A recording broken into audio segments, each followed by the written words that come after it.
I see that.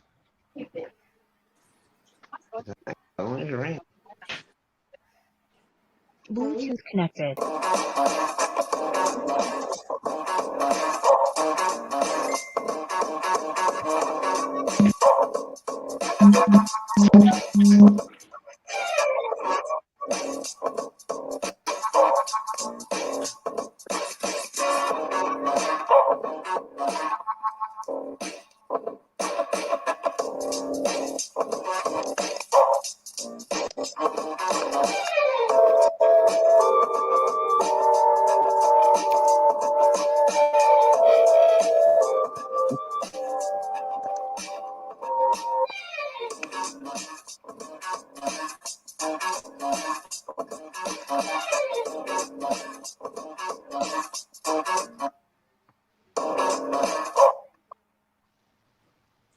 All right. I ain't tell that to do that. DJ, Illinois. Try me. What's up, everybody? Yeah. Yeah. Shout out to the Murillo family. So that intro is awesome, Brian. Oh man, I appreciate it, Agent Murillo. I appreciate that, buddy. I'm gonna start at the top and work my way down. And we got what the what? I know daggone well he wasn't the first one here. He ain't even tall enough. Okay, we got Pontoon. Oh yeah, Pontoon Jody was first. Jody. Pontoon Jody. Rookie move. Fishing with the Lord, ain't nobody worried about him. Lizabella Kirkpatrick, James Kirkpatrick, right behind her. Hi Jay, how you doing? Appreciate you coming in. Tim Molina in the building. Freddie Outdoors, Chucky Morgan. Off the Reds, Catfish Hunter. What's up? Uh-oh. That daggone Pontoon Jody and spam the chat. Get hooked Uncle on Lou. fishing. Oh man. Hey, D is my BFF. See that? Y'all see that? That's my BFF. I ain't talking to her the rest of the night. I don't care. Nobody worries about you, Chad. Shout out to D. What's going on, Kyle? 1 Ton Fishing Club for life. 1 tonners. Where's Art? Kane, what up? Kane Sample, Central Valley. What's up, buddy? Missy Kennedy. Missy been giving me a lot of problems lately, but prayers for She you. probably start picking on somebody else. No, prayers for Missy. I think her and a few family members has the flu, so we're gonna special pray out to her to hope that they recover from that. Flu ain't no joke. No joke. Hooks and hammocks. What's up, Chris? Wabash Nate.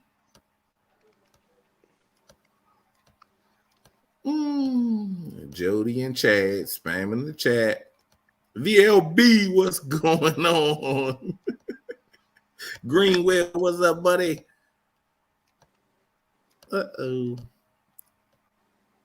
V3. Oh, you in chat, but they ain't responding to my message. He act real funny once he get down to North Carolina and start hanging with his little butt plug buddy. Real funny. Bishop Pause. What's up? What's up, Barillo? Dale Hay slip.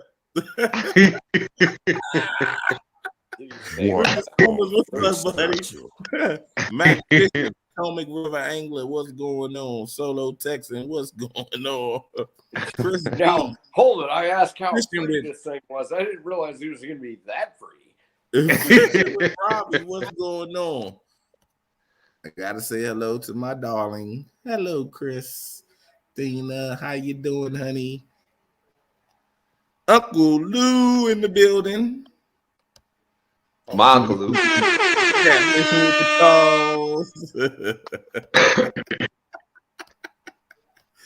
Oh man, Dale Hay Slip. What up? What up?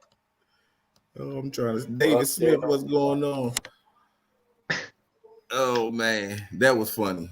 Cause I sent him a message earlier and he ain't responded, but he went out there. You know, Van went out there to fish with Dieter this weekend. Yep. And I sent him a message. I'm trying to figure out why he ain't responded. Well, you know what happens, Brian. Yeah. Well, I see what Dieter do, but I don't know if Van went out there and liked it or what.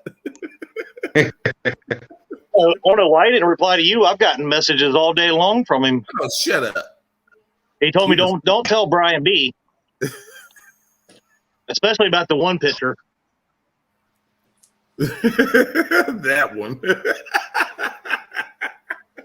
I'm concerned about his health at this point. Oh, he said he was shopping. He was shopping. If y'all are wondering, I'm here for merely technical support. That's You see, we got Epic in the background, and he's ready to cast out and reel you in. I am. I'm ready to cast off the porch. I'm donkey throwing at this point. Donkey throwing. Freddie, ain't nobody work. Freddie, remember, it is the 11th. This tournament is all December. I ain't even got 5 fish yet. I ain't even been out fishing but 2 times since the tournament started. Relax, buddy. I will whoop you in due form. Just relax, buddy. Okay? It's not going to be about you tonight. Shout out You to continue CV. fishing.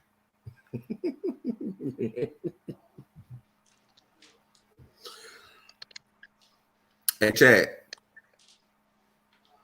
Hook said he got a message from Vane. Did you get a message from Vane? I told you, I've gotten several. Oh. Yeah, I got messages from Van too. Did you, Snatcher, you?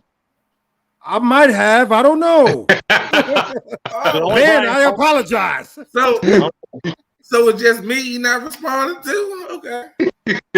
All right, Vanessa. Okay, Vanessa. I see how you're going this weekend. Get out there with Nita. Where's Lee at when we need him?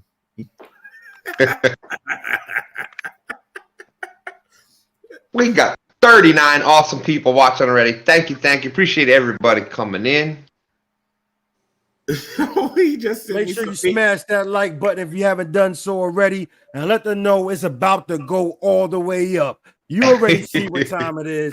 Shout out to Freddy's Outdoors, V3 Customs, Morello Family, Hooks Hammocks, Catfish with Chaos, Central Valley, Wabars, Del Hay Slip, and David Smith. That's all I can see right now. If you want me to see you, leave another comment. Snatch a style. Brian B. Yeah. Brian See, B. now that's how you do it, son. Did you see how it's done, son? Oh, Brian. When you say Brian the is intro, doing you got to do it Snatcher style because that was pretty epic. I got interrupted because I had somebody send me solo text. What's going on? I got a disturbing message. Hey, we all got jobs to play. Brian does his job. Stan does his job. Snatcher does his job. Chad does his job. And then we round it off with Epic. Oh, right. Yeah. And then I got So Epic, what's going on, Epic? What you got planned? What do I have? I heard you got planned? something planned. What you got? I don't planned? know if we want to start of what I have planned because I have some giant things planned in the future, but it's so far off I don't even want to talk about it, except for the fact that I am going to fish some dangerous stuff that we don't even know if we're going to still be alive. I think we could start up the cameras, fish in this area, and might even die. And I'm not even exaggerating. Oh, I want in on that. I'm gonna tell you what, he's doing it again, guys. He's doing it again. About to get in trouble. Epic is doing it again. He starts talking that talk. Into it. I'm like, my heart's into this thing. If you have a chance of dying, that's where I want to fish. I'm in. When we going? June. Hey, can you give me a date so I can make sure I'm there? Actually, 2022. It's going to be 2022. Captain's Log 2022. Sean and I are going to some places that no one ever fishes, And it's amazing if we catch some giant fish and then possibly die. Oh yeah, we in. You got that right, Dale. Say it with your chest. Hey, I'm gonna take one from Snatcher. Anybody that's willing to go on that ride, let's see a thumbs up. Hey, my thumbs all the way up. I did it today, man. I'm telling you. I'm gonna have to ban Epic from YouTube. Every time this guy talks, I find myself going on an adventure. He makes me want to go on adventures, man. If you don't feel that way, something's wrong with you. I mean, you might have got to fix something in your life if you don't All right, feel so that. who out there in chat? Who's coming with us? Snatcher, that's Let's what go. it's I'm all going. about. It's about I'm the going. adventure. Because It's about at the my adventure. age, if you don't have an adventure, why you even going? That's what I I'm agree. saying. If you What's if the you don't point? get the heart pumping, Wait if a you don't minute. get There the you go. Jolly Roger, if you don't have the pirate thing where you're going down the river and you say, you know what? That stuff is crazy, scary, and hairy enough we might die. I want to fish it because that's where no man has gone before. Exactly. All jokes aside, you're right. Because guess what happened? I came home with a story to tell. That's right. That's right. All right, we got CVA going on a life-threatening trip with us. Catfish with a Cause is going to be there. They're BLB. We're going to die. Yes. There's David Smith, Dale Hayslip. Van is game. He's in the life-threatening trip too. Pontoon Jody. Hey, we're all going to die. Let's have some fun while we're doing it. What Green the fish Machine's snatcher? out there. Hooks is coming with us. Angel Honeycutt, what's up from the husband and wife team from St. Louis, Missouri. David Smith, been there, done that a few times. Hey, I hold think on. this might even be more epic than that. Stan, did you say that Hooks was coming? That's what he said. How can Epic? As Do a you matter have of fact, a if you're do not you have going a somewhere car seat new, holder in plant your flag behind on your your head. boat? What's that? You have a car seat holder in your boat? Well, actually, what I have is I have a jet drive that I can avoid the giant rocks that stick up out of 50 foot of water on white water. You have no idea whether you're going to land at the bottom or come through the top. But all I know is we're throwing donkey baits down into about 65 foot of water where nobody wants to go. I know. There you go. What is sorry. this? It's the Chad. It's the Chad. Chad influenced me to do that. He told me to ask that question. What is catfishing saying? Catfishing with cause. What's this? Catfishing because Did I miss something? Hey Creole. I seen Hey Creole. Everybody Better be nice. He might die in June. Dang. Did I miss something? Yeah, he said when you go on his next trip, he might die. Yeah. So he Well, said that's be every nice trip. to him. So There's Bruh. 5 shipwrecks in this thing. Well, I'm going This to is get my stuff- life jacket This and is we going stuff on a that trip. is well, like crap a day. that there's 5 shipwrecks in this stretch. Some of it's high, some of it's really low, and nobody even knows about it until the water's really deep. And it's deep, but once it gets shallow, it's really low. And there's been like shipwrecks on top of this thing to the bottom of it, swirling current and all this other crazy stuff. Now, the one thing I don't know is I don't know if we'll have a signal. If we don't have a signal, we can't go live, but I'll at least make a few videos if that's even possible, because I have come home and then filmed like 2 days and like I have no video at all. So who knows? When you say ships, what kind of ships? We're talking about there's at least one World War II vessel. There is 3 giant barges that used to take like bicentennial stuff across the river. And then there's 1 or 2 like conventional vessels that have been sunk anywhere between 25 and like 65 foot of water. So here's my question. My question. What kind of vessel will you be in? I will be in the battleship, the Catfish battleship that has actually made it through a bunch of crazy stuff. We actually wrecked on a rock one time and just we broke the steering cable off once because I had to do a hairpin turn in 6 foot of water between boulders, and my boat's 8 foot of water. So we had to do a hairpin turn, and I actually hit it, and it actually caved in the side of my boat big enough that you could put a muskmelon in it, but it didn't sink. But my friend had to hold my giant motor for like 12 miles all the way back. And I try not to do that again. Is this vessel larger than 25 feet? No, it's actually Hell no. only 18 foot. What It's my the Catfish fish snatcher? battleship that you've seen. Bruh. So yeah, I'm the gonna call it possibility of Coast Guard. sinking is pretty big. Now the I possibility get of it. us dying Catfishing with is costs. I get it. small because I can still swim a bit. I got it now. I get it completely what catfishing with costs was trying to tell the snatcher. I got you. That's right. But you know what? Sometimes you got to do something really dumb to come up with something really great. I agree. Fair. Only Yeah. the strong survives. Yeah. Oh my goodness. Now that right there, you know what? Let me know how that trip go. I You're don't know gonna if I see want it. to. I'm telling they you, you're have the- gonna see how that goes because remember one thing: fortune favors the adventurous, and I've always done it, and I always will. And I don't care if I'm old and kind of tired and kind of pale and fat like I am now compared to what I was when I was like 25. I've just now found this situation, and Sean and I are going.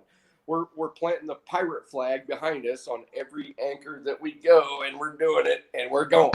I just don't want to be the one back and there you know what I that know about gotta all hold the you? motor. I know about all of you right there that none of you would be scared to go, and that's one of the greatest things about you. I'd be like, Brian B. Oh, we're yeah. going if to I ain't no got hold the man's land. motor, I'm going. You darn right. Darn right. I'd be the one stuck holding the motor. I see how this is going already. What date is that? What date is this is happening? June.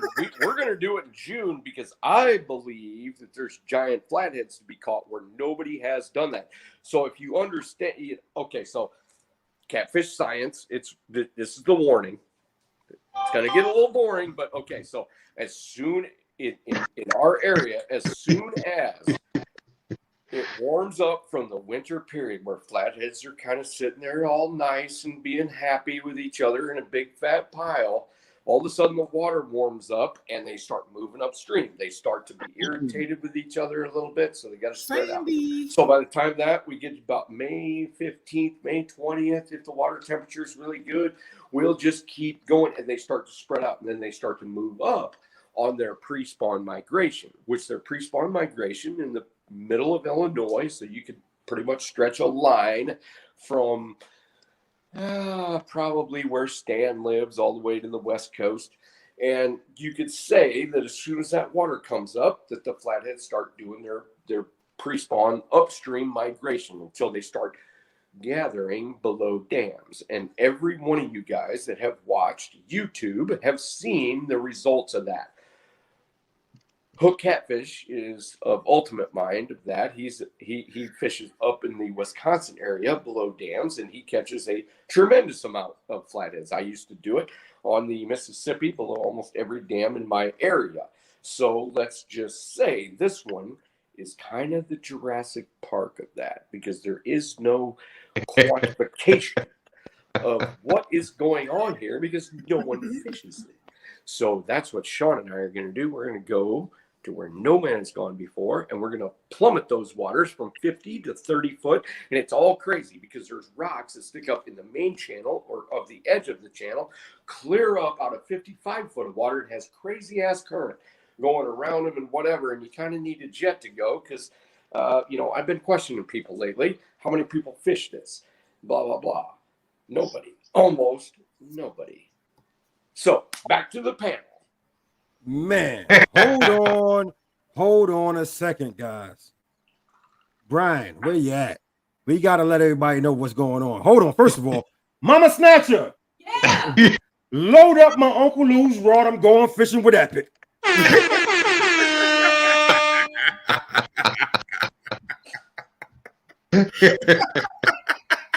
Yeah. We might not come back. Mama say, yeah. Oh yeah. I used to say that stuff to my friends, and I know people that are in chat probably heard this before, but I got to say it again. I would get this crazy idea in my head, and I would start to call up my friends that I knew and blah, blah, blah. It's way before YouTube and way before any of the stuff. I'd say, you know what? I'm getting ready to do either the dumbest thing the smartest thing I've ever done, or the dumbest. Are you in? Every time they're like, we're in. Yeah. And you might die, but let's go. But then again, we were only like 25 years old. So who cares about dying when you're 25? Man. I'm still in. I'll pick you up on the way, Stan. All right, we got it now. Ron just say we going fishing. We going fishing. Fishing. Big facts. I'm game. Fishing. Let's go. That's right. Get my Shout out to the video bro there, has life. Surprisingly, as it sounds, there's a lot more unexplored water on this planet than anybody would ever imagine, because you got to look at situation. Okay, so if you've got a stretch that's like 35 miles between boat ramps, and then you've got crazy ass water that goes in between it, there's not really that many people that apply that. They do the easy thing. They say, okay, let's go on to here, and we're going to go, okay, there's a boat ramp, but it's going to the dam, and they're going to go down. But to do the Huckleberry Finn thing, to where you're going to launch on a boat ramp, and then you're going to go 25 miles down, and you got to carry, which my boat, I'm going to have to carry like 5-gallon gas cans in the boat to just get home, because there's no water down or no water up. So I'm going to have to Huck Finn it and like live on sand islands for days, because I can't expect to go there like the Potomac River in like 3 hours and figure out I've got giant fish. So I'm going to have to do my old style thing where I used to live on an island and do a little bit of hammock stuff and whatever. Maybe I'll get bit by sand fleas and whatever. It doesn't really matter. So, you bring a 5-gallon bucket to poop in, and, some stuff to wash in, and that's it. And go back to the pan. So I'm tired of looking at myself. Hey, Epic said that's his story, and he's sticking to it. That's right. And it may change, because, this is just my idea. This is my little brainchild. I'm not saying that it's Real guy fish. How you doing? Because I may realize that it's just Jeremy, not what's up? doable. Because if there's waves like way taller than my sea arc and they're crashing over the front, yeah, well, I'll probably have to back off a little bit. But I will try to figure it out. Rio said it's only stupid if it don't work. That's right. That's right. Or if you die, it's stupid. It was awesome if you catch big fish and win and live. It's awesome. But if you die and don't catch big fish, it was really dumb. It don't matter. But then again, there's a lot of people that have died. Kevin say the bucket is priority. That's right. Priority. Murillo says, all in the interest. Go ahead, Chad. I was saying, I like what Murillo has to say. Everybody that is in this carpool down to fish with Epic better bring your own bucket. That's right. Yeah. Bring your own bucket, and you might have to bring your own boat. Hey, you got to remember, fishing hack number 1.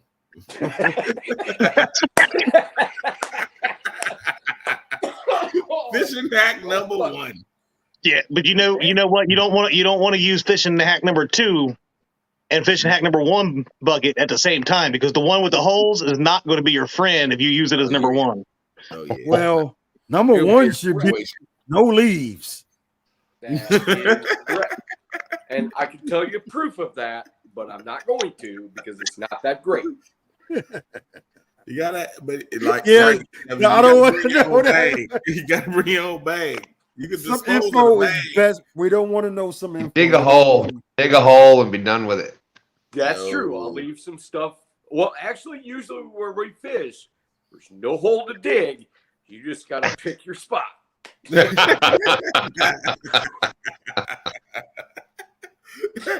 said the proof is in the bucket.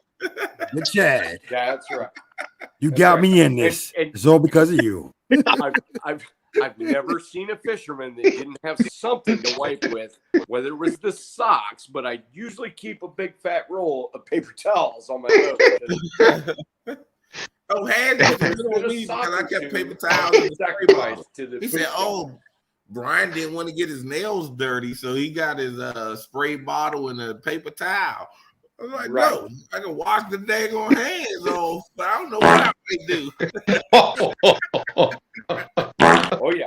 Oh, easy snatcher. We already got one clip. And it is the reality of fishing. What the Trust fish me match is on that. going on, sir? You got to go, Hello, okay, do we shade the truth or do we tell the truth? The truth is sometimes you got to do what you got to do in the middle of nowhere, and sometimes you got to climb up on a barge with a 5-gallon bucket to get that thing done.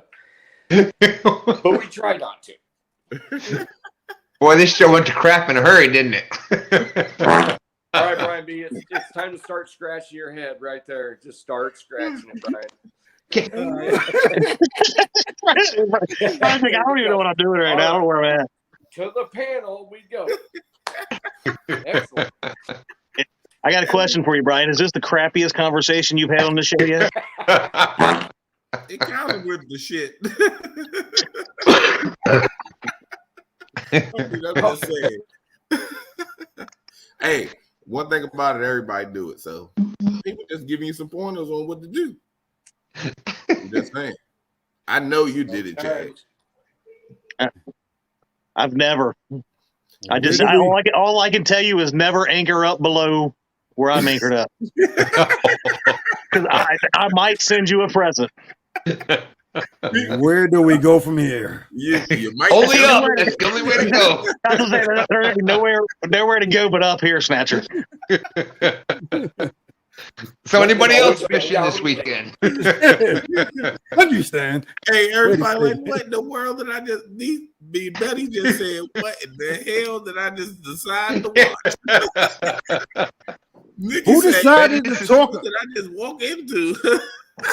I mean, this is almost to the point where it was that show that we stumbled into that one night at like 1 a.m.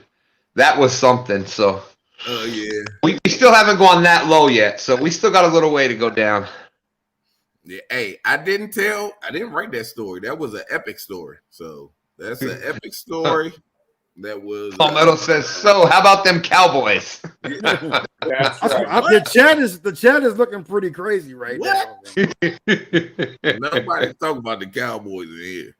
Whisker pig fishing. All right, moving right along. Right, exactly. So, Chad, how was your fishing this week? Yeah. What? I'm going tomorrow. Soon, Jody. I can tell you how my fishing was today. I didn't catch crap. Well, there you go with the crap. Hey, I almost did it, but I didn't. I caught myself. Kevin said dookie bags and pea polishes. Thanks, Mrs. I like to chum the water a little bit.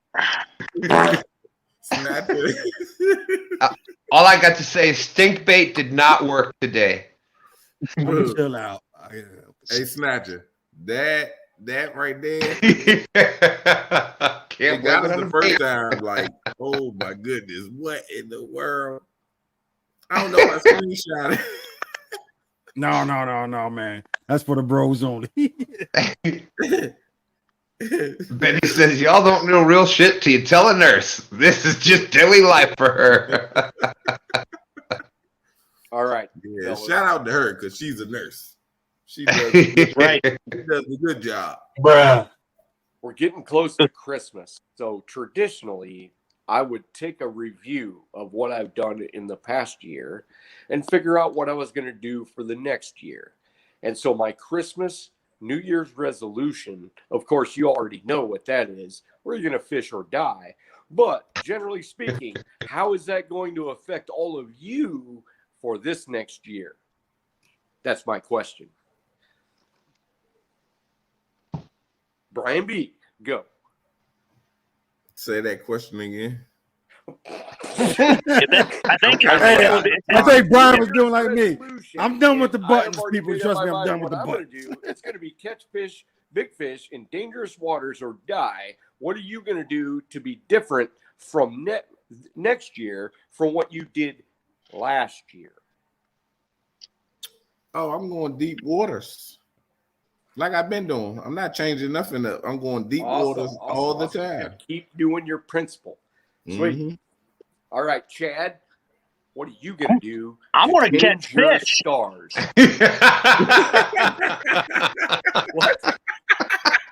I didn't hear any of that. My phone blurted out. What was that? I said, what I'm going to do different next year than this year, I'm going to catch fish. Awesome. That's a good one. Good one. New Year's No, I'm taking everything. This was a big learning year for me and the wife. I mean, the last really 2 years I've been boating, so boat fishing. Okay. So I really stepped up this year. I think next year is going to be what we'll call an epic catfish year. You can only call it epic catfish year after you boat like a 75. Challenge accepted. You can say epic trying year, but you can't call it epic catfish year until it's like 70 plus. Right here. Please. Hey, right here. Next. All right, Stan. Where are you at? What are you doing? What are you doing next year that's different than this year? Well, I'm going to catch a 333-pound sturgeon next year. Cricket. Just some crickets. Okay. We All right. leave All it right, alone. Snatcher, you're next. What I'm going to do differently next year is get to the water more. Awesome. Seriously, what we're doing next year is we're fishing some bigger waters, fishing some, a lot of this year we primarily stayed up in the middle section of the James. Towards the end of the summer, we started transitioning down river a little bit further, down to some of those more. The last time Dan Green Machine and I went out, it was an epic journey. We had rollers coming in. It was so we couldn't go live. We couldn't even film a video. Water was so big, and we were catching fish after fish after fish. But that's what we're doing. We're going to explore those epic waters, and I plan on getting a 122-pound catfish next year. Yes! Stan's calling it right now, so just all remember it. Stan got it called. And you know what? There's nothing wrong with big dreams. I love big dreams. Speaking it into existence. You got to claim it if you want it to be true. Right. Van said, I got to put 222 into the S jar. 222 in the S jar, and I did forget what water looks like. No. The bathtub. Yeah, 222 in the S jar. Don't say the S word no more. It calls. You can't say the S word in here. This is not Stan's channel. We do not do the S word.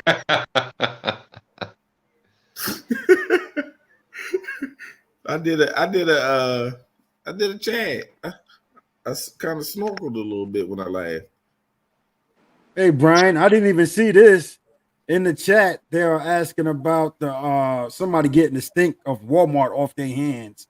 Oh, it was Danny. Yeah, and we got two stands in the building with us right now. I'm talking about Danny. Where do you think all those noises were coming from before? Danny Stone became another Iron Cat champion this week. Don't it feel good? It feels good, Danny, to be an Iron Cat champ. First of all, congratulations. Congratulations, man. That's right. You won, and you deserve it. Congratulations. Yeah, congratulations, Danny. Fish on. Oh, it's a big one. Oh, it's a snag. Oh, I got it unsnagged. See, we have an unruly person in the chat. Palmetto, so that's day one champ. Yeah. Hold on. Has life? Okay. Dink or butt? Okay. I don't know. All right. All right. Hey, Van. All right, everybody. Van. Missing. Stan, you Can got to this. can you deal with that Has Life Okay. guy, please, sir? Hold it. I'm so sick of him in this chat. We're going to do the swearing in for this season. Oh. All of you raise your right hand. All of Can you you raise your deal right with hand. Has Life in Keep this going. chat? Brian B. Okay. Brian B. Hello. Raise your right hand. Uh-oh. Raise your right hand. I swear that I am going to go after giant fish every opportunity that I have. Oh, I swear I'm going to go after giant fish every I'm opportunity. going to go after them giants every chance I get. With the ultimate knowledge of what I have and what I've learned. With all the knowledge that I've learned and I have. What Brian said. So help me, Steve Douglas. So help me, Steve Douglas. So The help me, Catfish Steve dude. Douglas. I gotta throw something in the pot though, son. Yeah, I love it. Thank you, Van. Thank you, Van. Oh, D got him too. He ain't coming back for like 15 minutes already. Yeah, this guy, he just keeps coming in here harassing me. I don't know. So everybody watching right now, they all know to watch your stuff because you're going to give it the ultimate fortitude to catch the biggest, most giant, hairy, mean-ass, fin-bitten fish you can get. The biggest Leviathan in your waters. You're going to give your best all. So help me, Steve Douglas. So help me, Steve Douglas. Awesome. I'll watch all of you if that's all the goal. If that's the goal, I'm gonna watch it all. I'm gonna try. I'll even like have my wife record it.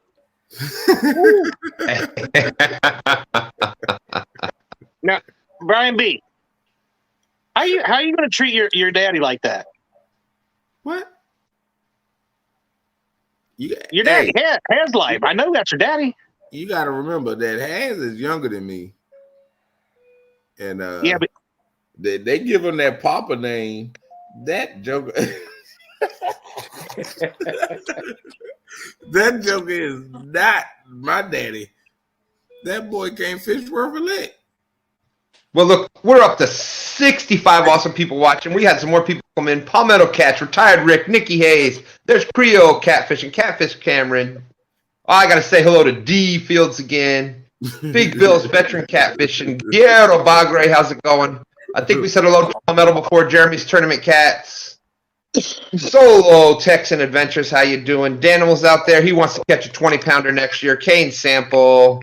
Nikki Hayes. Dale Hayslip. And I'm sorry. it's going and going, and there's all Has getting timed out. Muskrat Adventures out there. How's it going, Roger? John Euler out there. How's it going, John? Good to see you. Good to see you. And I think I don't know if we said hello to Danny Stone, but everybody was talking about he won the Iron Cat champion, Danny Stone. All right, Hooks. Sorry, and I think we're caught up now. Yeah, let's make them thumbs up match all these fine folks in chat. We got 62 watching, only 54 thumbs up. Come on. What? 54? Oh my goodness. We Come on, we can do better than that. See you later. All right, Hooks. There's Aunt Mindy Hogan in the house. How you doing, Mindy? Auntie Mindy, how you doing? Missy Kennedy says her plans for next year is to smoke Brian B. Who? Missy Kennedy. Kennedy. Who is Missy? I want a rematch in 2022. A rematch? You can get a rematch, chump. You what? Have all the you got freaking lucky one time, son. I got lucky? How did I get lucky? Everybody. Because the freaking Mississippi River barge ran me over. If you're going to catch bigger fish next year, you got to have a rod in your house. It's kind of like a whoopee. It's not my problem. You got to kind of pet it like this. And that Mountain Dew is empty. You got to become one with the rod. It's like a lightsaber. You got to become one with your lightsaber, and you got to imagine yourself. You have to put it in your mind that me, am going to take this rod and catch a bigger fish next year than I've ever caught before. Are you sure? Because that's right. I happen to have this medium action Uncle Lou rods right here. That caught a 222 pound third. Did you start that on purpose? Hey, Snatcher, you don't give him applause for that. You don't give him applause for that S word. That's an applause for Uncle Lou's rod, man. Give it up, man. That's awesome rod right there. Okay. That's right. Yeah. Uncle Lou rod, yeah. That's all I do. Uncle Lou rod, if somebody can drop Uncle Lou's, and I only use tidal weight water. Tidal water. Tidal weights by Brad Caudle. The Caudle. Links are out Somebody there. dropped Brad's link. I had a brain fart right there. That's right. I got your back, bro. But I don't know why. Stan, I appreciate you having my back, but that rod is not accepted. Don't. Oh, but Epic was talking about having that special rod, that one that you got to be. One with the rod, so. No. Stan Missy says 222 in the S jar stand. Kind of like a security blanket. You got to have them. And I have to have them within sight in the winter. I have to look at rods. I have to look at the reels. I have to look at that stuff to get the power into the rods. It's a Zen thing. Trust me on that. And, you got a new rod. Everybody knows that new rods have a curse. Well, you can get the curse off the new rods by just petting That is so true. And you know what? Sometimes they're like a guitar. You got to kind of play them a little bit. You see you got to say, okay, somebody's got a new rod. Look at this. This is all kinds of sexiness right here. Right here. This thing has got cork. It's still got the plastic on it. It's got the great grips. And I'm going to put a giant reel on this with humongous stuff and ask it to do some things that you would not ask a normal rod to do. So you do have to carry that with you. And look at Brian B. He's got his hand clearing his head like this. But seriously, I mean, no, I that's not for you. I told you I might do that sometimes.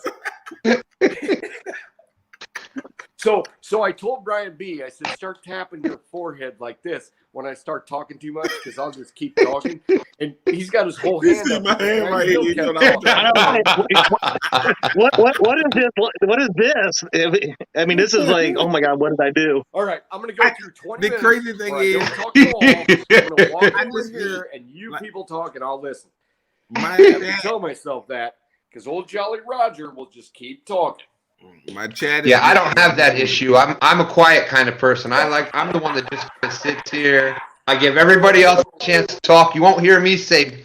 I might say 2 words. Oh, 22,222 words maybe, but and none of them will be sturgeon. I never talk about the sturgeon because I do that quite a bit. So I stopped doing that. You won't hear me say it anymore. I believe he outknows Malibu 3 times 222. But I allow Has to come back in 7,000 here. times in a row. I let Has come back in here. Agent Murillo. Yeah. But even my comments that Has is putting up. See, because the chat moving so fast. Has put another disrespectful comment up, and I'm trying not to, Even my daughter hears the S word and she runs into another room. I put him in the corner once, and I'm not going to keep What's around. that S word? Stink bait? Sturgeon. Well, that's going to be another S word. Hey, y'all going to get that luxury boat y'all want here in a little bit. Because I'm not dealing with it, Has. Not tonight. You know what? Keep it up, buddy. You're going in the corner.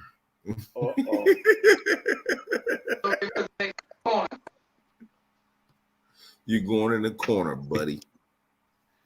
And I got a couple people that will do it. So keep it up. You keep it up, Has. So, Stan, did you finish in second place today? Tied for second. Hold on. This guy just being disrespectful sometimes. He just don't know what to say out his mouth. Jesus. You apologize? Okay, I understand. Yeah, let me apologize to you. I'm sorry.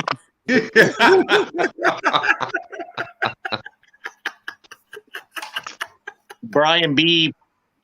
Sorry, this is still But kid I friend. sealed my place in history today with taking over. There is nobody that had more second place finishes in the Iron Cat series than I did. So thank you very much. I am truly honored for that.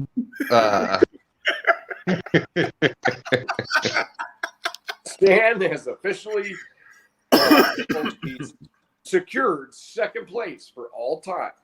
Yes, there we go.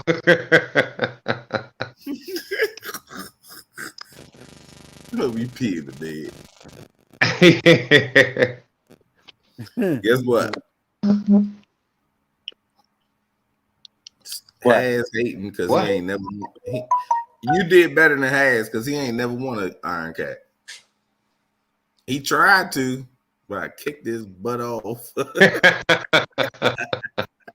He was standing at the top with his little kayak, and I said, "Boop, get out of here." Wild Turkey said, I looked up second place in the dictionary, and there's Stan's picture. Number one, all-time second place, Stan.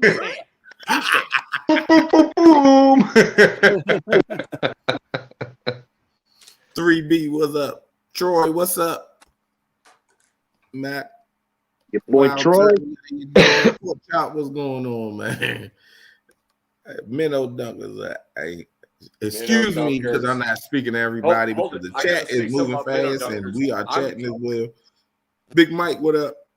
I absolutely love that you put Tim in the middle and he's standing so close up where we can only see him from like the eyebrows down. And you have a picture of yourself in the background, so it looks like he's like some bald dude. Why you do that for? There you go. Am I standing far enough away from it now? Put him back up there.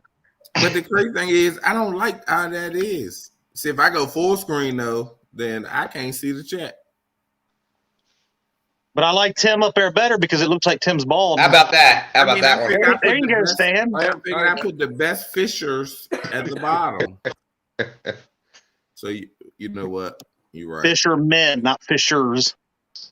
Shut up. Now this is the way it should be. Yeah.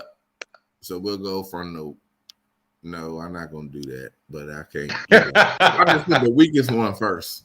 I mean, I beat you. What? I beat you. I didn't beat you. I whooped you. I'm sorry. No. You beat me. You didn't whoop me. Remember the text message that you sent me that you was like I was pooping in my own bucket because I was so scared that you were about to beat me at the very end because it was close. Who can see chat? What? Who can see chat? I put my screen as full screen. I see chat. Okay. I see chat. What do you mean? All right. Hey. It was very small on mine. Do you have any idea where you're at right now? Yeah. You know what's going on? Yep. Muskrat says we're back to the poop bucket again. No poop bucket. No. We're gonna do a ranking.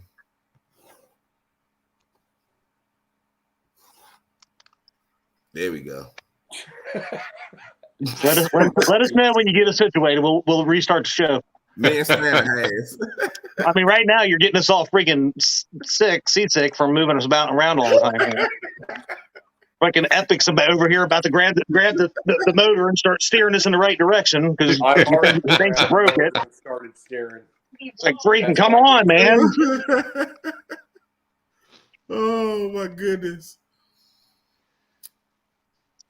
I can argue these positions a little bit, but me and you are a tie, Stan. All right, tied for second. I'll take. Yeah, I'll take I'm it. not better. I would. You know what? I'm gonna put you in second because I know that's you used to being there. I don't want you to be uncomfortable. That's all right. Snatcher, he put the cool kids on the bottom. I can't even move it on this one. I do take offense to that.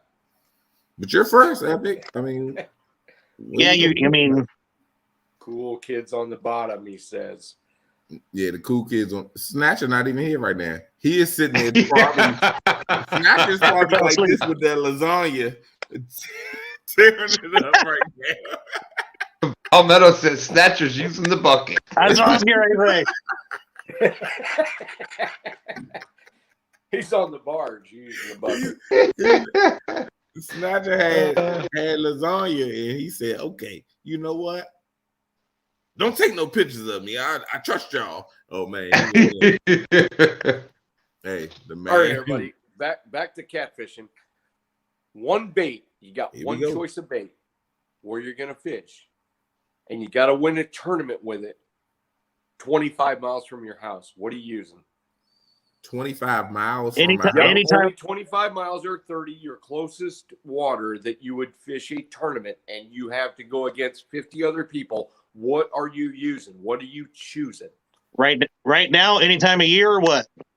Yeah. Well, let's just say pre-spawn, because that, yeah, I mean, right now it's an interim if you really want to know about it. Pre-spawn. That's when most people want to go fishing. That's, May 1st to, June 1. Gotcha. I Well, see, Chad. out in Chack, I see skipjack, I see suckers, I see carp, I see fall fish. Nice. Michael Nice. Murillo Family Fishing said I would use prayer, Say you use prayer. gold so eye, Brian B, what are you using flicker. on the Potomac? Eel.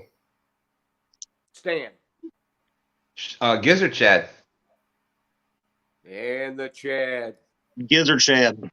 All right. So now explain why each one of you would choose what you chose, because one of the biggest questions in every chat that I've ever been in was, what's the bait you want to use?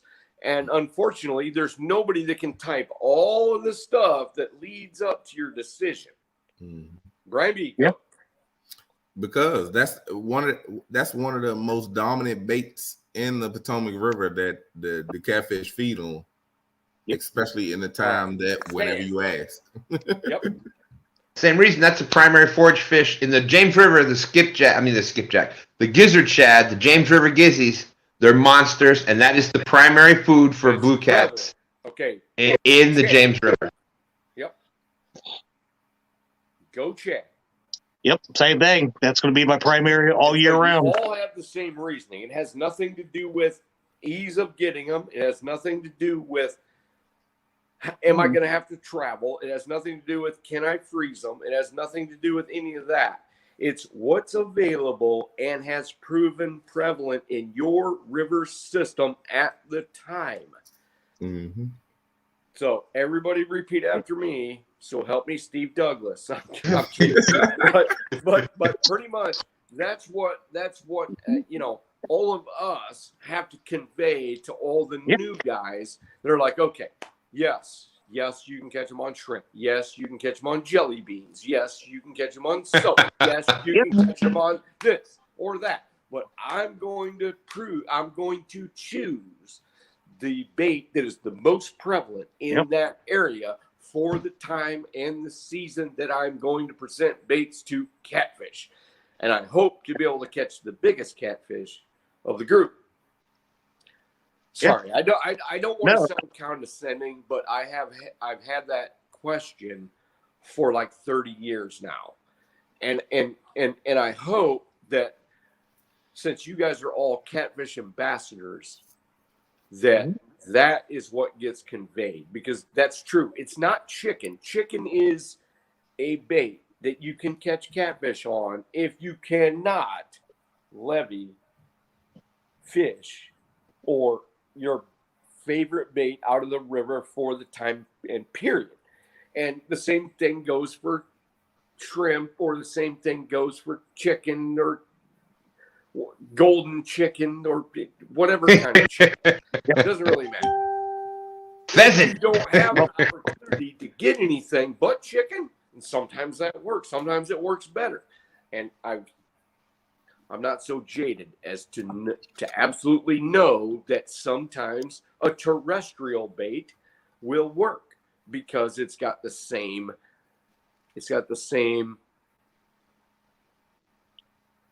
features. It's got the same.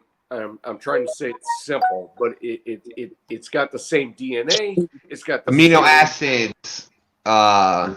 Yeah, Got some oil. It leaves a scent trail, et cetera, et cetera. Yeah.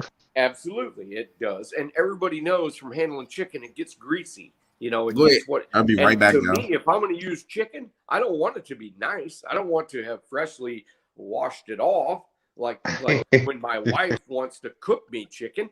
I want that stuff to be slimy. I want it to be like almost to where you could get salmonella off of it. I'm not saying, but I'm saying.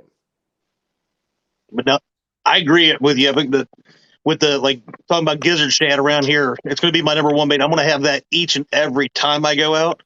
With like you're saying, I may have some chicken or skipjack or moon eye or suckers or something like that to go with it. But gizzard shad, exactly what Stan was saying, that's the number one year-round bait in my area that I will always have, no matter if I have something else to go with it or not. Now I'm going to go next. Yeah, go ahead. I was brought up. I fish shad-based rivers in the beginning. The Illinois River and all of its tributaries are completely shad-based. There was awesome amounts of shad about this big. Some of them bigger. They were very easy to get. There were shad blooms. If you shined a spotlight across the river at night, there'd be shad every square foot jumping.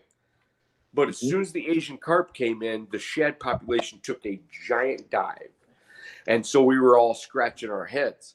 We said, the shad used to work great. I still love shad in those shad-based rivers. But if I can get Asian carp, cut them into strips, they seem to work just as well now. Whereas when shad was prevalent and the Asian carp wasn't so prevalent, I could do strips of Asian carp and not really even get very many bites. But now that the Asian carp is actually overpowering the shad, I can get an Asian carp piece, cut it up into little bitty chunks, and it's a whole different story, except for when the bite is non-existent or light. If the bite's non-existent, they're pecking and tapping, channel cats up, tributaries, blah, blah, blah. Yeah, give me a little nice piece of shad about that big. Let me cut the head off. Let me cut the tail off. It's only this big. It's about a 1.5 inch piece of square with the guts in it. I'm going to throw it, and they're going to eat it very readily. But there again, if the activity level's up, Asian carp will actually outperform it. So now let's think about this. Not only do I fish the Illinois River system, but I also fish the Mississippi River system. That's all tributaries of the Mississippi from pre-spawn all the way up to post-spawn. So now if I go to the Mississippi River and I start throwing shad, does it really work? I could have shad because there is a good population of stand 2 size shad on the Mississippi River. Okay, so let's think about that. So now I've got stuff that worked. It's in my heart. It's right here. I've caught giant fish on the James on these gigantic shad like this big, cut them in half, do the thing, throw them out into the donkey waters, and all of a sudden I don't catch giant fish on shad on the Mississippi. I will catch smaller flatheads. I will catch channel cats and smaller blues. But now I've got to rethink my brain and go, well, if shad works on the James, why doesn't it work on the Mississippi? Because there's another fish that they're eating more than shad. What's that?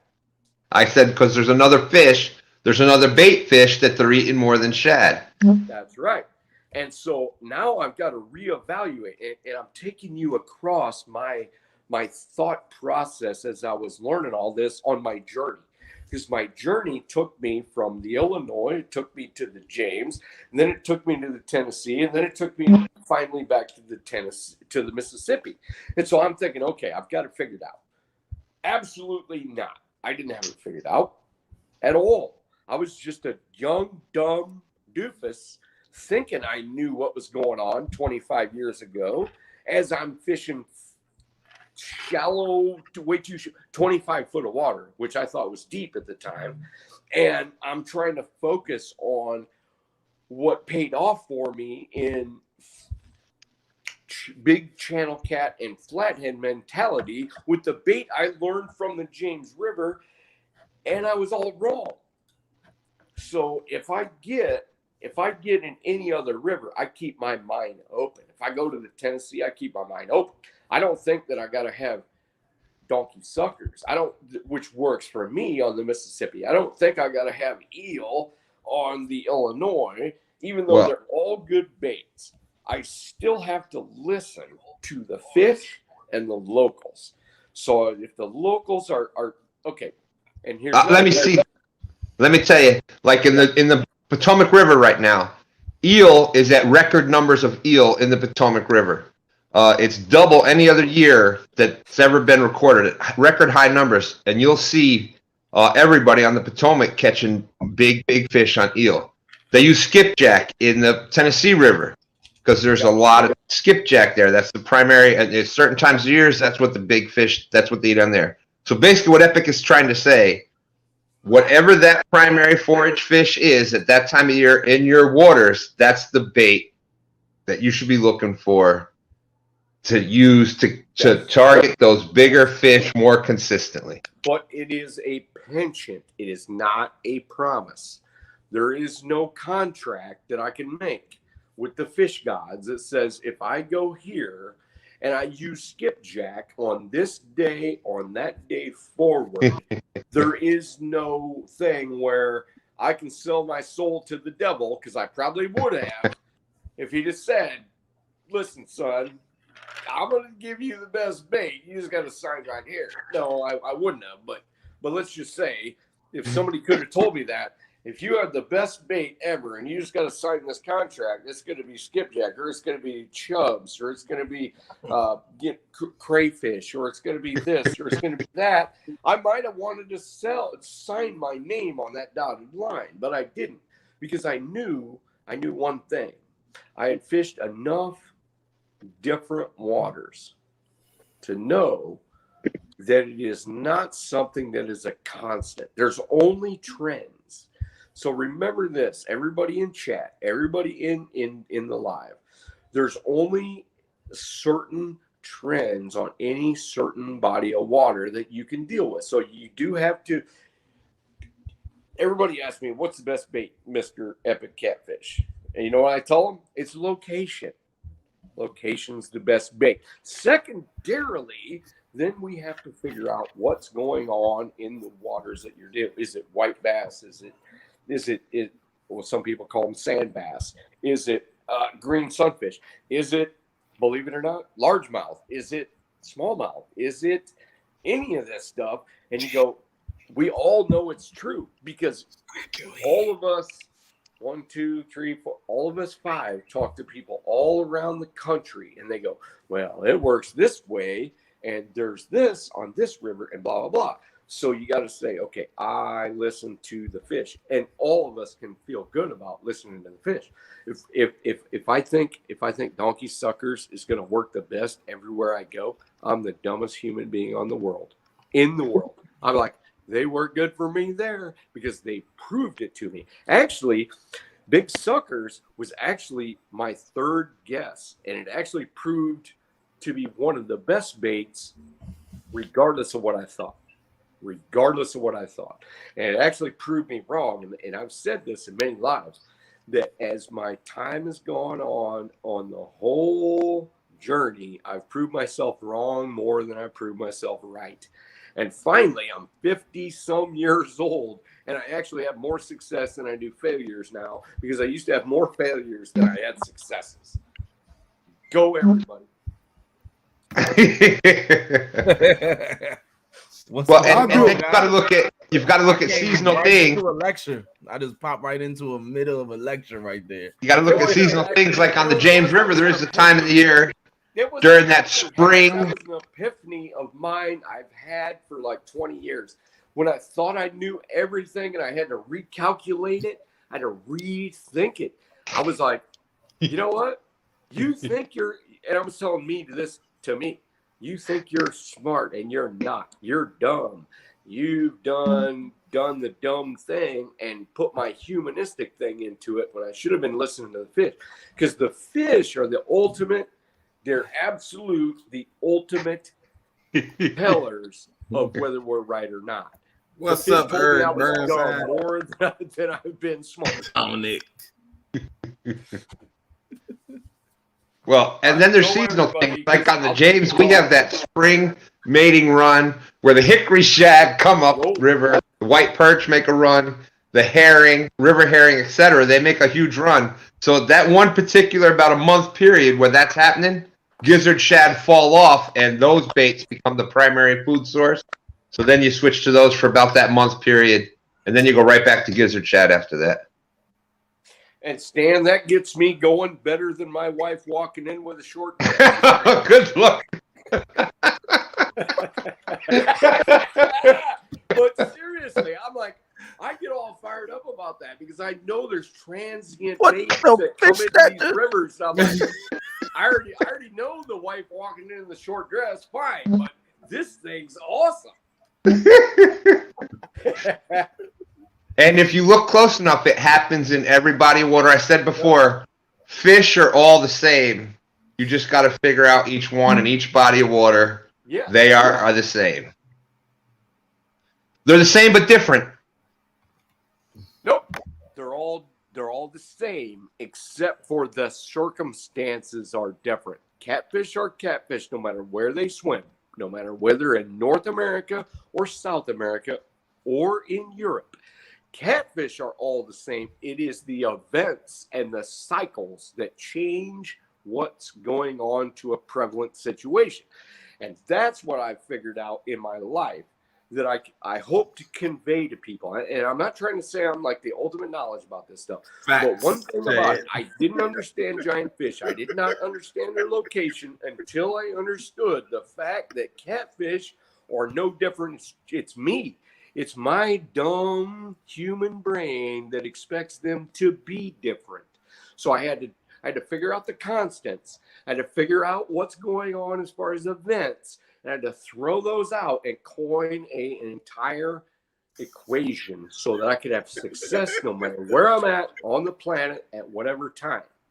Sorry. I'm sorry. I'm Not at all. Go over here now. I'm going to go over here. You guys talk and I'll listen. But I'm going to go over here now because I'm all fired up. No, don't do that. Boy, are we fired up here tonight. Oh. Evangelical, and I need to step back. Just step on back. He didn't even give you the signal yet, Epic. He didn't even give. You're good. Chad gave him the signal 3 times in there. He wasn't rubbing his whole head at one point. What's the signal? So I know what the that signal was is. three What's the times. signal? George Ray. Hey, I mean, Lil Has. All right. Am I far enough away Hey, from it? read the comment.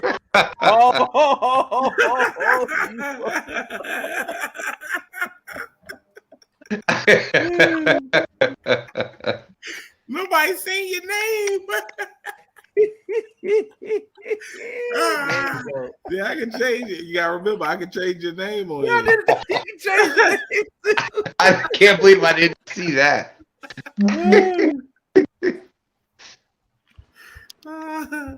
Oh man. Oh, Lord. Bexy Boo's in the house. What's going on, Bexy Bex. Bex? I think it's Bex. It could be Steven. Steven / Bex. What's going on? So Chad and Snatcher, what say you? Oh man, just living a life, enjoying the life, man. I'm listening to you guys talk, getting some knowledge. About to get myself in more trouble. Listening to Epic talk. I'm going to the water tomorrow. I just Me dumped too. it off a plate of steak, spicy cabbage, some mac and cheese, and some some You don't know asparagus. nothing about mac and cheese, son. Come on, Some son. delicious. That wasn't no baked mac and cheese. That was just some, box Velveeta mac, and then I just Don't seasoned nobody it up a use little no bit. macaroni and cheese in the box. That's where you messed You up. do when baked mac is like for the holidays and for our cook-up and stuff. But All a right. regular dinner, I don't Hey, need a whole baked tray of mac and cheese. Parker Pursuit got a Park- question for you. I was just going to bring that up, Brian. We noticed that at the same time. Mm-hmm. So you talk when we're gonna do the Glizzy Masters 2022. No, he said when No, he wants to know when those glizzies come running up the river. Oh, like the shad. Well, hell, boom, boom. he has the wrong person. Chicken He run might is. need that. He might The need same that. time. The glizzies and the chickens, they run together. So the glizzy and the chicken migratory run up the rivers to mate. That happens what time of the year? Springtime-ish, right after winter. Yep. Yeah. Every once in a while, you get a freakish chicken glizzy. The Oscar Mayer chicken glizzies. I wonder where they came from. Now I know. Oh man. Hey, shout out to Danny Stone. Shout out to Danny Stone. Shout out to Danny Stone. Danny, all I saw was I tuned in this morning. I don't know what time it was, like He 9, get to be 8:30, put on the 9, wall 9:30 of something. Iron Cat Champs. And Danny was fish I gotta get out on, fish on. He only said it once. He only said it once. But he said it. Come on, tell us, Dan. It was all Kevin's fault. He kept spinning that wheel and setting it up against you, wasn't it? Oh man. Oh, did you see that? Did you see that? Yeah. Like 5 times, the first 5 times I had to change my bait. He was like, uh-oh, we can't have shad fishing on here today. We got to get shad off of this. You can't have shad for bait. Nope. We're going to put magic dough, whatever the hell it was. And I can see Stan now. They were just getting ready to bite that bait, and Palmetto spun that wheel, and it was take that bait off time, And Did you see that comment Michael Murillo put up? Mm-mm. He said glizzies run up that river about 8 hours after you eat them. Yeah. Depending on where you at. Stan done did it again, man. I didn't think Stan could lose another iron cap, but he did. Nah, but the messed up thing is he tied.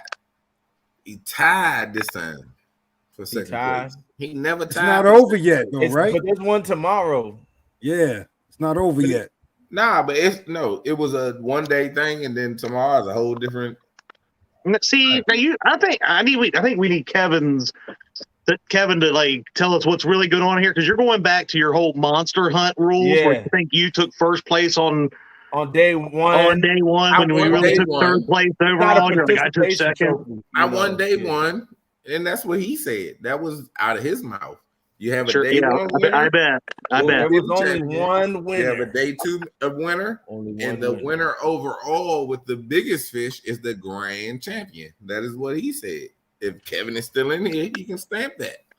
He's probably it's only 9:30. I think that he would agree that you took third because you had the third biggest fish. No. Yeah. Well, no. All you fellas in here participated in these tournaments, right? Yeah. Yeah. What made you decide to do that? Was it to prove something for yourself, like accept the challenge, or to prove something to the YouTube world? I got in the tournament to have fun. That's right. Fun. I can answer that question. Number one, of course, is just to go out there and have fun, to be a good ambassador for the sport, to try to show people that anybody, I mean anybody can. If you're down on yourself, you don't think you can do something, get out there and do it. You may not win, you may not succeed, but keep going out there, keep trying. And eventually you'll catch that 222-pound sturgeon. What the fish snatcher? This is no script. You don't have to keep going with the positive message, okay? I gotta join the bros.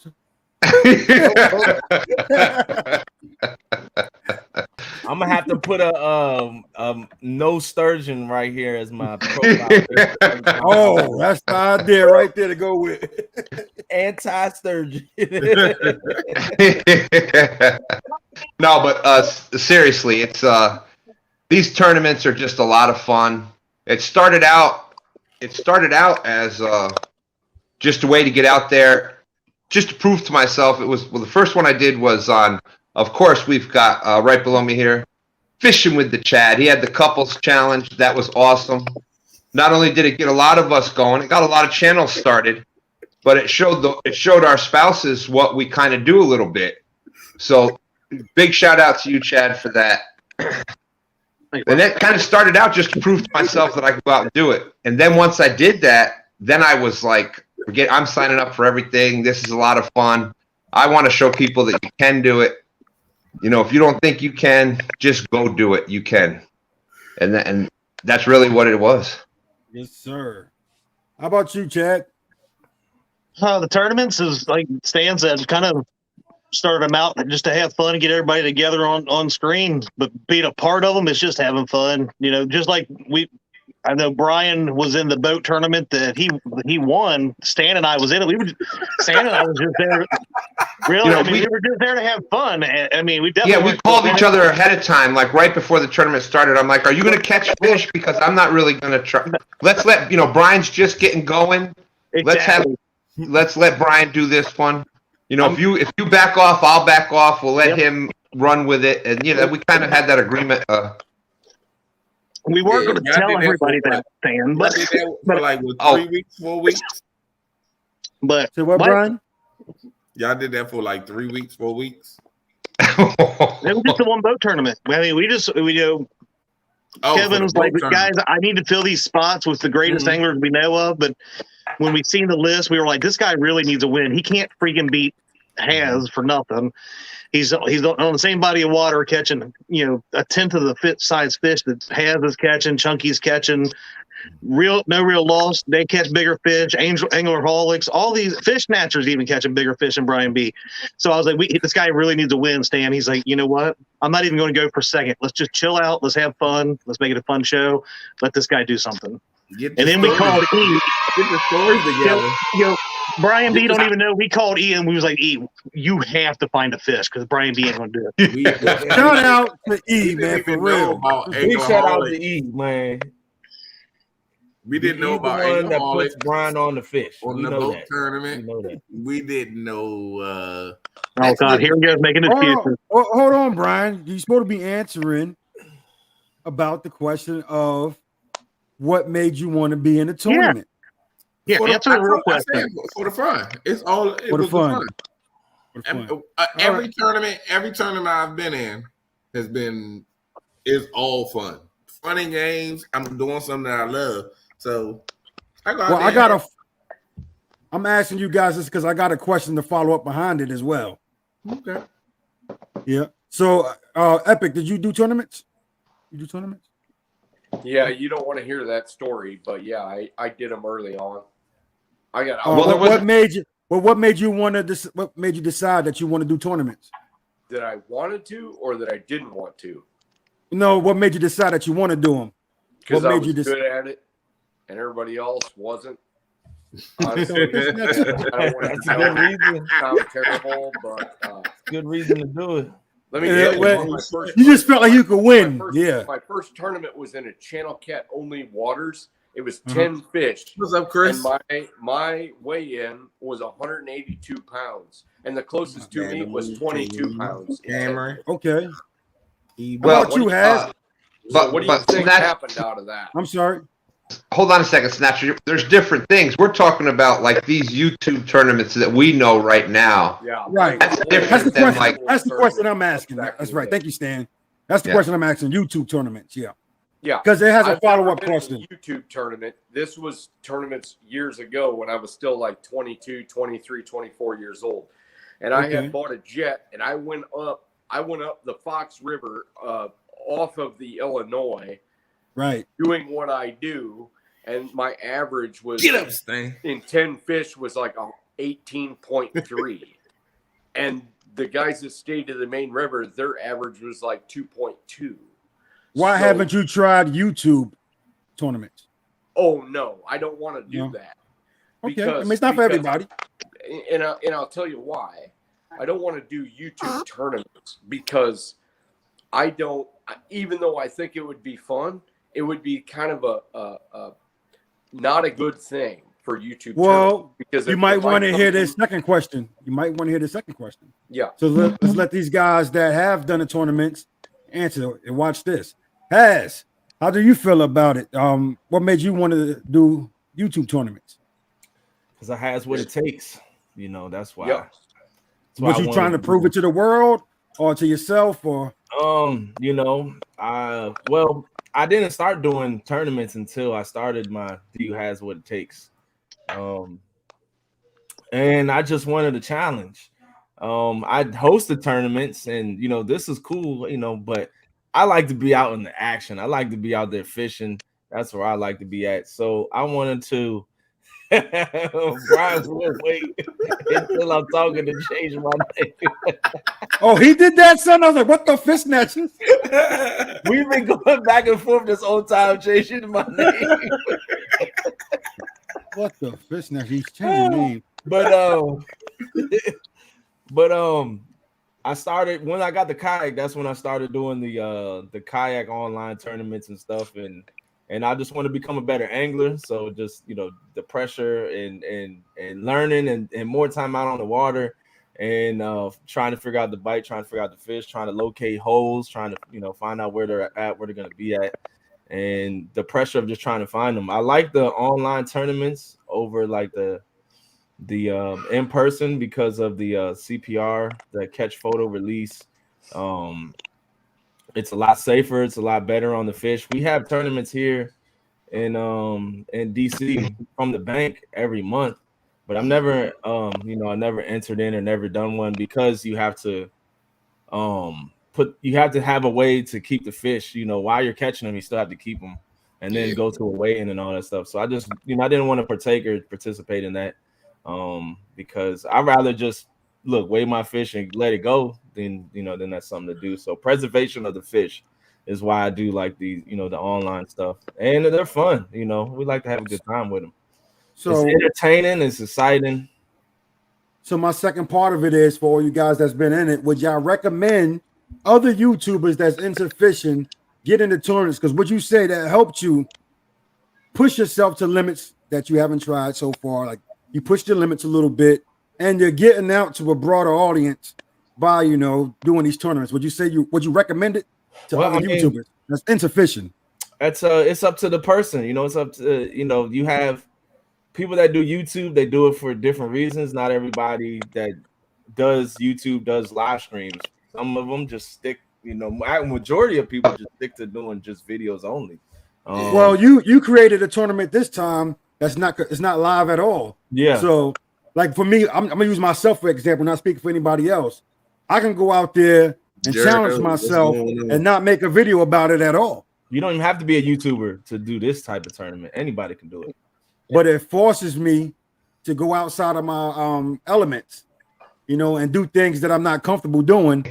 Like I was telling Epic, I'm listening to his stories about finding a deep hole and listen to the banks going this way to find a deep hole, and I challenge myself to get there. Like your tournament forced me to do that. If you're like me, I would say yes, because it's going to motivate you. It's going to push you. It's going to drive you to get out there and put more time on the water and try to get some bigger fish, you know. And it's all about having fun, having a good time, and trying to become a better angler. That's what it's about, you know, to me. Sir. What you got, Stan? Well, I was going to say it depends on the person, because I was just happy being out there, being part of these. If I won, I won. If I didn't, I didn't. I loved being out there. I loved being able to see people. I hoped everybody caught a lot of fish. You know, that's what I like to see. I really enjoy watching other people catch fish. I really like seeing that. You know, I like seeing the progression. I love seeing the journey. I love seeing all that stuff. And, you know, the tournaments was a way that I could be part of it. And I just was out there to do that, and I didn't really. If I won, I won. If I didn't, I didn't. The one that I did want to win was when there was that Abu 6500 C3 for the most fish. I wanted that one. Awesome. But, Not Elvis, but Tupac yesterday. What's that? I was just answering Murillo. Oh. So, Snatcher, I will tell you a little bit of the story. I do not like myself in competition. What's that? I'm driven to win. And I'm not driven to win at all costs. I'm driven to win no matter what within the rules. But I'm not really all that comfortable with myself based on if I paid money to get into a tournament, like a normal tournament. I'm not saying like an online tournament, but even an online tournament, I'm not all that great about it because I'm going to win that tournament. I will win it. That's it. That's my mindset. When I go into it, I'm going to do my research. I know what I need to do. I know how much. I know what I need to win that tournament, and I get all like this, like you see. I even think about it, and I'm all psycho about it because if I know if I need 3 fish that weigh 45 pounds apiece, and I think that's going to win that tournament by like 100 pounds or 20 pounds or whatever, I'm doing that. And I just bowed out of that stuff because I did it back in the day, and all I got was this kid's way too young to be winning this tournament. We need to outlaw jets. We need to outlaw guides. We need to outlaw going off the main channel. We need to outlaw this. And that's the true story of human nature. Right. Because I was kicking their butts so bad at like 19 and 20 years old, like so bad on like channel cat tournaments. This wasn't even flatheads and whatever. And I didn't even really know that much. I just put a lot of fortitude into it. I put a lot of research into it, and I did a lot of whatever. So I was willing to do other things that people weren't willing to do. And the locals, there was like 65, 75 boats in these tournaments that couldn't even come close. So they're figured out, and the tournament director ended up calling me, and he said, I wasn't having Catfish at the time. He says, Tim Scott, are you going to be in that next tournament? Check it out, Epic. He told you the kind of guy that goes into a tournament and says, I came to catch fish and chew bubble gum. That's I'm right. all out of bubble gum. That's right. I respect that. What about you, Chad? And I wasn't all as nice as I am now. I wasn't very polished back in those days. Well, you're a YouTuber now. It's good to be polished. Yes, but I've been polished now for like 30 years, but this is the first 20 years. The first 20 years I was straight out of football, in which we did this and we did that, and I had friends. That explains a lot. And so think of this, think of old Tim Scott 30 years ago going up there to claim his trophy and the money and go, yeah, I just what I needed to do. I just went, I went here, I went there, I put the time in, blah, blah, blah. I wasn't all that polished at it. So I had kind of a bad experience with tournaments. So if you think about that, so once I went from channel cat tournaments to flathead tournaments, and then the space between me and number one got so big back in those days, which I don't think it would be that big these days, but the space got so big that people started accusing me of cheating. They're like, no, there's no way. Oh, yeah. There's like no way this guy, this 22 or 25-year-old guy came in here and brought 3 fish in that were 55-pound average apiece. They're like, this is just not happening. I'm like, yes, it happens. And if you want me to film, and there wasn't any GoPros because I would have wore a GoPro all day. So check out what Parker Pursuits has to say about bass tournaments. Well, and you know what? Jerry Parker understands what the quality of fish that can be caught out of certain waters are, and so do all of you. So if you can imagine the early days of catfishing when nobody really knew how to do it, they might be accusing all of you that you're all cheating. Brian B comes in with, 2 30s and a 40 to the thing. Stan comes in with a 25, a 30, and a 42, and they're like, "There's no way Stan did that off the shore," because people didn't know anything. The average Illinois River tournament winner was 33 pounds in 10 fish. Well, that's the difference. Wow. Now, though, is YouTube. It's easy to tell who's doing it right. I know a lot of it is on the honor system, but if you I don't know if you've seen how this new tournament is set up. There's kind of really no way to really cheat if you really. Right. It's kind of on honor. Right. System. I want to get Chad's. I want to get Chad's response too, because we can't. We want to get everybody, and I want to learn from each of you guys. Chad, Yes.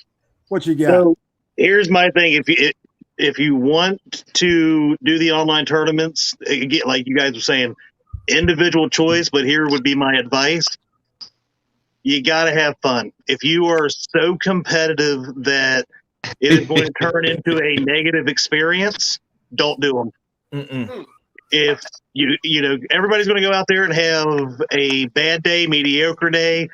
And if it's going to embarrass you to get beat by somebody like Brian B on live YouTube, if you can't take it, you're not going to have very much fun. You know what I'm saying? Because we're the type of guys, a lot of us, that we're going to have fun with each other. We're going to get wisecracks and this and that. If you can't have fun with it, don't do them. I agree That's completely. the biggest thing. You got to have fun. What? You did a great job too, Chad. When I seen you and Brian B compete, that's what drew me to your channel. Watching you guys go back and forth and having great sportsmanship. I ain't afraid to lose. Well, it wasn't even the competition. It was just seeing before. It was before and after. I seen how you guys interacted with each other before, then I see how you guys are after. I was like, man, these are the kind of guys that you hang around with. Man. I didn't know where you were going at when you said it wasn't a competition, because it was pretty close, Snatcher. I mean, come on. I mean, he didn't beat me that bad. He tells everybody he whooped me, but it was close. I'm not going to tell you. I'm not going to tell you what he said the messages about. I think I caught 22 fish. The way, how many fish you catch? But I caught enough, like 13, 12. I don't know. Tim, Brian B, shut up. Tim wants to say something. Chad, remember one thing. It's not about a whole online tournament is about everyone else. Okay, it is not about the individual fisherman. And I take things a little bit, because I'm a little differently thatched than everybody else. So I take competition a little bit to heart. So I don't think that I would have a great time. Maybe people watching me would have a great time, but I don't think people involved in a online tournament in which I'm like ultra serious, would have that great of a time. And I would not have that great of a time in an online tournament unless I could talk myself into I'm just fishing.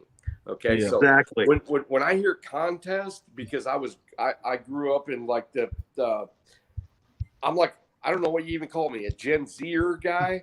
When it came to like BB gun wars, I'm winning that. When it comes to tournaments, I'm winning that.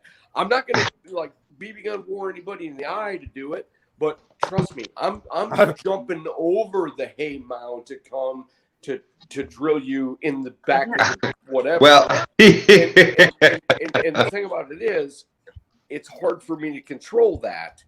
And all of you that watch any of my lives know that. And I've had comments that say, he can't even sit down for 7 seconds to just watch the rods. And this is true because I am focused. I am like ultimately focused.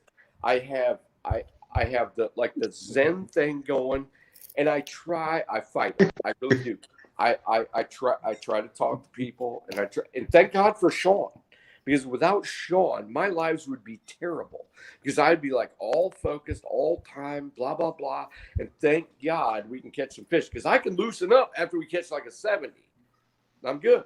A 50, a 70, whatever. But if it's just like 12s and 25s or nothing, I'm just like, inside I'm like 8 up. I'm like this. I'm like, oh my God. I don't know what's going on, but the chat is eating Brian B up about a face mask, a baldy, and no beard. I don't know what this is all about.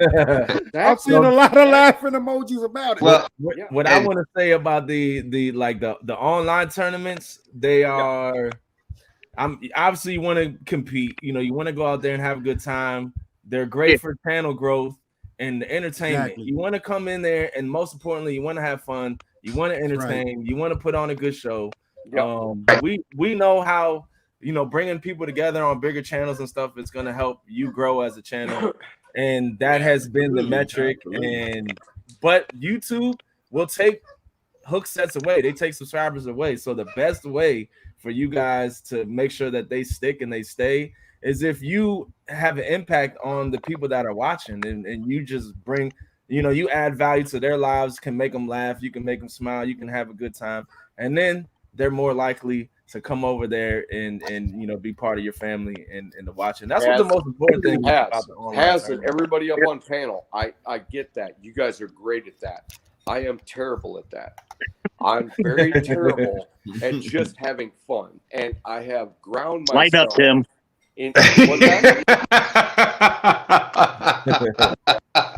I've ground myself into success-oriented fishing. Yeah. And it's not that I don't enjoy it, because I certainly do.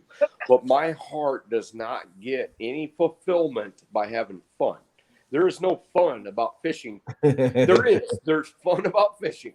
But if I'm not going out there and being focused on these giant fish and being success oriented, because I'm like a weird Gen Zer, where my dad may have told me at some point that unless you like really kicked ass, you're really not worth it. I don't know where the psychology goes, but if I'm not catching like a 60, 70, 80 pound fish, Tim, I'm just that changed quick, didn't it? Because back in the day, if you came home and you didn't win, you got the crap beat out of you. So that was. Well, no, I didn't get the crap beat out of me, but I mean. But you know what I'm saying? There was no. You weren't getting the accolades of the whole town, because you know, back in the old football days, right. It was like, yeah, you guys embarrassed Tiscawa, you embarrassed or whatever, you know, and my friends are all that way. They're all successful people. But honestly, I do have a great time with the people. I have a great time listening to you guys. I have a great time with the people in my chat, but I have expectations of myself. That's what it's all about.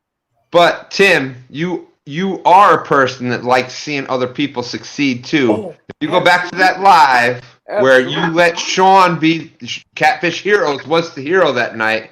Yeah, you got, I think, more excitement by him catching those than if you did it yourself. That was my goal. My goal was to get Sean his big PB.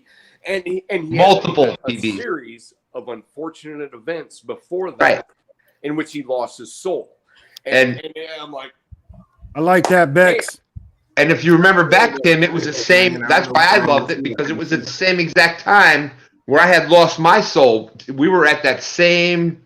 Sean and I. He did it first, and we were relating, and we both got our souls back. It was awesome, you know. So that I know that you're that type of person that likes being part of other people succeeding. Also, I'm seeing the comments saying that you got to have the eye of the tiger, and I agree with that. It is the eye of the tiger, and if any of you on panel could tell me that Mr. Tim Scott is going to be able to catch an 80+ every day if he does this one thing, I would mow my entire yard with my mouth.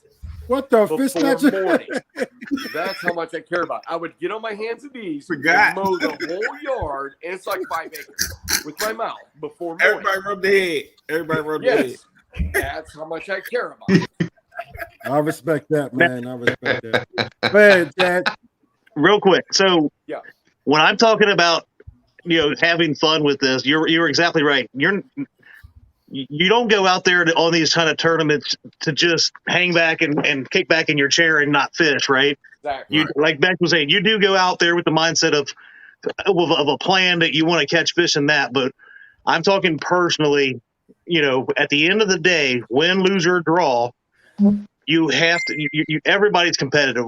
Let's face it. We don't go out there 90% of the time to catch whatever. We're targeting. We're always searching for bigger fish, more fish, all that kind of stuff. But on these types of tournaments, you have to know at the end of the day, there's going to be one winner. It's probably not going to be Stan. He's going to be second. But I'm also okay with that. But at the end of the day, that you have to be okay with. I went out and I had fun, right? Right? And you can't I'm be that. actually not. I'm That actually not. I'm not that guy. Believe this or not, But I am the you guy. can't be so mad at the end of it No, I'm not that mad it at it. I'm ruins not it, right? mad at That's what I'm trying to say, right? No, I'm not mad at all. But here's the thing: He said, "No, I I'm not." gauge myself from my past. Okay, because this is gonna sound dumb, but I don't have any other person to gauge myself on. So I gauge what I've done in the past to what I'm doing in the future. So if I go out there and I feel pretty confident that I have triumphed basically based on the entire past can't do that it. I I had can't for do like it. 30 years, and I did a great job. I can be confident.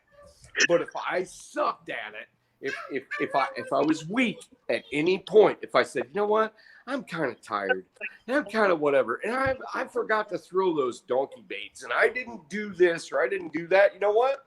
My old self comes and haunts my new self for days. I'm telling you, because I've done it before. I was like, yeah, you know what? Yeah, I didn't really have the right bait. I didn't throw the baits. I didn't throw the net as much. And I didn't really go here. I didn't go there.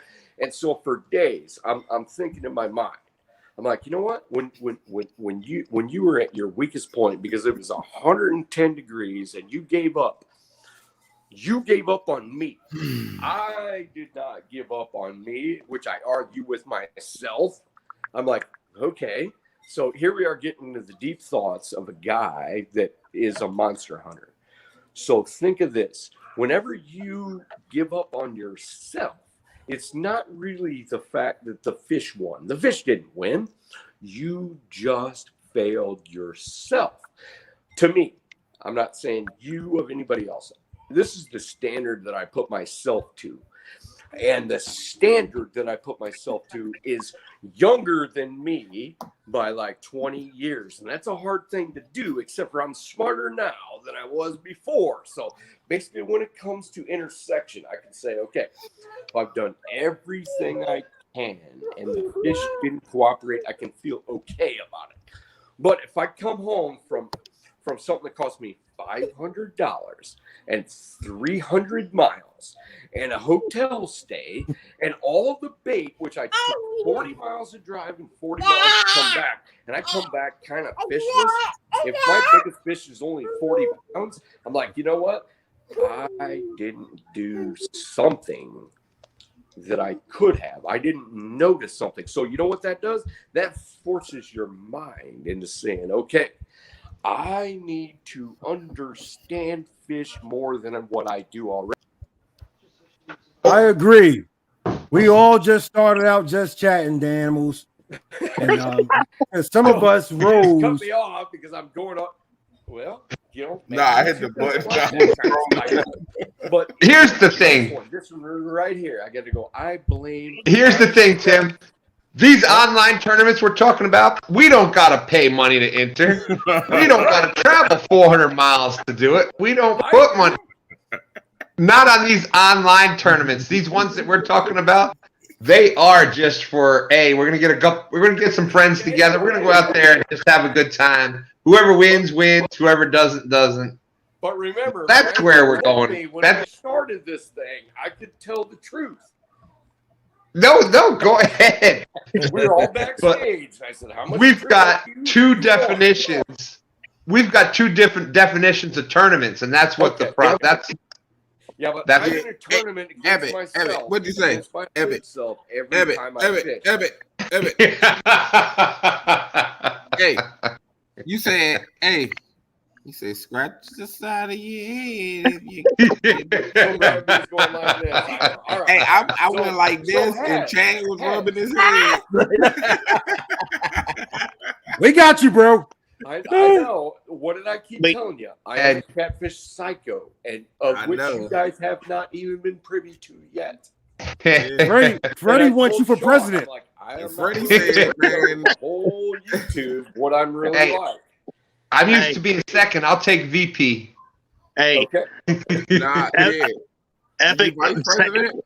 Yeah, that's right, Danimal. Same though, Epic. If it, not online tournaments, same method. If there is nobody in the field that day that is my friend, and I am full 100%. What do I need to do to win? I'm That's going right. to do. Yeah, that's a totally different story, and I get what you're saying. There's an Every on day and an is off the switch. challenge of what I've done in the past, which I'm going to win and proclivity myself into winning more than what I won or did in the past. I'm from Kentucky. Don't use more than 2 syllables. What we're gonna do? What we're gonna do is talk about YouTube tournament. Uncle Lou wants him to talk about channel swings. No. What the fish Shut knuckles? up, Uncle Lou. You better go get your diaper changed. Hey, don't be picking on my Uncle Lou like that. You shut up. That's my uncle. So I hope you poop in a bucket in the bed. I told Sean a long time ago. I told Sean a long time ago, I said, I don't really want to show this part of me on YouTube because people will have no idea. They'll be like, what? This guy's like, we need to like commit him instead of whatever. And I keep telling people I am a Catfish psycho. So just remember that when I tell you my thoughts. There's a lot of catfish cycles in the world. Oh yeah. There is. There's nothing wrong with that. Yeah. Yeah. And But if you use it remember one right, thing. if used right, it could be a good tool. When I go out alive, I'm going out hunting, doing what I do, get good fish, whatever. But when I'm in a tournament, we're all friends and this, that, and the other. It's all good. It's all for fun. But when I throw my rods in the water, I'm definitely going to beat you. All right, this is what I need. Well, I'm know- not going to be lose. I'm going to beat you, but I don't go and say, I'm not. I'm not going to be nasty or whatever. I just want if I lose, it's all good.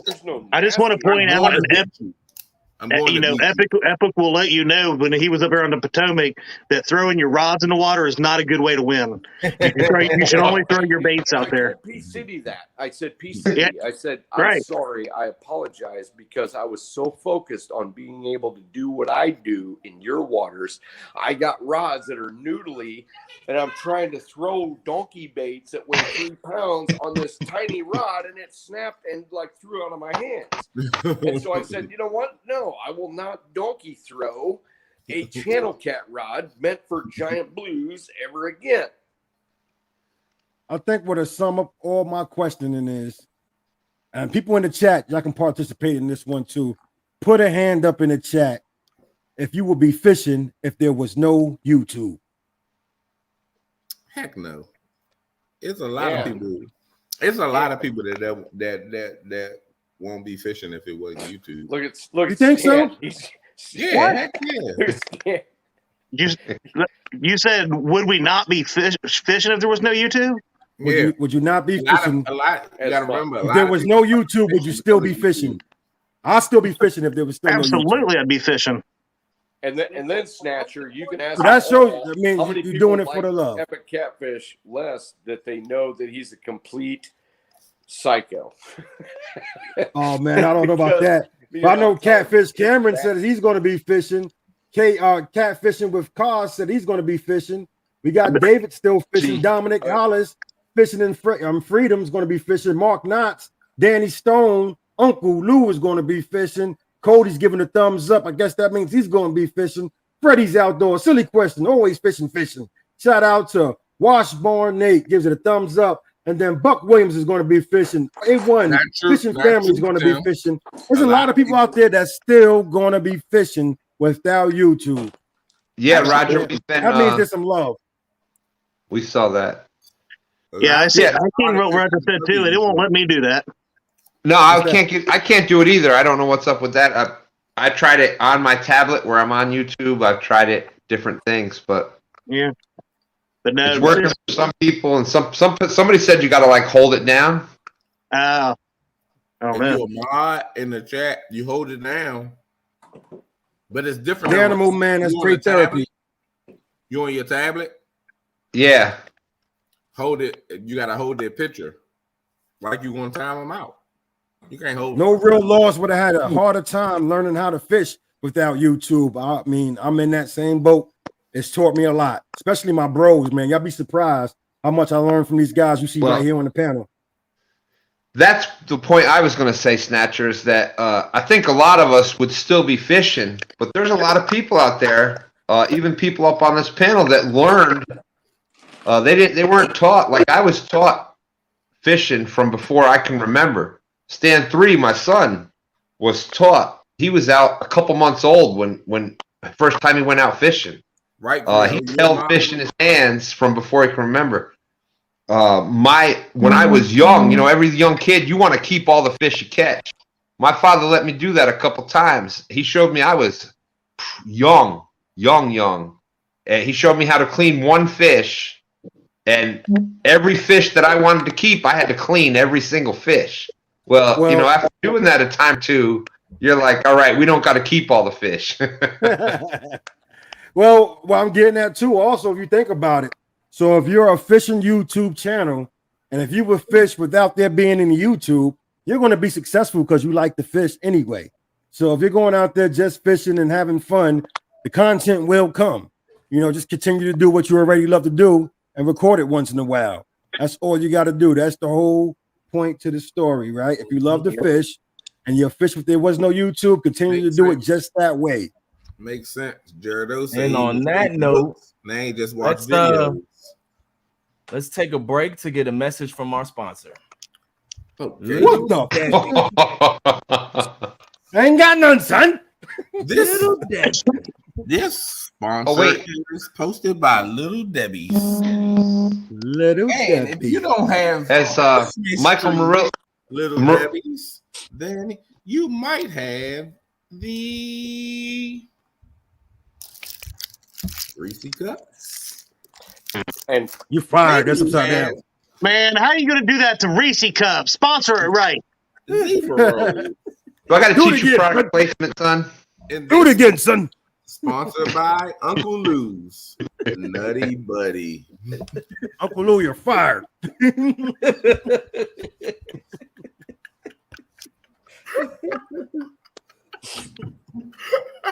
We are also sponsored by the Washington football team. Now, do we have our Mountain Dew sponsor? All right. Where's our Mountain Dew sponsor? See, this is how you do product placement right there. You get the name in there. Awesome, Cameron. See, I can't even put you on full screen because you're too close. It's kind of the thing I watch YouTube for. That's this right here. You guys have seriously. You guys can take a serious thing, cut up about it, and I can feel really good about it. You guys are like kind of like a salvation on my whole thing. That's I awesome, get all man. wrapped up into stuff, and you guys can cut up about it, and I could love it. That's what it's all about, man. Entertaining and learning, you know, and having fun while we do it all. Hey, Brian, give me a full. If everybody's like me, it'd be a terrible, boring thing because you'd be like, "Did I catch a 70 yesterday? Nope. It's terrible." Hey, so have you been wanting to catch bigger fish? Have you been frustrated out on the bank, out on the boat? You're not getting the fish? Well, let me tell you about my Uncle Lou rod. This Uncle Lou rod right here, this medium action one. You know, I was having a problem. I lost some big fish. I took out this medium action Uncle Lou rod right here. And next week, 4 days later, after using this rod right here, a 222-pound mega fish that I guarantee you, you take this Uncle Lou rod right out here, this medium action Uncle Lou rod, you too can catch some monster fish. Back to our regular scheduled program. Oh, yeah. Thank you. Stan. That's the first time I'd seen that, actually. I almost forgot, guys. We got one last sponsor. This is Brian's bait sponsor right here.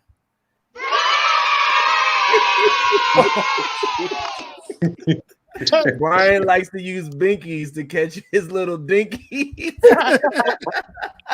What the fish snatches? Here, Pinky Binky. All right, Trio. Cheers to you, buddy. Y'all check out Creole Catfish, and he's on the road to 1K. He was out there. He did an awesome cooking video, just a live just a couple hours ago. Check out Creole Catfish and help my broadcast brother get up to 1K. Yeah, man. I want to see, man, who all these cookers in the communities are. We got Mike Chavez. You know, it's gonna be hard to beat Mike Chavez. Creole just posted up a Creole's dope. today, some Hey, fire. don't sleep on the bro right here. Hold on, make my thumb right there. It is. Hey, we showed his Instagram page on the other joint.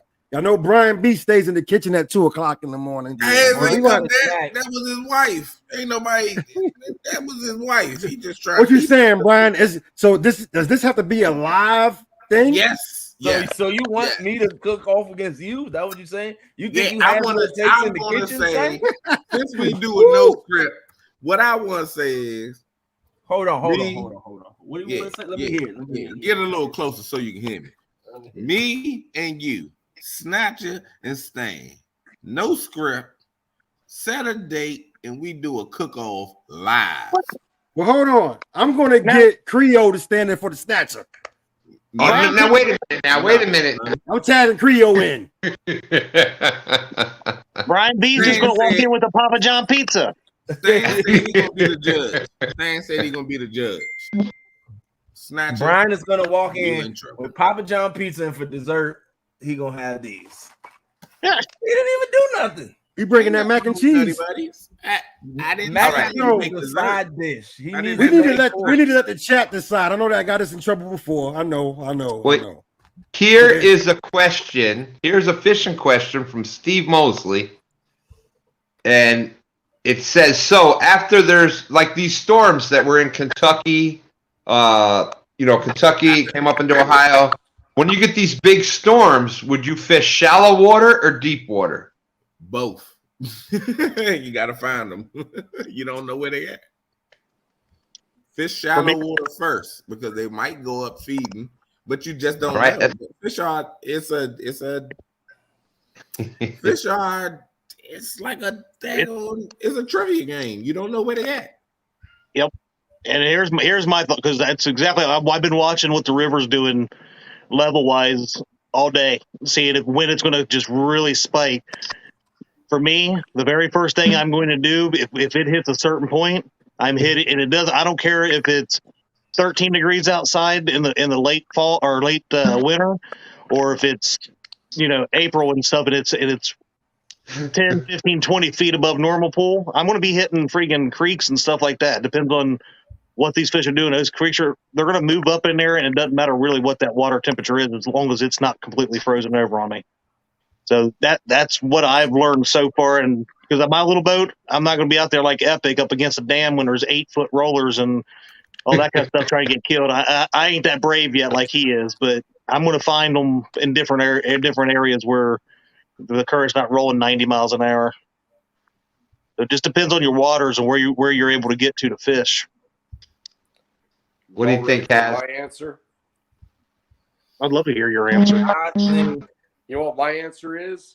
My answer first, I would say that you guys are awesome.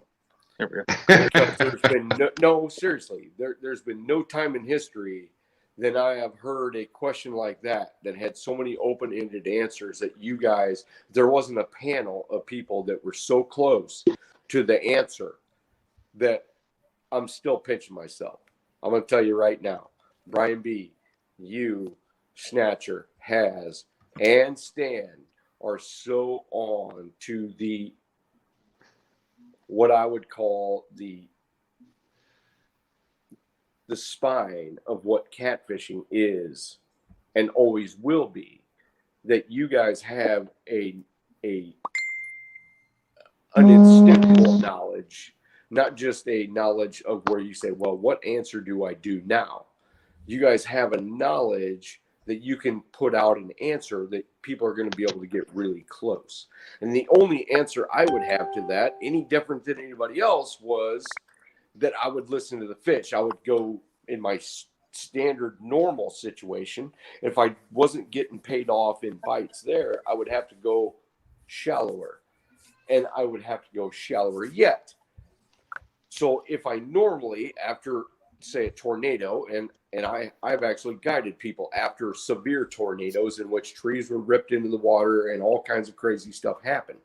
But the catfish really weren't all that differently located from the day before to the day after. But it's not that it can't happen, especially when you get on slower water, especially when you get on water that's a little bit shallower, especially when you get slower, deeper, more concentrated waters that don't have as many tributaries coming in, and you have those events, those various things that happen. You still have to listen to the fish. But one thing to do would be, if you go around in the water the next day, you got to say, okay, are the fish doing what they normally do? So stay with your same pattern, but yet range out, because you may have to listen to the fish more than you ever listen to the fish after an event like that. Right. Yeah. Now that's a good question right here by Dan. I didn't get my answer in there. I know, because Stan didn't need his answer in there because I already kind of knew your answer, and I'm glad Stan didn't get that answer. Fish like to be comfortable, so they're going to be, when you're having a lot of changes, they're going to go to as comfortable water as they possibly can get. That's where I would search first and then move out from there. Deep to mid-deep to shallow.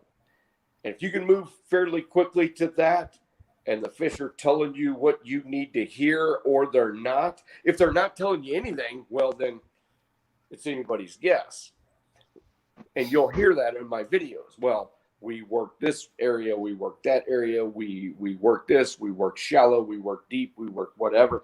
And they're not telling us anything. And finally, we ended up succeeding because it was like pattern Z instead of pattern A, B, or C. It was all the way to Z. And, you know, even though the area that I fish has a lot of monsters, you just got to keep going, and listening to the fish is the best thing.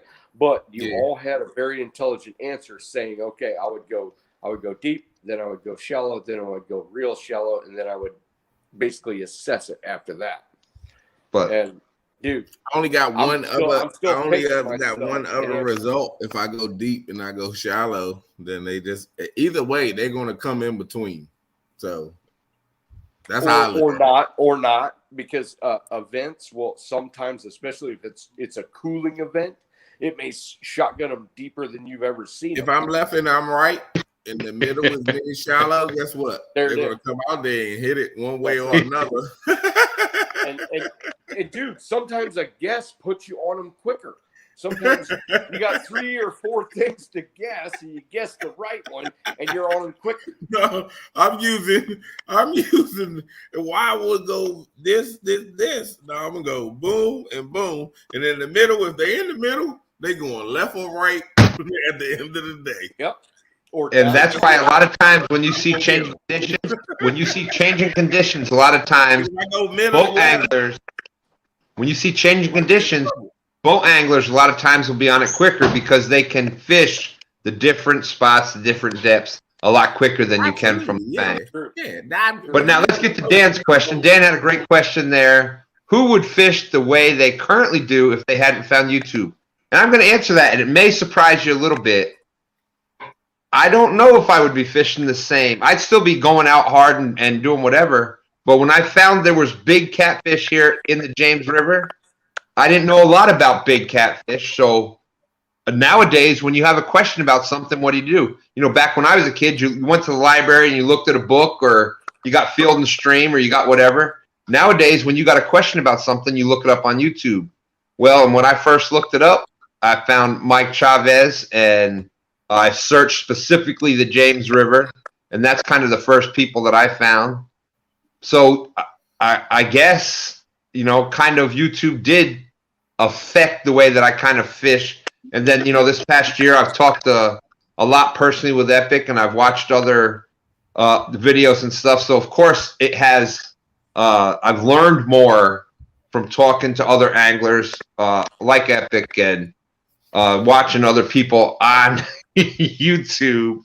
So yeah, I guess it has affected the way that I fish, but I think it helped me get to the right answers a lot quicker than if I didn't have YouTube to look at it. Missy has a follow-up question to YouTube question. You gotta let everybody answer it first.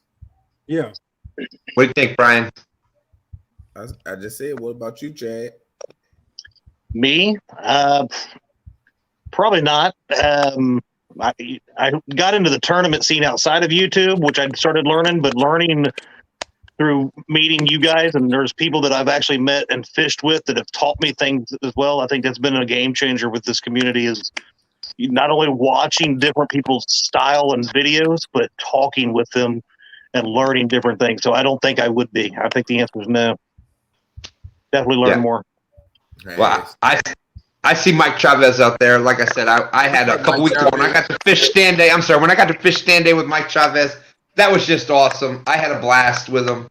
I'm sorry, that was my OG YouTube fishing person. So big shout out to Mike Chavez. Go ahead. I'm sorry. Shout out Mike Hey. Chavez. Sorry, I just got my hand raised because I would still do it. I would just do it in the dark. No, I got the thing. See, I got the. Go ahead, Epic. You know, YouTube ain't changed your way of fishing. No, YouTube doesn't change my way of fishing. I may feel a little bit of urgency to do it a little bit more, but I've done it the same way I've always done it, because before YouTube, I caught way more 100-pound fish than I did after YouTube. That's what I didn't ask you. Yeah. Ass. Since Tim wants to I mean, counter fish in our face again. I learned how to. Dang it! I gauge I'm just myself on that. Nobody else. That's what I'm saying. I don't gauge anybody else on whether they've caught fish over 100 pounds. That's me. I am pitting me against me. Right. And so when I say that, I hope everybody knows that I am not trying to throw that in anybody's face at all. I know. saying, I was okay. just being funny. I know, but some people would, I Sorry for might being think, funny, guys. if I listen to if my old self would listen to my young self would listen to my old self, I might think, who's this guy? Who's, he's kind of a douche, because he's always talking about 100-pound fish and stuff, but I'm literally pitting my own self against me. I don't, what I mean? Maybe don't. Maybe I just need to I understand exactly what you mean, Epic. I know exactly what you're saying. I get it. I understand. Let's get Haz's answer. I mean, you know that. That's how I learned to fish, was YouTube. I watched There you go. YouTube and learned how to tie my knots, learn how to tie everything, learn what to do, and then I just started. And then from there, I met people through YouTube, and then got information and tips from them. And then so of course YouTube has taught me a lot, and now I'm passing that knowledge on to other people through YouTube, and it's just like a revolving circle. I gotta say one thing. I have a big shout out. People that didn't know how to fish before, and they found YouTube and have learned to fish. They are like, I'm surprised at how quick they have picked up on stuff that it took me years to learn from even my family and my father, beating it into you. And they find YouTube, and you guys have just gone within a couple years, have learned so much stuff. It's amazing how much you've picked up from just watching. Learning curve, big time. Yeah. You're all impressive to me. I learned. Every single one of you, and people that aren't even into this. And I'm not just saying that. I'm saying there's never been a history in time that people have been able to pick up catfishing and catch the amount of big fish that they're catching right now. And there's evidence of it all across this board. Yeah. So do remember that, because I have Hold paid on. attention to what's Hold on, going on in the world. Say that And again. I've actually interviewed people, and it was a way longer period of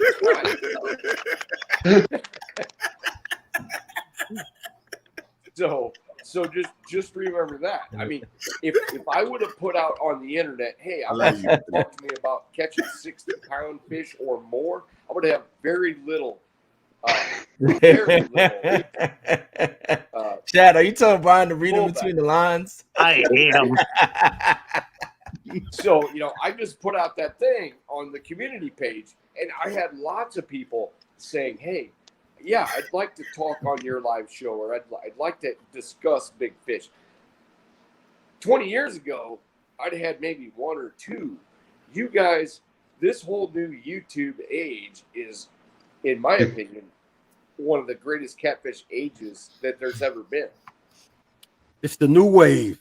New wave. Well, not just that. You guys are smart. You guys pay attention. You're entertainers. Wait, take me back off. He said smart. Catfish ambassadors. Oh yeah, hold on. You said smart? Yeah.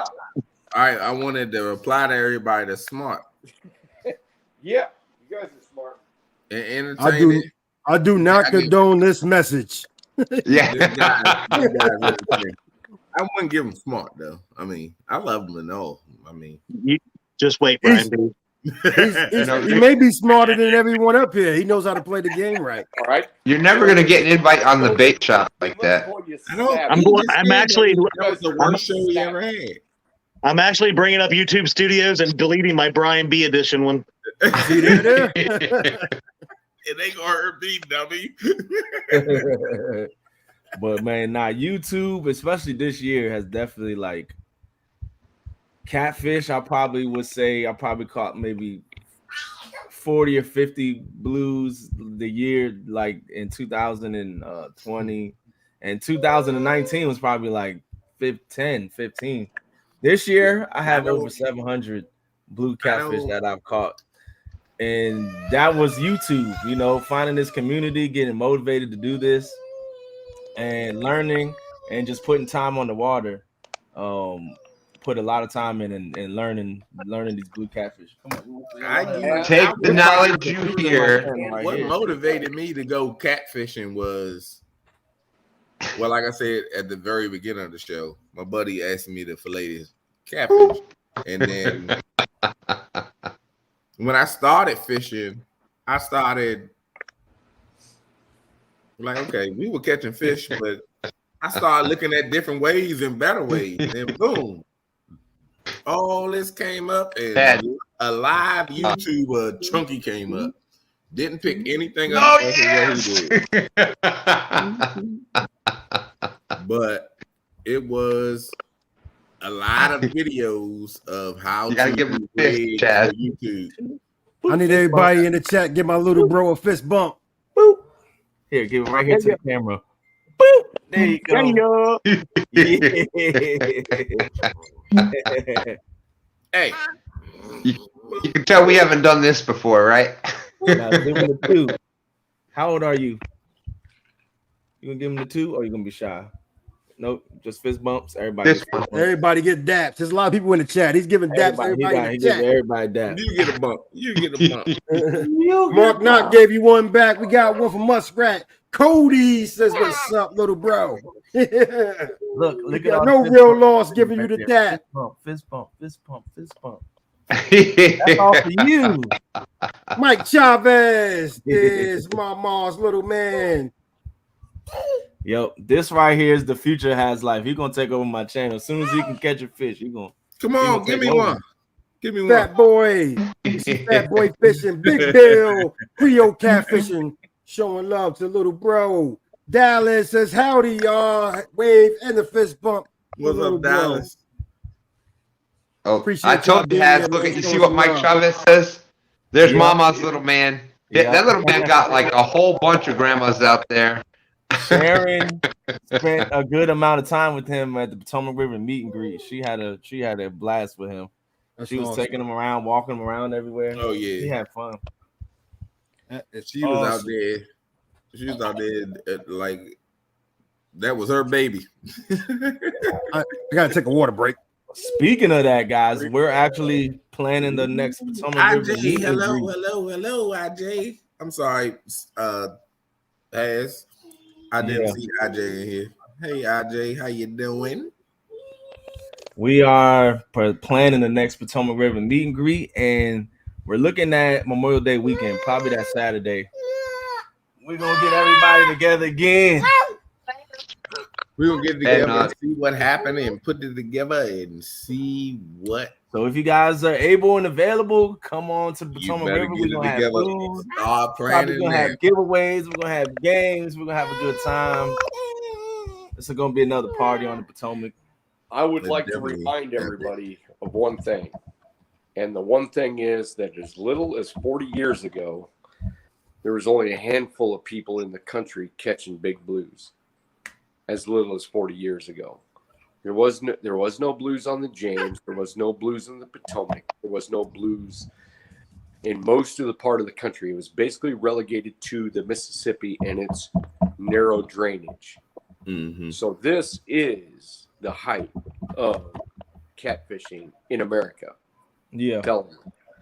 Pretty amazing because the Potomac thing, the James thing, and all that stuff has unfolded in the last 30, 35 years. Mhm. And I'm very happy people such as you are the benefactors of that fish population because you guys are doing a great job. And I love all of you.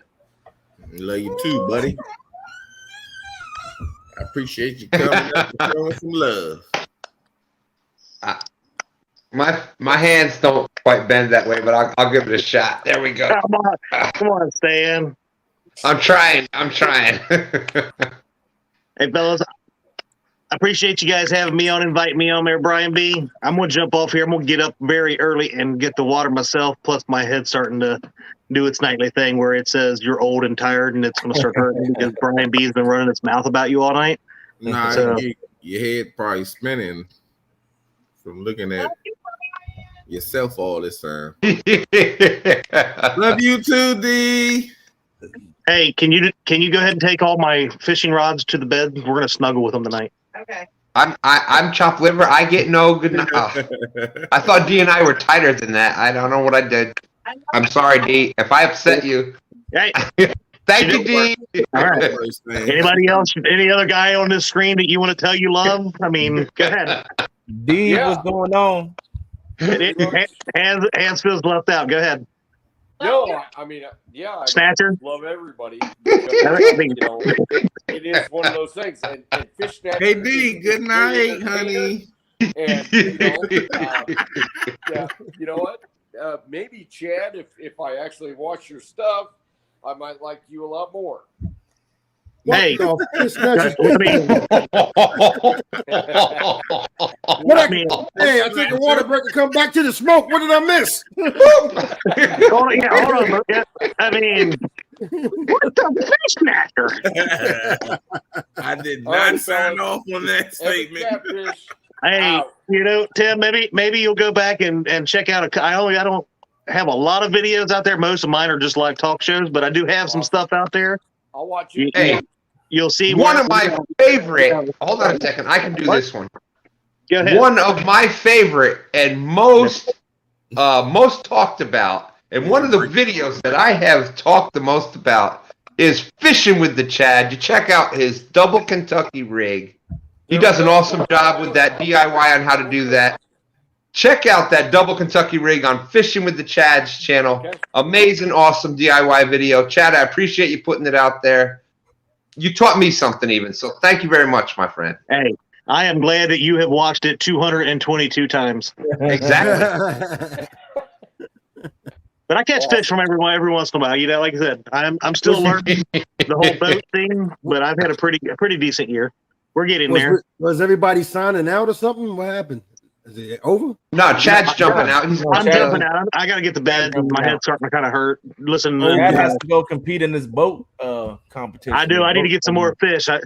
He has to Right go now, upgrade some I'm in the top 5, but there's only 5 of us, and I'm pretty far down there. Hey, you're Chad, doing better than Brian is. He's in 12th place. You were supposed to leave it at top 5. Like when I say a second place, 5 people in it. and there's only 2 people, I just say second place. I don't put the 2 people in there. Hey, all I got to say is so far, because I work so much, I've been out one time, and everybody else has been out. This is what the 11th, so they've probably been out 12 days already, and they're barely beating me by like 20 inches. So I just got to find some good fish now. Nah, you do got good numbers, so you got I do it all right. You got a chance. for sure. Yep.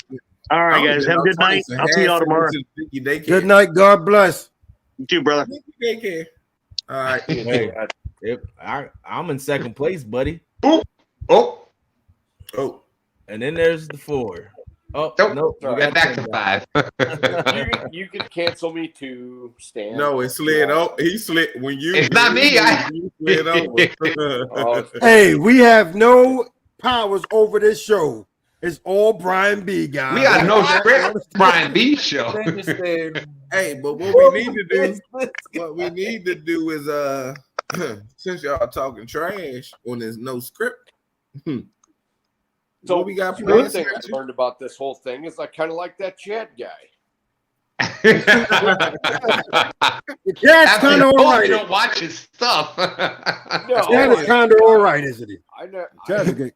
didn't know That anything is about Chad except for far people very talking about few. him.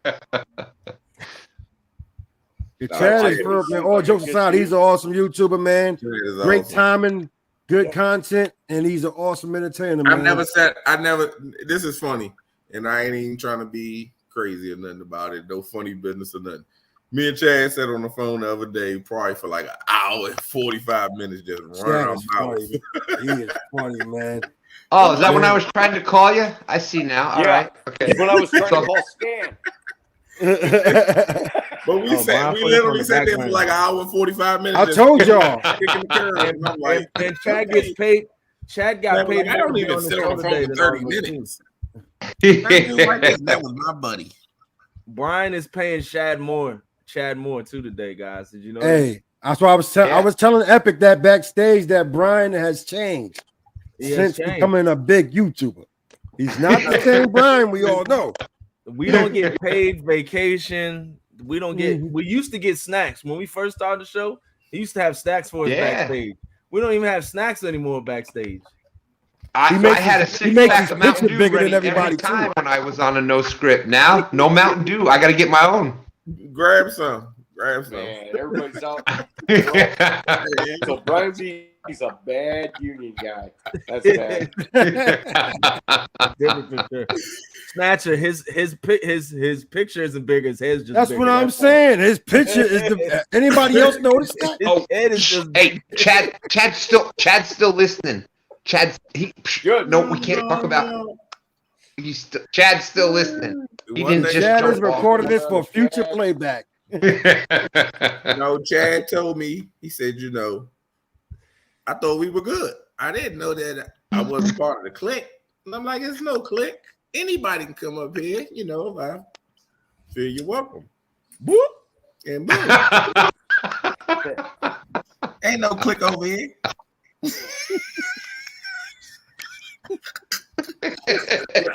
I'm the only one that doesn't know how to do that. Epic, you gotta learn your buttons. Come on. You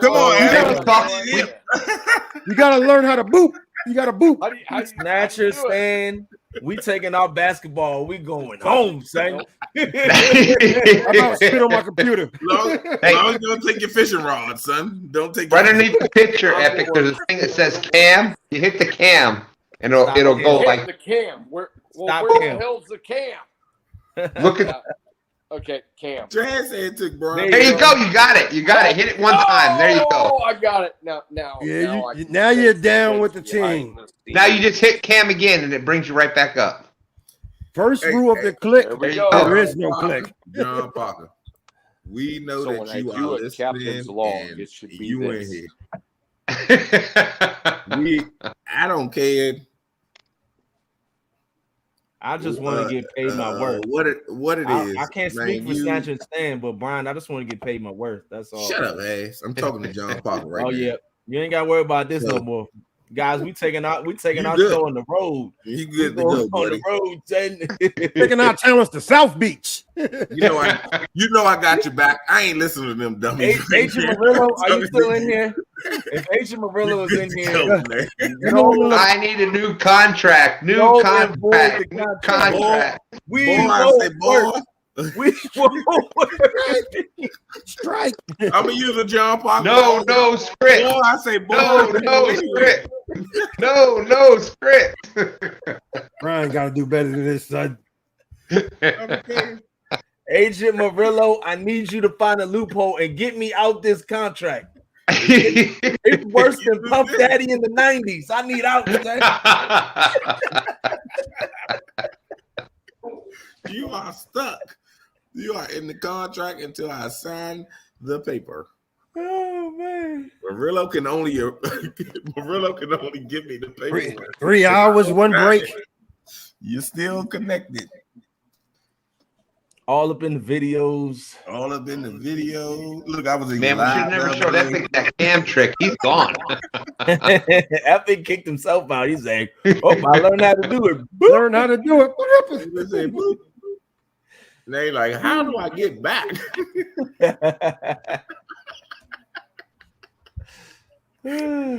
I know, Roger.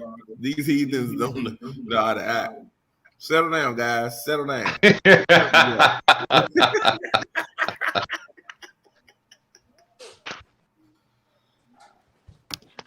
Where's Jody? I seen Jody in here earlier. She taking a nap. Oh no, her daughter did graduate. All I gotta say is on the way it's home. much better without having to see my ugly head on there. See, I ain't say that. This whole thing right here. I didn't say that, Epic. I did. Hey. But all right. Snatcher. We was talking about this thing. Oh, go ahead, handle your business. Because I want to clarify what we doing, because you ain't, y'all talking all that trash. It's about the competition. Mm-hmm. You better hope to decide the right thing, because you already know what time it is with one of them. I don't care. Woo!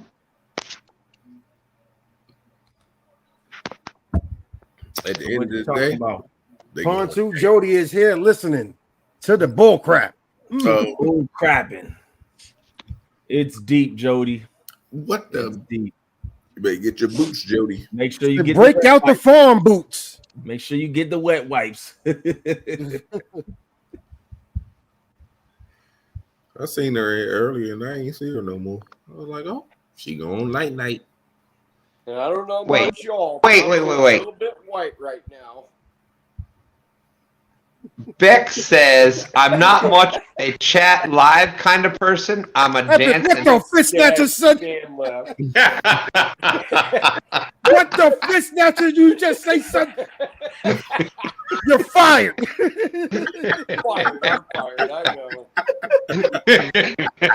What the snatcher's going on here, son?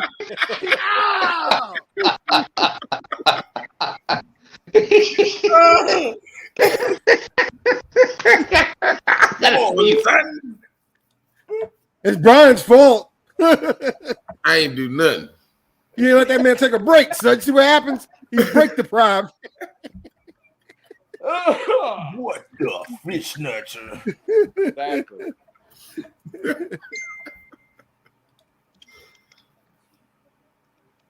Oh man. God. Finally, I could make somebody laugh.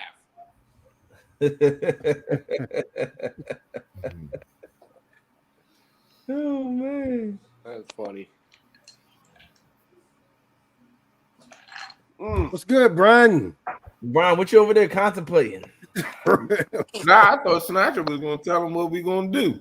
So what we doing? I was waiting on you, son. You said you hold on. So this is what's going on, people out there in the good YouTube world. Brian B is fitting to try to challenge me, Has Life, 2 stands, and epic catfishing. And any of you guys in the chat that want to compete. What? He wants to challenge us to a cook-off. If If y'all want to submit your pictures of what's the menu again, Brian? Well, they have to vote. We actually have to pick. What's the menu? They got a choice, right? Yeah, 3 choices. You got cheeseburgers, burgers, murder burgers, as What to Snatcher say? calls them. You got fried fish and fried chicken. So we're going to be competing on our channels, and y'all can also participate by sending it on Facebook, guys, y'all pictures. And after we get done competing against each other, we'll check out what you guys got going on as well. If y'all want to submit it to any of our Facebook pages, you're more than welcome. Or Gmail. You can send it to Gmail too. We'll check out what y'all got going on. Out of the one that everybody decides. And if we're going to put this poll up of all three, and I need you to go to that poll and pick what y'all want to battle on. Cheeseburgers. Popular. It's gonna cheeseburgers. win. You don't have to cook all three. Yeah, it's going to be one. It's only going to be one. I vote mac and cheese. What? That wasn't one of the choices. You don't. Oh well, all right. Mac and cheese. I missed the backstage. I was. So are they gonna have to upload a video hold on. on a YouTube channel like a how-to? How they gonna challenge us? How they gonna challenge us in that? They can go to the restaurant and do that. They're gonna. That's true. Before we challenge the people in the crowd, you gotta make a video. We challenge each other and we go live on no script, and we all We are. That. And then after we're done, we're gonna view the chat. We're gonna do ours live. Yeah. Everybody that's in the chat that's got some, we're gonna go review theirs after we're done. Yeah, and then I just crush all of y'all. I hope it's fried fish. I love me some. So because you got Mike Chavez in there. Oh no, he's not welcome in this tournament. Get out of here, Mike Chavez. Mike Chavez is definitely welcome. I told y'all that from the start, son. I told y'all I don't want this smoke. I tried to tell you, man. You wasn't listening, Brian. I told you. I said Jody, Mike Chavez has to. You're sleeping on guys, man. He's got a menu. Yo. Jody's bed matches her favorite snack. She got zebra cakes and she got the black and white back there. No, I peeped that. Hey, Mike. Nice. What's up, Pontoon Jody? How you doing? I'm doing great. How you all? Doing great as well. Glad to see you. And if you guys want to do this challenge, you guys have to cook it. You have to upload a video. You just can't go to Burger King and buy a double Whopper and then put it on a plate and take a picture. It's not gonna work. And don't think you add cheese and bacon to that Whopper, and it's a whole different deal. Smash burger. Oh yeah, says Dan. Everybody already knows. If y'all don't already know about the snatch burgers, I don't know what to tell you. Y'all better choose something else. Hey, better choose one of those places. Shout out to I said D when we first started. Shout out to D for sending the PayPal. Shout out to Freddie. He sent the $5 PayPal. And shout out to Mark. $5 Richard. My phone wasn't going off, I guess, because I got the apps open. And shout out to Mark Bacon His Life. Shout out to Mark, man. Y'all start talking about bacon, Mark appears. Yep. Or you can have a bacon cook-off. Shout out. Oh, y'all I don't do the bacon. Hold on. First of all, what we can do is see what we can. What's the chat, Jody, Miss Jody, I apologize for the rudeness here. Howdy, First Jody. of all, welcome, Miss Jody. Y'all check out Pontoon Jody Catfish on Thursday night, 10 p.m. She's going to be doing a little something. We never know what's going to happen. Thursday nights, 10 p.m. Check out Pontoon Jody. There you go. Now, Brian, go ahead. Proceed. Sorry. Thank you, Stan. Forgive me. Whatever they want to do. At the end of the day, pardon my manners. Welcome, the Trash Talk Queen, aka the Zebra Cake Queen. I ain't talking about Epic. Epic. When I say these jokers up on the panel, I'm talking about all these other jokers except for Epic. They don't want to do that with me. When it comes to the why except for Epic? There you go, Epic. There you go. What you? You two must hey, we're gonna do burgers together. That's what it is. We're gonna do burgers. You got to be able to take down a cow, butcher it, find your own meat, make the burger. In the challenge, the Bros is included in the challenge with the cook-off. We going live, and we gonna see who can prepare the best meal on whatever. Hey Tito, come here, Tito. Yeah, you forgot that people. Let's do a bologna sandwich challenge. I already have a video for that. So, this is my summation. If you haven't been in here. So, last time on Epic Catfish, I talked to a bunch of people, spilled 2 drinks, and then had a serious talk with everybody and lost 100 subscribers.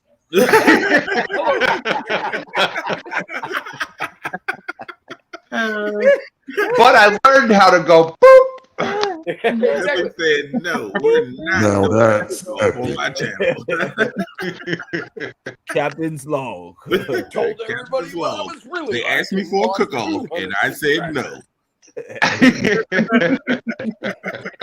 And they challenged me to a drink off, and I said, hell yeah. Sure. That's a cook-off. Hey, Somebody said shad burgers ill. What the Ain't fuck? nobody eating no Burgers. bait, no, son. nobody's eating bait. Shad burgers. Come on, Nobody's eating bait. This ain't no J-Dog challenge. This is Yeah, not yeah, a yeah. J-Dog challenge. This is real deal. It's all about how good it is, Yeah. how good it looks. How I'm about good to it say, looks. it's, You won't be able it's to more taste so it. a presentation and looks. Well, Presentation. presentation is the look. So, I So guess. that's gonna be part of the criteria. So it's gonna be probably like 5 criterias or something Yeah. like that. All right. I had no part of this, so this is why if you ever go onto a live, you never, ever, ever miss the backstage because you get involved in all kinds of stuff that you had no input on. Yep. Brian, man, it's Brian. He's Hey, been trying. one he's thing been I know about trying. Stan though is No, he don't no. back down from no challenge. Like He Sean not has one. about your cast iron pizza. That was delicious. I do it myself, but you are not involved in this challenge, okay, buddy?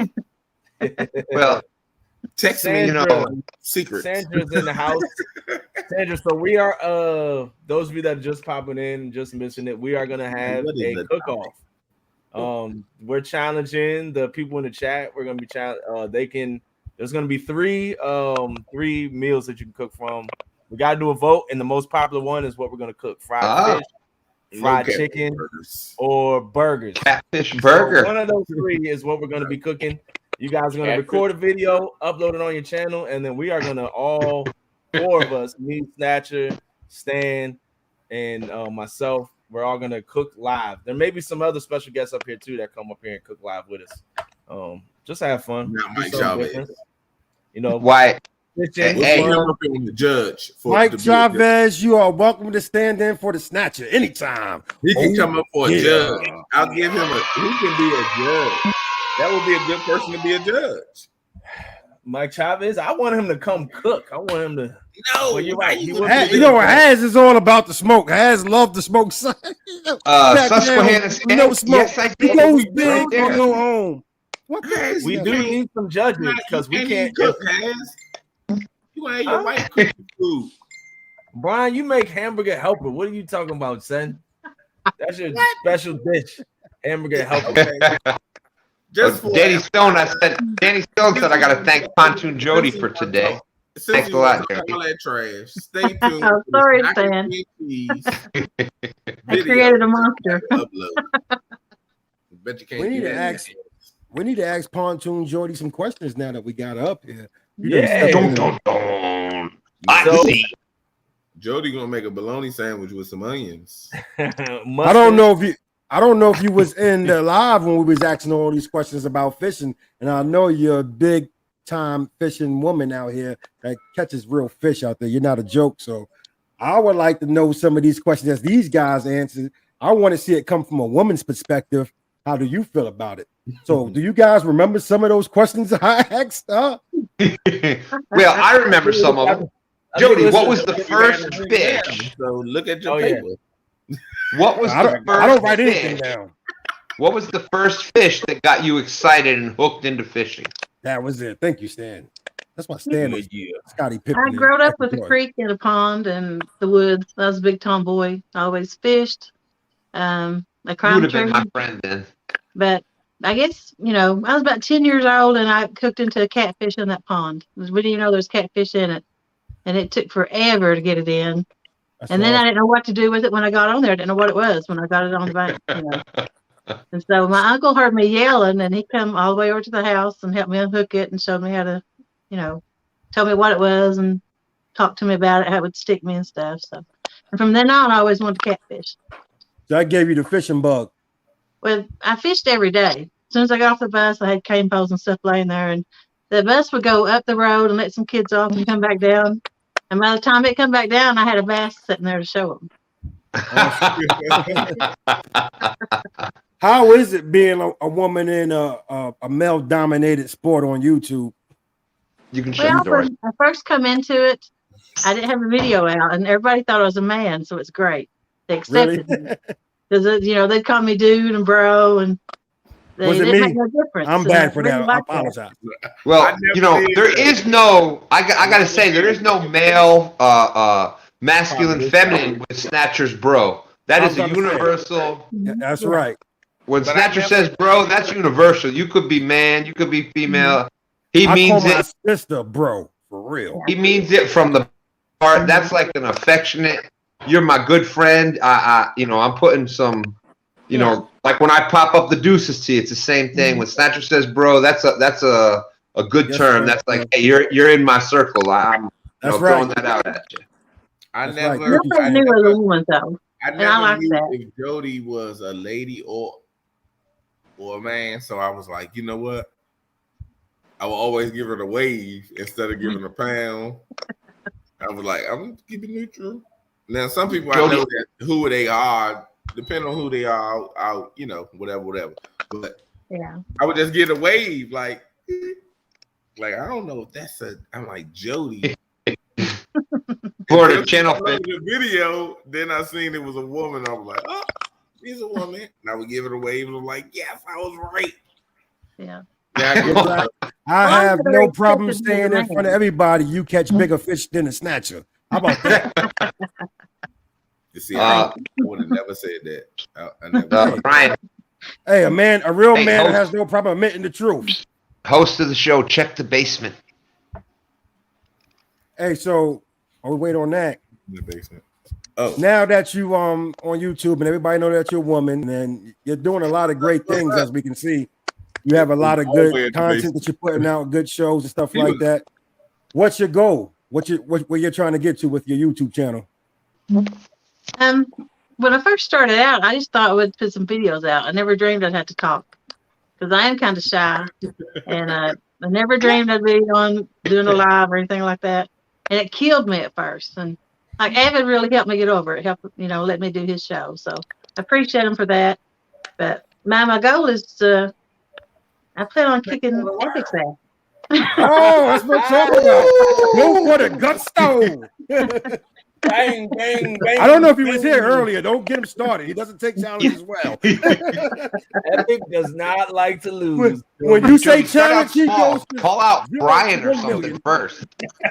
And you know what, Jody? By the time you're beating where I'm at, I'll be like, yes, Jody, go to it. I will too. I'm not saying it's going to take very long. I'm just saying maybe I'm just a little bit old.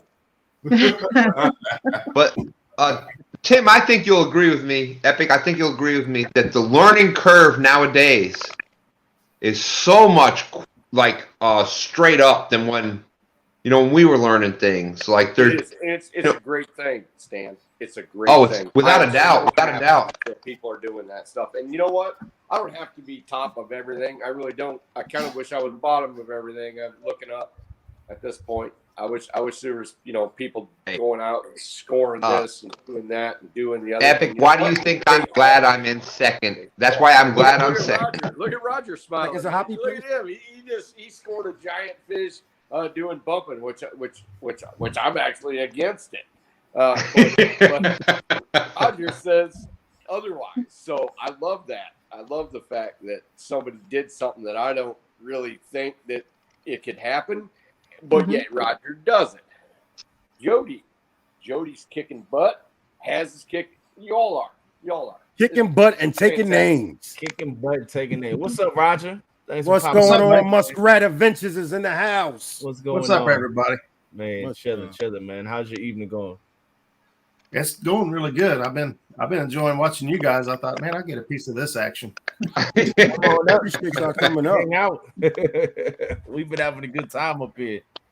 Man, the weather here's been crazy. The wind today was just insane, and Zach decided to go out anyway. Man, he still put like 11 or 12 fish in a boat in 2 hours today. Dang. Oh, big shout out to Zach. If you meet Zach, you will understand what Roger just said. That's I'll leave it at that. Whew. I know, Mark. That's what I'm saying. How you gonna tell Mike Chavez he can't compete? And Brian is scared of Mike, obviously, because he said he can't. I mean, Mike do what he do.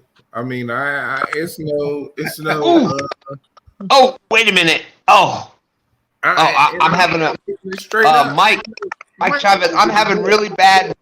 Oh, I've got some severe back spasms going on.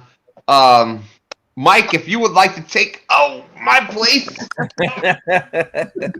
Too late. I already tagged him in for the snatcher. Oh, dang it. Gosh darn it. Day late and dollar short as usual. If I'm doing it, you all doing it. Hey, nope. First of all, I can do that list though. The list that y'all got, I can do that list. We're already underpaid, and now Brian he just seen the list. Ain't that something? I've never seen the list. So you're gonna have somebody? It's just hamburgers, chicken, or fish. Is this just for looks, or is somebody gonna taste these dishes? I'm gonna taste it. It's all for somebody to taste it, but hey, Has can taste the dish after his lady eat it after she cook it. Half of my lady eat it. Well, that's what I was getting at. He said that tastes good because she just sat in the kitchen and ate that. You know where we should do something like this? We should do something like this at CatCon. We going live. We got cooking at CatCon. I'm going to have a cook-off at CatCon. I'm not doing no cooking. You know, hey. Yeah, I ain't cooking at CatCon. I'm eating out every night. You go if you cooking at CatCon is gonna be like making jail hookups in the microwave, right? in the hotel. They already have a fish fry. They have a fry off. Are you kidding me? I'll be out in the parking lot. I can take some rocks. I'll get I'll break take some bark from the bottom of the landscaping and get some bark off the trees. You know, we'll get a real old school kind of cooking competition going. Some cedar planks. That's right. Yeah, just send me to the place with some beer and some wings or some good Mexican joint. That's where we going when I go to CatCon. I'm not doing no cooking. We're gonna spend time together. We're gonna have a good time, but we're gonna shut a restaurant down at the end of every night. We're gonna shut the whole town down. They're gonna be like, what in the world is going on down here? Like, this is crazy. Mark Knott says, let her reel in every fish, even yours. That is answering G-Style's question. There you go, G-Style. Back for tacos. CatCon. It's going. Yeah, last couple of years at CatCon, we put together. I looked up what time like the seminars were. YouTubers meet and greet together. So a couple of those turned out really good. I think Steve's got a whole thing planned for that. I'm not sure. I'll have to ask him again. But I'm pretty sure that Steve's got some whole room set aside, or at least that's the idea that I got. Well, he better have it one. There was a YouTube area, but like there wasn't a. So what I did last 2 years was just find a time slot that there wasn't a bunch of speakers going, and that was when we all kind of got together in that designated area and just kind of met hands and hug a neck and shake, do all that stuff, collaborate. Well, I hate to miss it because I'll probably be talking during that. No, you won't. I'll make sure it's not during your speech because we're going to be there. Well, all right, but I already we have grown. The available time that's left.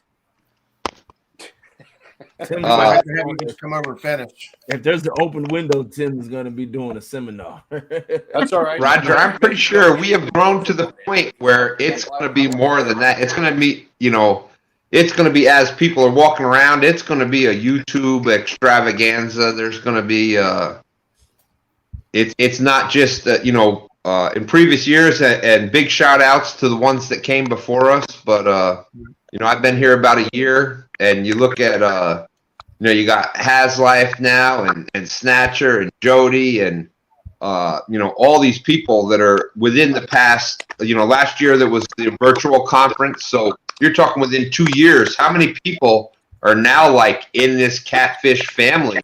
Yeah, that are going to be. There's going to be literally probably hundreds of us there. Yeah. I just want to say a big shout out to Steve and Chris and Palmetto, you know, because I was a part of the virtual CatCon. You know, that was like after like a month and a half of doing the online fishing and, you know, YouTube stuff. I was like, what? You know, they asked me to be a part of it, and it was crazy. I was like, of course I was nervous. That was the only time I was nervous before live stream. I was like, and what am I gonna say? What am I gonna do? I don't know. I was nervous, and then right when they bring you up from backstage, boom, like the nerves just went away, and it was like lights, camera, action. I had a blast. It was You ain't had no other choice. Yeah. I gotta admit, I get kind of nervous every time before I come up on live too. Oh, shut up. Shut up.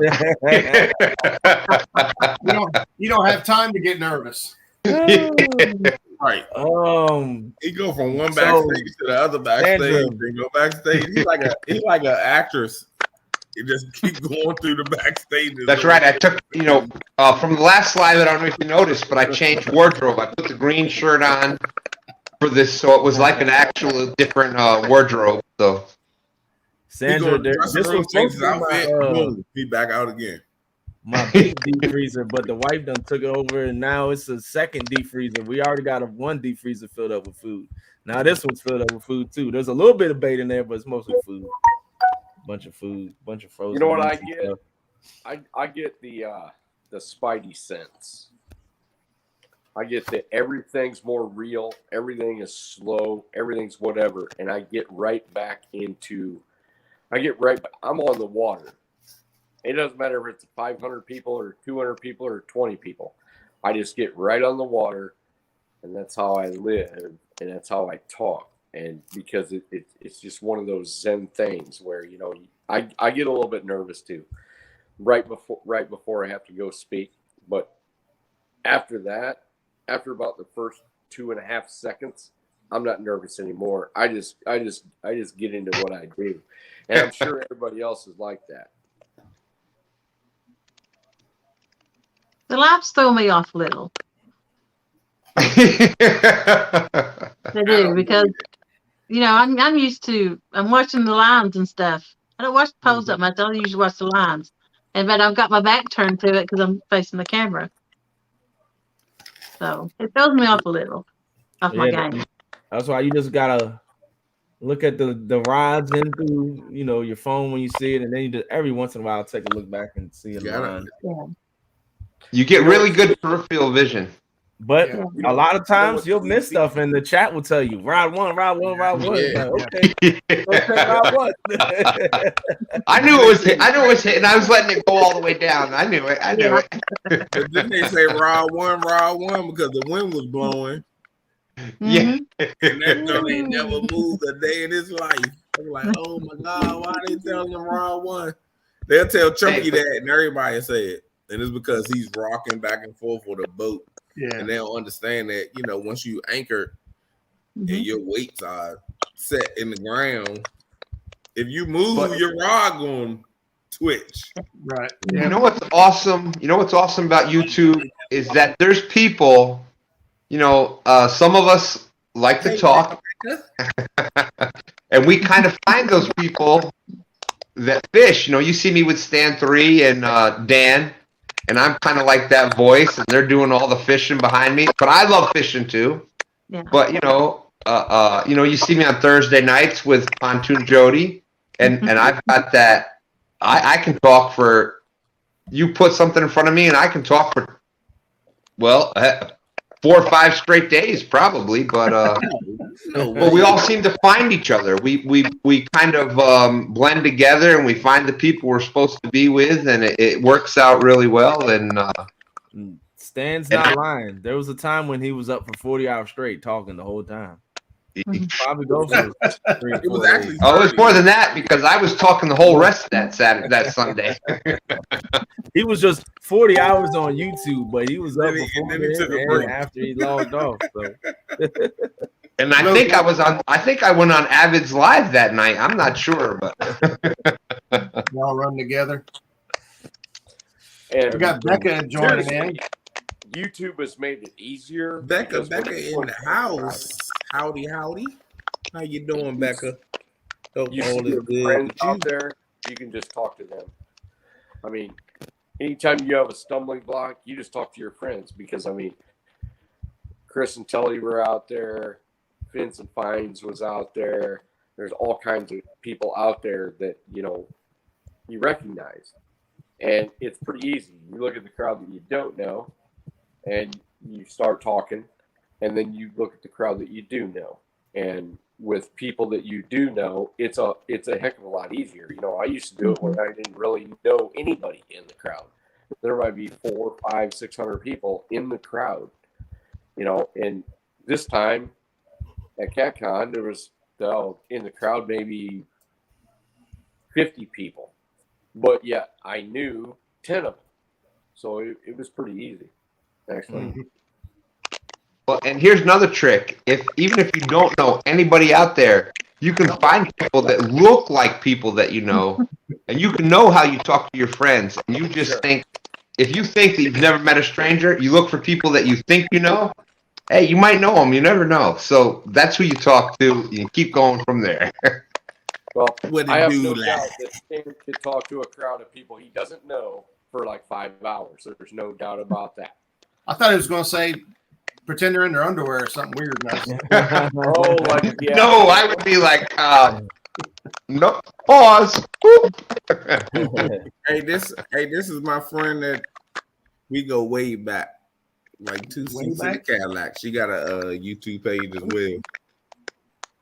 Check her out. What's up? It's just me. What's up? What's up? Welcome. All right, everybody. Before everybody goes, my signal's starting to infiltrate this whole thing. It's got a whole bunch of stuff, so I'm gonna get off. We heard it. Thanks for having me on. All right, Epic. I appreciate you coming up, buddy. Hey, All right, thanks, Epic.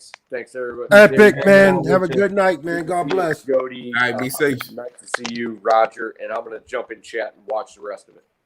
All right, later. Epic. Thank you very much. From the entire Catfish community, we appreciate you. Don't change. Don't think that you've got to be tone yourself down or do something different. He Thank you got very it. much.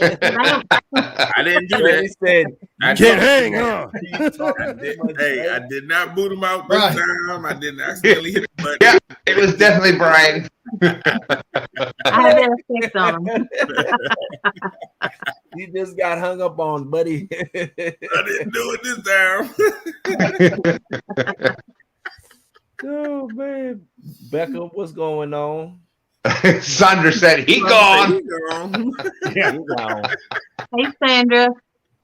He was gone way before he I was accidentally got her this morning. I'm so sorry. gone. Oh, man. I don't know if You all did saw what, me Jody? this morning. I accidentally bounced Sandra this morning. Timed her out. Oh, Oh yeah, you did. oh, Jody when fell you fell asleep. asleep. She's like, I got a couple people. And like 5 minutes later, she was like, "Bloop, you get a timeout. Bloop, you get a You know, timeout." You're getting a timeout. And you're I getting said, "Oh, Jody was." You know what? Here goes I've Jody. never done that on everybody else's live. Everybody out. I've never done that before. Yeah, right. Never. No, Stan I mean, I'm timed threatened, out but- like Stan timed out like 8 people in Chunky Live, and I was like, I had to call him like, Stan, get your phone out your pocket. You timing everybody out. And then I was out with Mike Chavez. I timed out half of our live chat, including Mama Chavez. I was like, oh my God, are you kidding me? I'm like, oh my goodness, this joke is going ham on the timeouts. I said, he gotta have it in his pocket. He was like, what? I didn't even know I was doing it. I'm like, yeah, well, 8 people later, you are. I'm like, well, how do I fix it? You timed them out. They gotta wait 5 minutes. It was a good thing it wasn't a lot of boomers. Potomac River Monster says it didn't know it needed so much equipment to go live on YouTube, man. All you really need is a You phone. don't need man. a lot of That's it. equipment. Yeah. Well, Well, you need a The phone. hold- You I need mean, a the other phone stuff makes it stand, nice, but a phone holder and a good phone. service, and a phone holder. a charger, and a battery pack. If you plan on going long, live Yeah. long. Yeah. Oh, well, yeah. Some people only go live for an hour. But yeah. You get a good one like this, Stan uses a deep cycle battery to his life. So I've got the He been generator. around for like 14 to 16 hours. He be out in the water like 16 hours straight. Like, Stan, you gonna Yeah, I got a bunch of them. I started off with these, and now I got a bunch of big ones. But these ones I use like for my GoPro. Like, especially in the wintertime, I put this like in my hoodie, and then I have my GoPro to my chest, and then I just let this thing run the GoPro. I don't even use the battery. I started buying batteries at first, and I was like, why am I going to spend money on? Because they're like $20 each battery. They die quick. Yeah, and they die, and they only last for like 50 minutes. The battery in a GoPro is not what you want. It ain't worth it. If it's in the summertime, it's without the battery, get it without the battery because the battery ain't gonna do nothing. Jody's like, I happen to have my power bank right here. So what I use, and I forget to plug it out, so I still go dead. My phone still goes dead. It's got plug-ins on that, like where you can plug in, like they have a pump too. Got a socket in there. Yeah, I actually used the pump from my trailer the other night. Yeah, she got a pump on that Battery's thing. low. We was looking at Jody, put that up again. You can tell that's a quality product. You know why? blow It's got my name on it. blow it up for me, Brian. Hey, Brian, blow it up for They me. can jump the car too and everything. Okay. It's a battery pack and a defibrillator. Is that it's USB? You jump. If I run my battery down, I can jump them off, and then I actually already use air compressor on my trailer tire. Nice. And right there, So it it got a light on it. Look on the side. She got a light on it so she can find a zebra cake. Yeah. The other side. Nice. Jody, don't drain the battery. How long does that last for you? She even has the zebra cake warmer built in too. A building zebra cake holder. How long does that last when you out fishing? I went 3 trips out charging it. Well, it depends on what you're charging. You know what I'm saying? I'm usually for what we do, though, you know what I mean? If you're fishing with lights and the camera and all that, you know, that's what you really need it for. But if you're out there doing YouTube, you need it for your lights and your camera. So if it's lasting the whole night, and she says she hasn't recharged it in 3 days, that's a great deal there. David Smith the said, battery my lights run off of, like a car battery. David Smith said, and Jody brings in a nuclear power plant. Yeah, so we was looking at the power. What's it called? Powerhouse. What's that thing you Power showed bank? me? The orange and black one. Car jump box. I don't know what they are. Yeah, that's the new wave right there. You get your solar panels. And then little bitty 20 mAh thing. I was looking at thing of it like $1,500. I told you they got one with just the one outlet on it and a USB. Got one outlet and a USB. I got and on 120 something. I got on Hayes' boat, and I'm like, man, what is all this? He's like, oh no, that's a solar joint for my battery. Oh yeah, I keep solars on there to charge my batteries because where my boat is stored at, I don't have there's no power electric right there. Mm-hmm. So while it's sitting, it's charging my batteries up. That's what I do. That's right, Dominic. I appreciate the comment. What kind of power consumption you guys getting out of the Conpex lights? I'm wanting to pick up one of those lights off Uncle Lou. I was curious about the battery draw. It's very minimal. Really, I figured it was, but I figured I'd ask somebody that had it. It's very minimal. Like on my 60 amp hour battery, I can like 7 days in a row each night. All right. Well, I was in the Iron Cat from Friday night to Sunday, and I used one of those sealed Vexlar 12 volt. They're about that big. Yep. Yeah, I used one of those for both nights. Small. It's very small draw. I got you. Okay. I did the 7 to 7. So like you keep like what 10 batteries in your boat, Roger? So you don't need the extra battery. Hey, Brian, you have plenty of power. Hey, They're all 105 amp hour. You're good. You got it covered. Yeah, I'm scared of the dark. Yeah. I did the 707 with the I took the battery off my boat, but I did 707 and I did maybe 10 hours of light, and I ran 2 complex lights off of that, and I didn't even charge the last time I put it in the boat, and I was still good, and I put it on the charger after that, and it was at like 65%. So I need y'all to look up Jackery. Yeah, the Jackery. Shoot, get that battery, get that thing right there and use it, and let me know if it works so I can get it. Hey, Brian, show it. It's in the basement. Show it to everybody. Guinea pig. Yeah. I mean, it looks good though. It looks the good. videos, the but videos. It's more good. for if you're really going off grid and you're not going to be near no power, so that you can use the solar panels to charge. But look, it's $200. Yeah, the small one. How many? 2 out. It's got an outlet and 2 USBs. Oh yeah. What's the amp hour though? 200 watts. That's the joint. That's the joint. Their fishing stuff did the video one look like. That's not a bad price right there, man. It depends on the amp hours. Yeah, well, I gotta know what the amp hours are on it compared to like a battery. I don't see what it is. Right. So that's what we need to find out. We need somebody right there. It lasts. Like we need somebody to go cop that right there and test it out for us. And let us know what you think. But they have like one that has like 3 plugs on it, a whole bunch of other stuff, and that one was like $1,500. Yeah, that's $1,500. That's the one that come with the solar panels. Yeah. I seen that. Jody, go get it. I got all I need. Well, you know, if somebody wants to sponsor it and send it for Christmas, you know, yeah. I'll try it out, son. Yeah, let me. You want to buy it? Let me know. I'll send you my address. I'll tell you how it works. Hey, y'all know how good I am at product placement. I'm just saying. So if you got a product you want. All we want for Christmas is the new wave. Reach out to Jackery. That's what we need to do. Somebody need to reach out to Jackery. I'm already on it. I'm on their webpage. My man, that's what I'm talking about. You let us know what you think. You know, Jackery. We might have put you in the game. You might be the next future wave of YouTube. Nah, but honestly, I do that stuff. I will reach out to companies and see what they'll send. Yeah. Actually, you'll be surprised how much stuff they'll send you. Even you think you're not big enough, just let them tell you you're not big enough. Decide. I agree.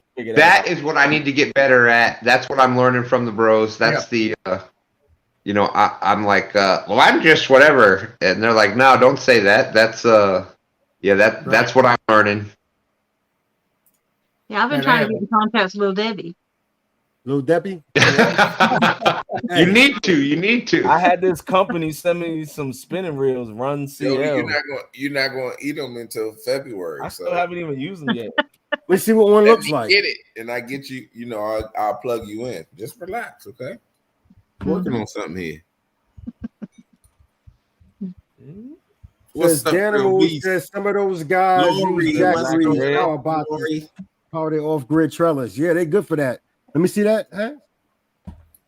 Ooh, not a bad looking reel. Yeah, it isn't. I just don't use spinning wheels, so I haven't used it yet. We do a Little Debbie tournament. Yeah, nah. A little Debbie tournament. Little Debbie's for bait about as bad as bait. I'm going to 16.8. That's expensive. Because I'm going to get my Little Debbie. 16.8 out. Yeah, that's expensive. Yeah. Why is that expensive? That's the same one, right? I wish I would get in it. I'm gonna run them over. It's $200. But compared to if you were just to get a lithium 60 amp hour battery, is like $300. You can get that for $200. You can get it for that same price. Really? So you're only getting a 16 amp hour battery. Like if you just get a lithium battery by itself, it's gonna be like $50, $80 around that range. I got this one figured out. Nice. 16.8 amp hours. Yeah, that's what Mark just put in the chat. Yeah. Oh. Roger. Oh, has it saying? Yeah, way to go, Mark. The cheaper route was to get a battery. It is. Just get a lithium battery, amped up outdoors. You can. Yeah. Another one that a company that I reached out to and was just like, do. shoot, let me see what they could do. Boop, they hooked me up. So you never know. Yeah, Son the of a gun. recharge time on it's like between 5.5 and 7 hours, depending on which method of charging you go with. Solar is probably longer than that. Sandra is clarifying the Florida Channel Catfish and saying, no little Debbie's for bait. I wasn't talking about for bait. Yeah, you're right. It does match that color wave of a GX too, black and red. I gotta test it out. I gotta give it a try. Seems sturdy, but the handle, I don't know. Can the handle hold a big fish? Can it handle it? I don't know. We're gonna find out. Can the handle it? I'm gonna give them an honest review. If it sucks, I'll let you guys know. Yeah, and you know what? That's actually a good thing. I've gotten products from folks in our community, and the only thing I told them was you're going to get an honest feedback as to whether it's good or bad. And I'm not scared to give bad feedback or negative feedback to help improve a product. And that's what they appreciate the most, especially when they're giving products away for free. Most people are just feel compelled to be like, oh yeah, it's awesome. It's great, man. I love it. And just, so they want more, or they just want to feel like, show appreciation. But if you really take the time to talk to an owner or a builder of any type, they want to know the flaws so that they can correct them and make a better product. And if you find yourself in that situation, that's my 2 cents is give it to them straight. They appreciate it more than you think. Yeah. As far as fishing things go, you've heard me talk about Uncle Lou rods, which I can guarantee. I can guarantee them. Trust me. And you've heard me talk about Brad Caudle tidal weights. Yep. That's the only weights we use. I have used the Drifter Santee Cooper, the Santee Drifter rig from Jimmy down there. They're amazing. Out with Green Machine Outdoors, and we used them all summer long, and they were amazing. I haven't tried the Santee Drifters yet. Of course, you already know. They're awesome. Never lost anchors. Amazing. That's what we use. That's what Green Machine uses. I have so many Santee Drifters. Oh, really? Shout out to Jimmy, man. Jimmy's awesome. I think we're gonna. He sponsored the kayak tournaments. So, like, if I come in second place, which I've come in second place a lot to Dan, you get a consolation prize, which is a pack of Santee Drifters. So I had already ordered like 4 packs, and now I've won another 4 packs. I have so many packs of Santee Drifters. I need to do some 3K giveaways coming up, so I'll probably add some Santee Drifters to the giveaway. There you go. Yeah, I like to get some light ones, like 2. I usually, honestly, on like Hoover and stuff down here on the lake, I only run like an ounce and a half. 2.5, I think, is the lightest. Smallest. Yeah, the lightest, I think. It may go lighter, but 2.5 is like what I use. But do they have flotation in them? I've got the 4 and the 6, but it's too heavy because now it's just the whole thing sitting on bottom instead of floating up like it's supposed to. Yeah. Do they have flotation in them? No. They don't stand up? No. Okay. I'm pretty sure it doesn't have flotation in it. Oh, because that offsets the actual weight. Yeah. People are like, I'm using a 2 ounce float or sinker, but you put, a bunch of styrofoam in there, and now you're only really getting like an ounce. Yeah. No, there's no float, but that's why you put floats. You run floats on your hooks. Well, I like it to stand up. Like if I stop, I want it to stand up. Gotcha. Just kind of getting that. But because of that design, they really do not. You will wear that thing out before it snags up. I mean, it's we used them in the James River all summer long, and I don't remember. And fishing with Dan, we were doing a lot of drifting in the boat, and which is something that I really never did before. And I love when Dan proves me wrong, because then that means we're catching fish. But right. I was never drifting and all that kind of stuff. And, this is really the first time I did a lot of that stuff. And I'm like, dang it, Dan, you proved me wrong again. Here we go. Here's a 50-pound fish. They're pretty long, aren't they? That's what I like. Yeah, they're long. They are long. Yeah. I've had some ones that are like, short and fat, but and because of their design, they it like just goes right through the snags. Sandra, before I can send the reel out to anybody, I have to do a video of it. That's one thing that the company does ask you to do. I do have to do a review and test it out and see.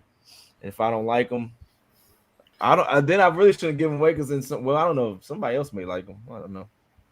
And there is one other company I can talk about: Catfish Clothing. Chris from Catfish Clothing. You won't be disappointed. This is actually this right here. This is the hat that I was wearing during that 222-pound surgeon at the Uncle Lou ride. Get him out of here. No, but seriously, that was the hat that I was wearing. Stan, normally it's 3 strikes, but it's 222 strikes. You're out of here, buddy. Yeah. He kept saying it. He just said it. He stuck it in there. We didn't give you 221 chances. You still didn't learn. You're out of here. Hey, when I believe in something, I gotta say it. So You don't say that What's S up? word. What's up, Pat? Over at Real Beasts. Definitely Catfish Clothing. Real They beef. the ones What's who did going my on? shirts. They did my Hats Life hats too as well.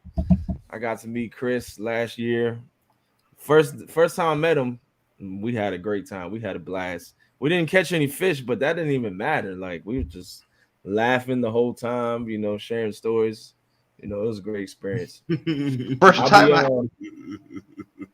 Go ahead, Ed. With him next in a few weeks.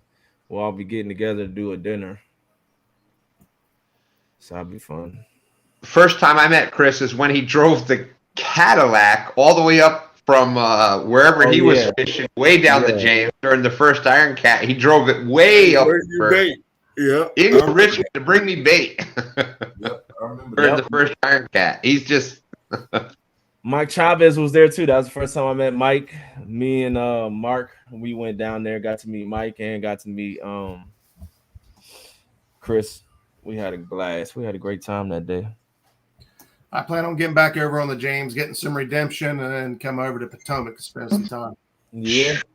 Don't worry. The Potomac, you ain't got to put in that much work. We're gonna get you on some fish. Oh, I don't mind putting in the work. I just a little kickback is good. We got our bus kicked twice on the James, but man, that weekend when we were there, I was there like the weekend before, I think, or something. When we caught some nice fish, but that weekend, man, it was rough.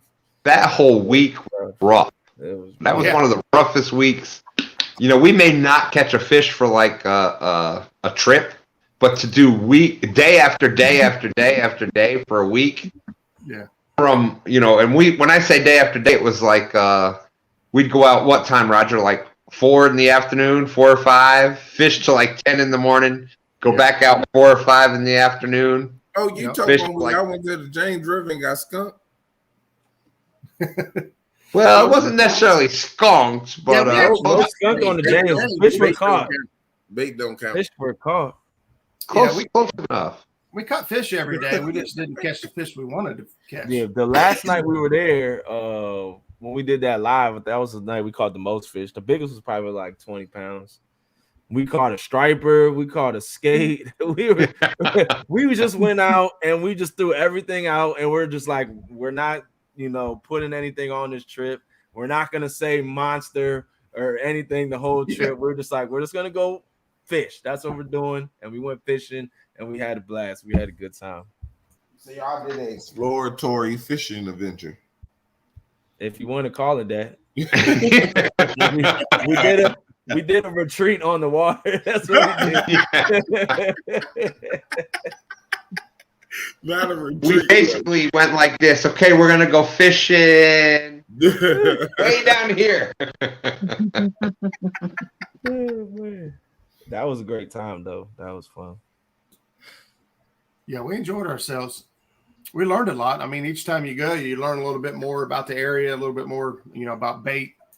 Our first day there, we drove straight there and went straight to the boat ramp and put straight in the water, and we didn't even realize it was tidal.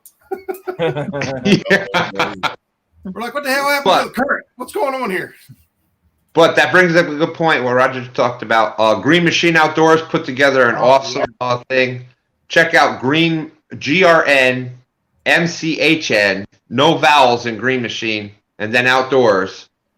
He put together an awesome doc. It gives the public boat launches information, describes the whole river. I got to get some. You could tell he put a ton of time into making that. And it would have been extremely helpful. Normally, we're way more prepared. It was a last-minute decision to come to the James. I think we were going south. And for whatever reason, we just said, let's go to the James. And so just really threw us off. We, normally spend weeks looking at maps and talking to people and, digging into it. We made a decision in hours and decided to go. Yeah, and we even took you some of the I mean, we took you to spots that we don't take anybody to, and it was like nothing. I mean, I was embarrassed actually, but it's fishing, man. It is what it is. We there it is. Mike Chavez has got the link for you guys. That thing is jam-packed full of information. If you ever think you're going to go up and visit the James, it's got title schedules on it. It's got boat ramp locations on it. It explains the upper, middle, lower sections of the river, and just it's a you can tell he's a school teacher. He set it up really nice. Yeah, Dan from Green Machine, he wealth of knowledge. He knows a lot about the river, and you definitely check that out.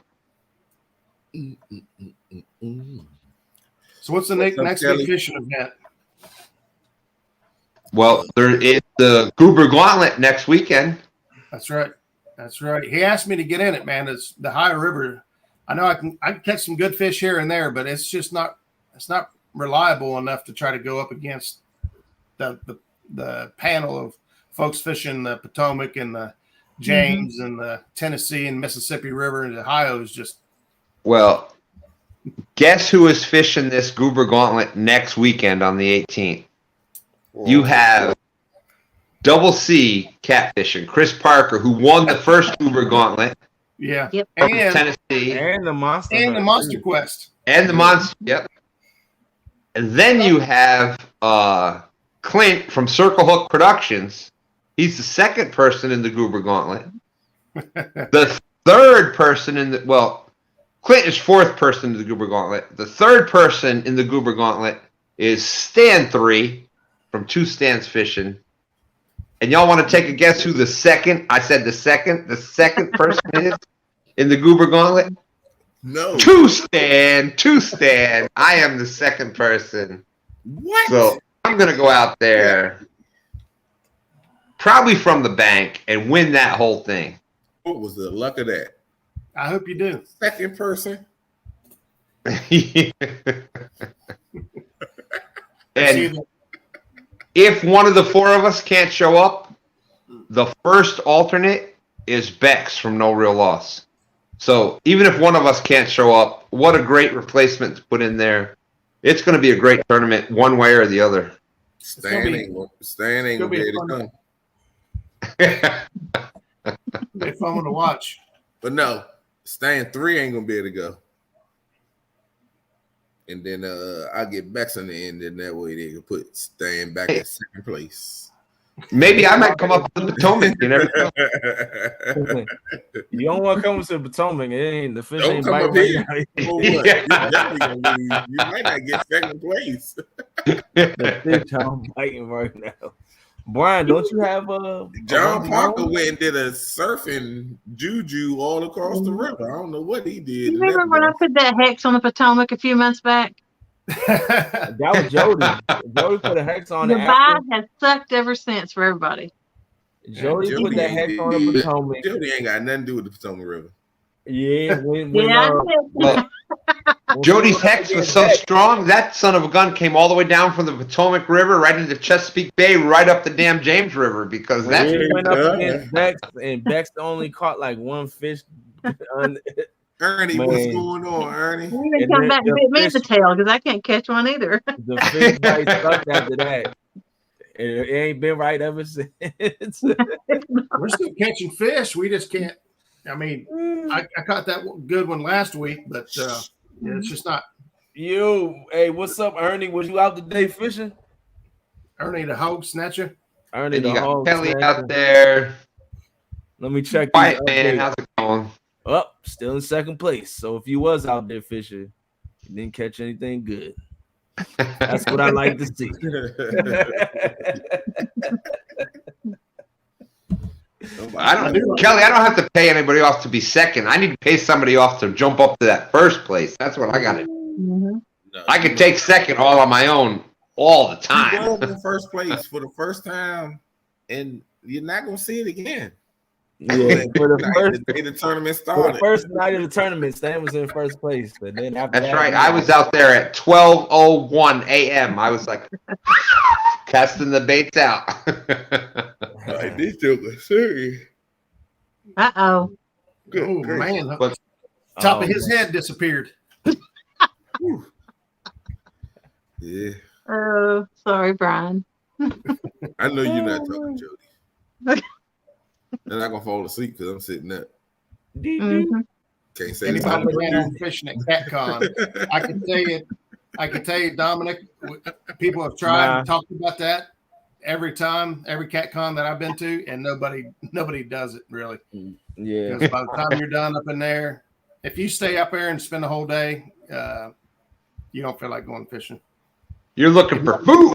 Yeah, I was gonna say, normally everybody goes out to eat, and they end up hanging out somewhere at the hotel, and then it's usually find a bar or something, play some pool, and have a good time. And there's fishing that could be done, and that area does have some decent fish. But February, it's usually high water. And yeah. No, I don't plan on doing any fishing there. Just gonna go out, have fun. It's already hard enough to fish in the wintertime. No fishing. By the time you go CatCon, you in there all day long. Yeah. By the time it's over, you leaving out. You going to eat. Too cold. Too cold. And BS. And man, but after that, shoot, you gotta lay it down and get ready for the next day. And Dominic, where else are you going to get all these awesome people together? You're just going to be having a great time. We all love fishing, but one thing we love also is meeting and talking with people and talking about catfishing and eating. that's So after CatCon, we're going to eat. Yeah. We definitely eating. We eat. Yeah, you can fish the next day, but the people won't be there. Yeah, So no, Dominic, it's not really the cold. It's the, you're just right. Like Jody just said, the people are going to be there. So it's all about who you're meeting. You're having fun with friends, and there's just plus, if the DNR is across different states, where they ever get something together where you could buy your home state license and then you could add other states for a nominal fee. I think what an amazing thing that would be. Like for us to go down there and buy a out-of-state license for you could buy a couple rods at CatCon for the price that it would cost you to get a fishing license to fish on those couple days. Kentucky out-of-state license, I think, is only $30-some. And they probably have for a year. They probably have like a 2-day or 3-day. I know multiple states have some temporary. I ain't even doing all that. Cause guess what? I gotta bring all my tackle with me and all that stuff. Yeah. You really want to. I'm gonna bring with me when I'm coming back. So right. I'm going there empty-handed. I'm going there to meet fishing people and fishing family instead of going fishing. I can go fishing. Yeah, you want to set up a separate event to do that. If you Ryan may be riding down there with me, but he ain't riding back because there ain't gonna be no room for where all my rods and stuff gonna be at. You got to figure his own way back, buddy. Who you talking about? I said you may be riding down there with me, but you're gonna have to figure out your own way back because if it's between my rods or you, well, sorry, buddy. I'm getting a little nervous here because I'm supposed to go down there with them too, and I'm kind of like the bigger one out of this group. So one person out would clear up a whole lot more space. So ain't nobody don't worried worry, about Stan. You good? You good? I got plenty of room for you on the muskrat, brother. I'll get you. See, look, you'll be sitting up front with me, but Brian's gonna be back in the baby chair, in the booster seat. He's gonna be in the baby seat.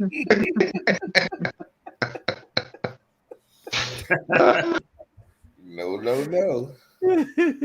Brian got to strap up in the car seat. Like Stan, look here. You better lay under them rods until we get to your house. You got all the riding you do, buddy. I would be the last one to put there because I don't sleep. So if somebody that's gonna sleep, there's the perfect spot You for them. gonna sleep. Brian knows how my truck is. Hey, That thing is fully loaded. You gotta remember, no space. I'm an Iron Cat champ when I go down there, so you better put some respect on my name.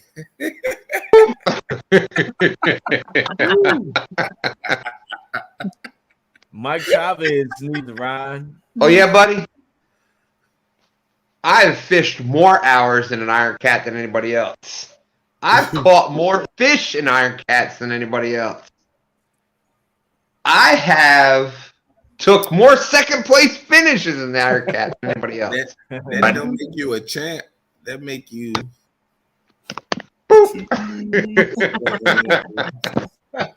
loser. If it don't say champ on it, then you lost. Yeah, Mike, we definitely gonna have to. Oh, He's gone. He's gone. Mike, we're definitely gonna have to Hit the communicate wrong button. and do some carpooling. That's what he I get know for there's playing with gonna his phone.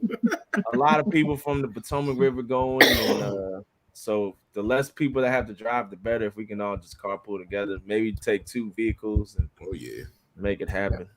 That's what we did from here. It's like 3.5 hours for us. So I think it's like 8 hours, 7, 8 hours. It's not bad though. I'm there Thursday through Sunday, so we leaving. The bus leaves Thursday morning. We're gonna get on the road trip. I think I'm gonna come down a day early. I think I'll get there Thursday. Yeah, Thursday. Yeah, that's what we did. Yeah, we're gonna get there Thursday and cut up for a night. You know. Yep. It's trouble by itself. Jody come down early. When we come down, it's just gonna be trouble. Look at her. She already. Brian's gonna have a suitcase full of zebra cakes. He ain't gonna bring no. Oh boy, I can eat them by then. I've got a big week planned. We're gonna play cards for zebra cakes. Hey, I'm pretty good at raise you full zebra I'm cakes. stocking up on them right now. Then We'll make you 2 zebra cakes and raise you a nutty buddy. Nutty buddy. Oh yeah, well I'll see your 2 zebra cakes and nutty buddy, and I'll throw a brownie on top of it. and a cream They pie. Just be careful with Jody's bets because she may throw a bet in there too. Nah, Yeah. you're not gonna get You end me. up going to CatCon in your underwear.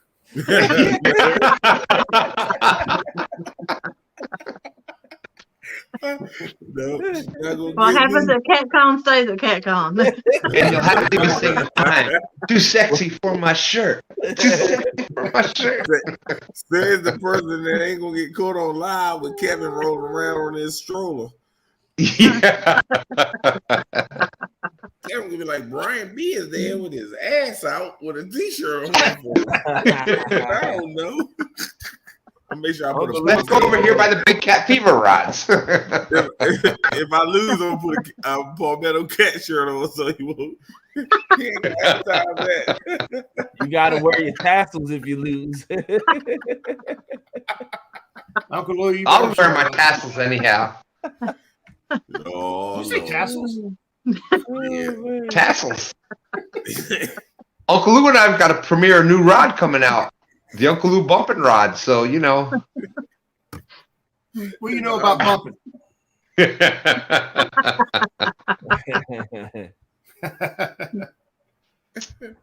Oh man.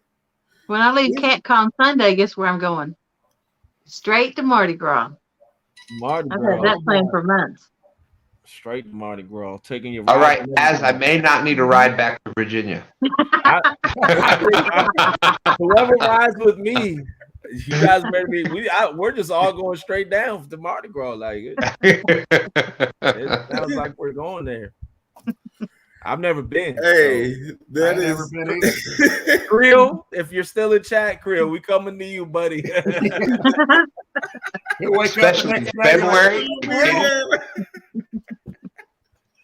if we go to Korea, if we go to Louisiana, I'm definitely doing some catfishing. That's for Oh sure. yeah, we gonna and then we gonna have to buy rod. But Creole got plenty of rods for us. So we ain't got to worry about that. I mean, we gonna have some rods with us coming from Yeah. I ain't Just buying no like rods. we I got ain't rods. buying no rods. If you thought the live to Louisville was going to be on fire, wait till the ride to New Orleans is on. That's going to be fire. Hey, Dale, good night, buddy. Good luck out there. Send me some Oh. pictures if you find some fish. I ain't taking no bees. Nah, though. there's I still a wanna rod see that I want to nobody get. I nothing. want to get me one of them Hellcats. I definitely want to get me one of them. One of the orange ones. I gotta get the bumping rod. And guess all my rods are orange except for my bumping rod. What the fish snatcher? Babe, what are you doing here? You are not supposed to be in here this time of night. Go to bed. Go to bed. Go to bed. This is the after hour show. You're not supposed to be in here. I might say something you don't want to hear. Oh, Love you. oh, Brian, that's great. I can't believe all the good stuff you said about her. Yeah. She doesn't even realize it. That's Chris. You got to hear him talk about you backstage. Amazing. Big shout out to Brian B. Oh man.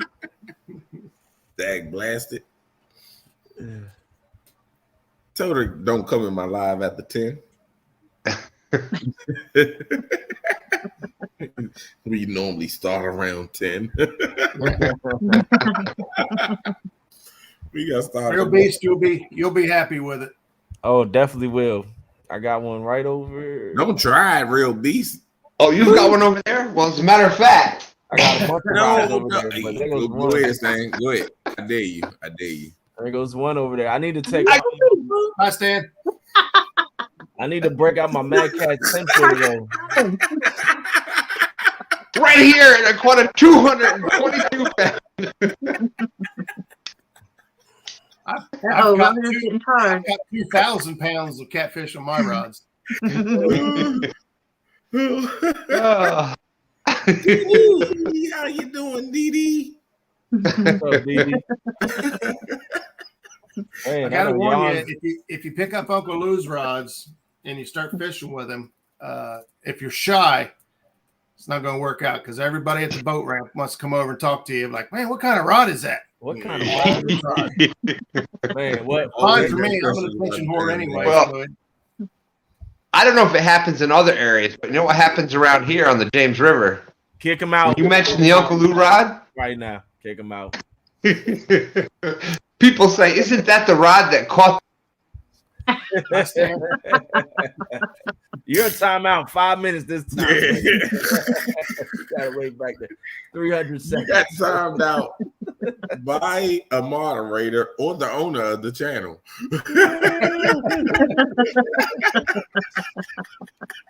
No, he's pouting. Aw. Oh, you let me back in. I was going to put it in chat. The rod that caught the 250 pound sturgeon. he was going to get it in one way or another. Oh, man. Mark said, Oh, yeah, they definitely no. When I'm out there fishing in the Potomac River with my, the kayak is orange and the rods are orange and it's, the kayak is huge. Nobody like sees kayaks like this. So even the boaters are looking that they're driving around and they're like, they're like $1 million yachts. Man, that's a nice rig. That's a nice setup right there. What rods are those? Hey, Don says he can't seem to figure out how to get one. If you're talking about the Uncle Lou's rods, I know that Mark had dropped the link there in chat, but he's got a Facebook page. Uncle Lou's also got an email address. I know he's here in chat. If you want to drop your email, he's old school. He could be a millionaire if he wanted to be, but he's not in it. He's not in it to get rich. So he just, you give him a call or you send him a message and tell him what Roger, you want. you know what? He could be a millionaire off just the rods that were sold off of me saying I caught a 222 pound. That never gets old. Oh, Let me get him back in Yeah, here. Uncle Lou's like on the dark web. His rides are on the dark web. Yeah. You gotta know somebody and know somebody to get to him. But then Yeah. you're good to go. Whew. You were saying what's name? I wasn't saying anything. That's all right. Are you gonna act for you up to again, finish? buddy? And I'm about to hit it again. There you go. There you go, guys. If you need the Uncle Lou's email, it's about as easy as you can get. You send him a message, tell him what you're looking for. And Watch he'll y'all hook all you up. night, but I had to go to sleep before I can get my head braided in the morning. He's like you then. Yeah, just one thing I'll tell you. Hey man, Dominic, man, I appreciate you, man. Appreciate Only you. thing I gotta say, Appreciate the kind words, He's, buddy. he's a busy man. Keep doing what you doing. Dominic is awesome. People know him, and he doesn't. He said he didn't even have a YouTube channel going. Mhm. Like, big shout outs to Dominic. What? Yeah, he came in. What he was in? He came in last night on That's somebody's Sandra. channel and said, y'all wouldn't even know who I was or something. I'm like, what? Dominic who? Who are you? Messing with him. But we all knew who he was. Didi, what's on the schedule this weekend? On the schedule. Who's live tomorrow, Didi? Looks like we'll be live on Tuesday. We'll be out fishing during the day, and then I got J-Dog and Tara on the show Tuesday night. Don't want to miss that. No, You said that'd be great. What gonna happen? What? J-Dog and Tara. J-Dog and Tara on Tuesday night, and then I think Tuesday during the day we'll be live fishing. I just don't know where yet. Oh Lord, that's gonna be a funny situation right there. I'll be tuned in. Holy crap! I yawned. I don't know what that's like.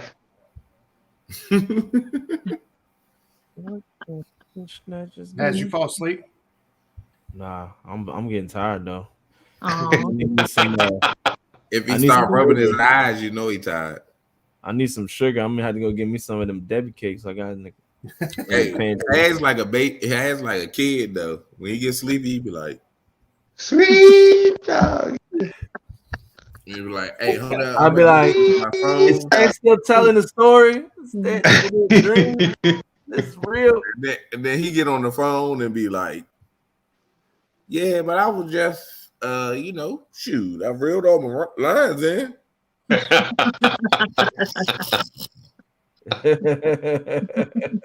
Like, what in the world? Like, yeah, I fell asleep, but I didn't do it like that. Look. Look at him. I told you, he's like a kid. He gets to wiping his eyes. Yeah. Late, getting up early, running around all day. Got the Joking kids like and the a baby. kid, man.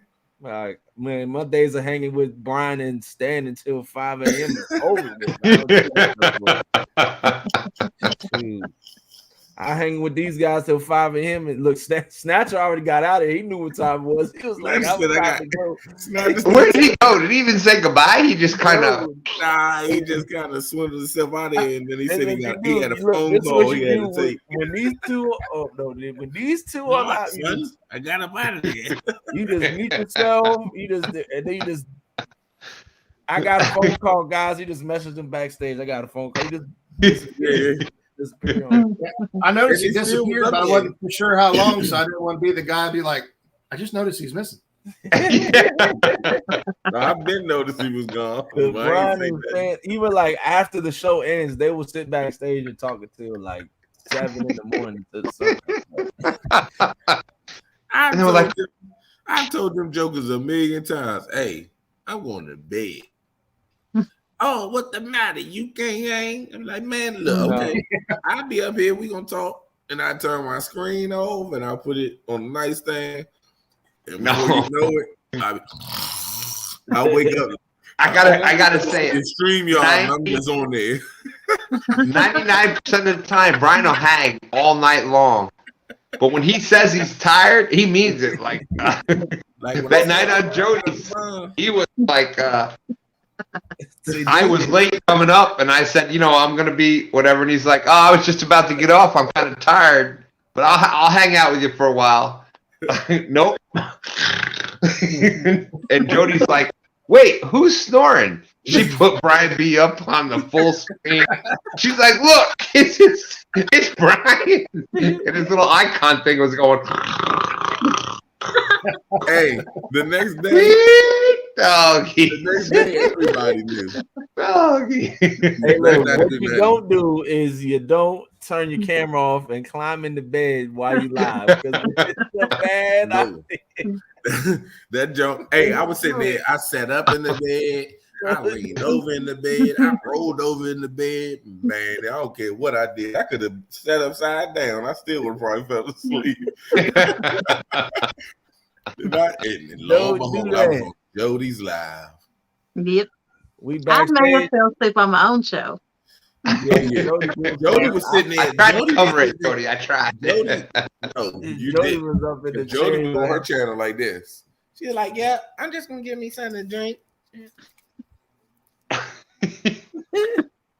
Jody was up there like Oh, a y'all, I security did. guard sleeping and shit. Stan said, "Jody, you didn't take the top off your Pepsi."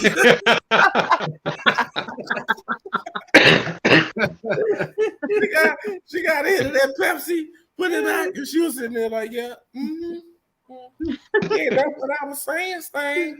No, she like, you know how when you at work and you nod off, you get caught, you open your eyes up, and the supervisor right there, you say, "Amen." That's what you do. You just say, "Amen," act like you was saying. Hey, I but remember that. but that's what I tried to hit them with, like, yeah, amen. Dang, I can't even pray without y'all laughing.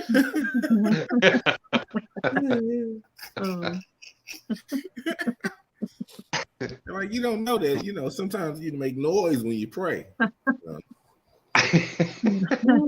buddy was like that one day. He said, "Man," they were like, look at him, he's sleepy, he knocked out." He was like, People was calling me out in chat every time I fell asleep. they were like, "What?" He said, "What?" Like, "Man, you was asleep. You was knocked, man." Hold on. Amen. He was like, "Dang, didn't I tell y'all, man, the family that pray together stay together? I can't even pray in peace." I was like, "That's a good one. That's a good one." Like, but it wasn't working because you was asleep for like 2 hours. He's pulling a snatcher, ain't he? He shut his camera off and his mic off. Then in a minute, it'd be, Yep, he working. He gonna Hopefully pop in the right. basement. He gonna pop in the basement on his on his phone or something. Yeah, I was just checking that page out, the aquatics. Tuesday, Jody. Didi, I'll be there Tuesday. Yeah. Actually, I think I'm getting ready to sell my fish tank. I got a 180-gallon freshwater tank. I think I'm going to let her go. Tuesday, I'm telling you, it's funny. It's fun. Tuesday's funny? It's funny. I just set the hook on it, so maybe I'll... Wait, what time Tuesday? I got a show Tuesday. What time your show? 8 o'clock, right? Brian. You at 9. They at 9. Oh, are they? And they go late. I was like, oh, I'll be there. Well, wait. Yeah, 9 on Tuesday's okay. That's all right. I think there's no 9 o'clock Tuesday show, is there? I'm trying to remember. I think I went there one night. It was probably 11 o'clock, and they were still cutting up. But they definitely it's fun. Oh, over there. What is the matter with them cutting up on YouTube? You don't see us doing things like that. Yeah, that is just crazy. I cannot believe. And I seen Didi up there, and I thought she was it was just crazy. She was, She was a good woman. She was up there cutting up too. Couldn't believe her in there cutting up the way she was. Well, I'm a very serious person. I don't believe in that cutting up and laughing and having fun stuff.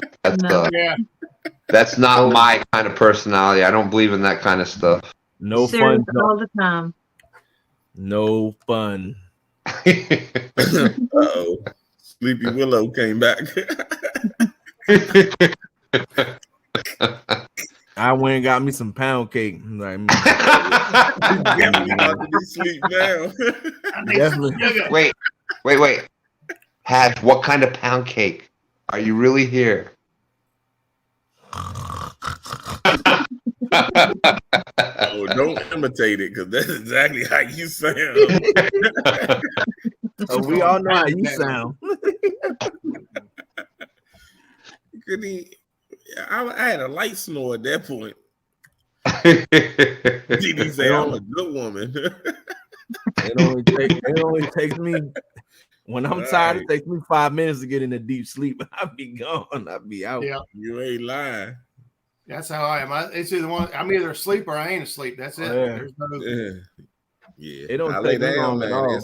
No tossing and turning. I'm just out. I was asleep for about 10 minutes. Jody and I are a lot alike. Jody go to sleep. Give her a 30-minute nap and she up like she went to Jody sleep likes all naps. night. I can't do the naps. Hey, what was up with that comment earlier? You said you took a nap and you woke up mean. What? Mean? Wake up mean?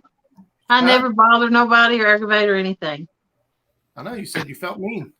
She was mean while she was napping, timing everybody out. You know, it's not the first time I've done that.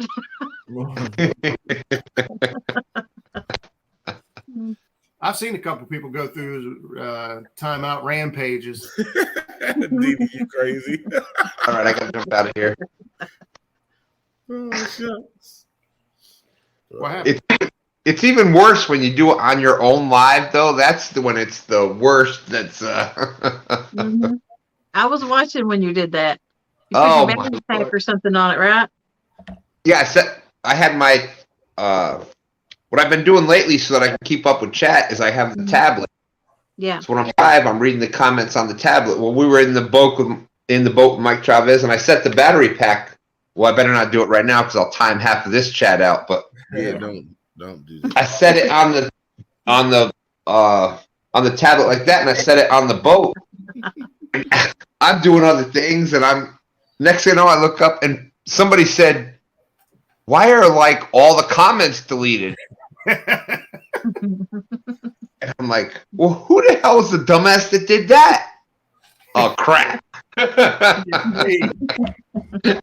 timed out half my chat. Man, my son been doing that to people lately. Like I'll be watching somebody show on YouTube, and then I leave it on the couch and I go pick the baby up or something, go do something with him. He sees the phone, he comes over to me, he just starts pushing a button like this. He reported Brian's channel earlier. I hope your channel don't get shut down.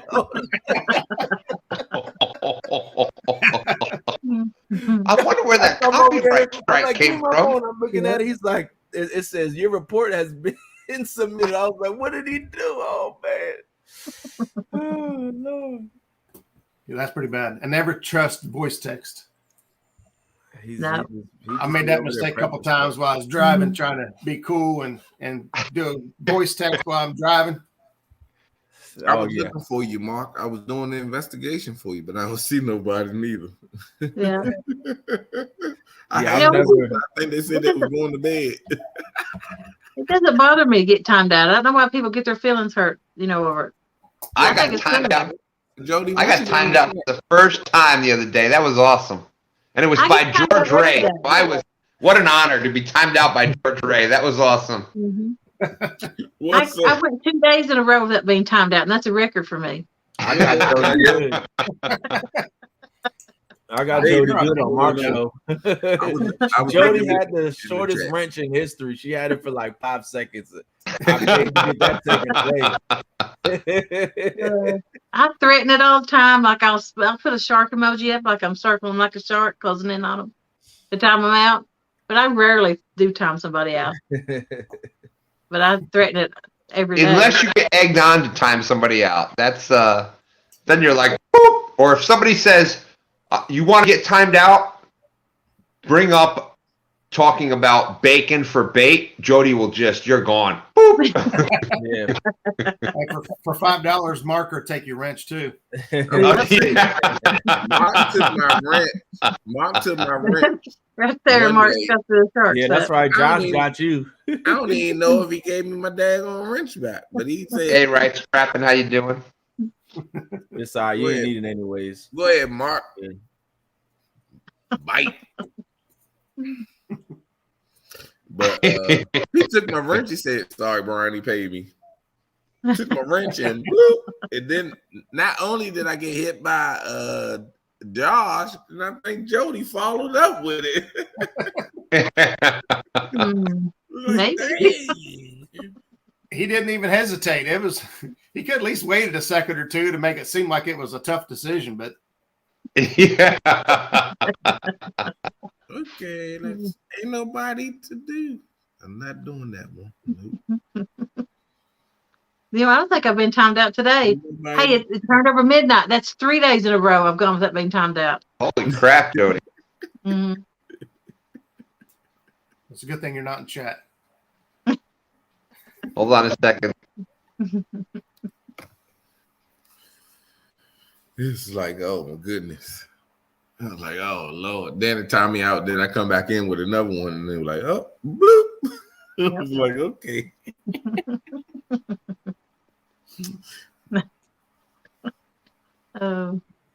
Show up in chat. You'll help me out, right, Mark? And I have had so many times to get Jody. I could have got you several times too. I just circle you like a shark. Because she came through there like this. And I'm like, Uncle Lou's gonna get me Monday. Okay. There you go, Brian. huh? Uh-oh. Oh Lord. Mark. Said the S word, Mark. Get him. Uh-oh. Gotta find a pay. Now you can sleep good tonight.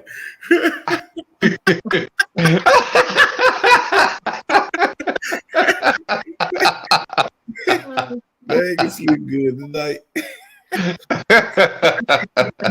He said, I'm on it. Wow. What did you do? I've been timed out twice. Once by George Ray, and now by Catfish and Crappie. What an honor.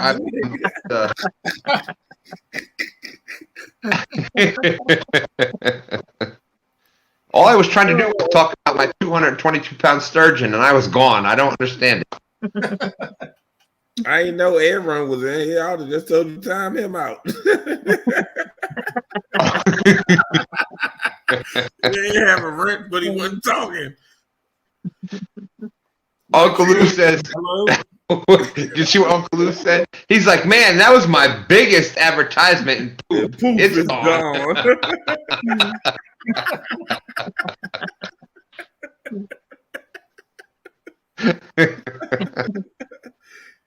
You know, I really think, Brian, I think what would improve your lives if we would have a little more fun during these no scripts.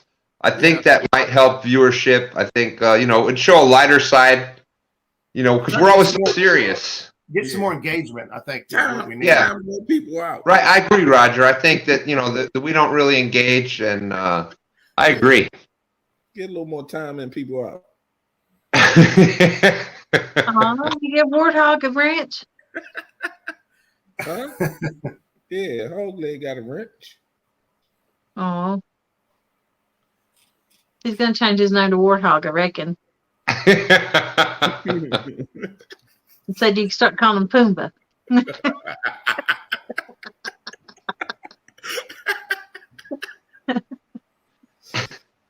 Oh, shucks. You find something somebody don't like and you just keep digging at it. No fun police. You guys are having way too much fun up here. Way too much laughter and excitement. Don't Hey, Mark, let's not get carried away. Let's not add the S word to any block list on any channel. Oh yeah, I already said that. When I gotta you go. do it. No, hey, we, you know, let's try to work things out here. We can come up with some kind of agreement. I think add the sturgeon and add Stan to the block list. Let's see. I'm looking at the chat. Add those 2 words. I see one more you can get, but y'all are not paying attention.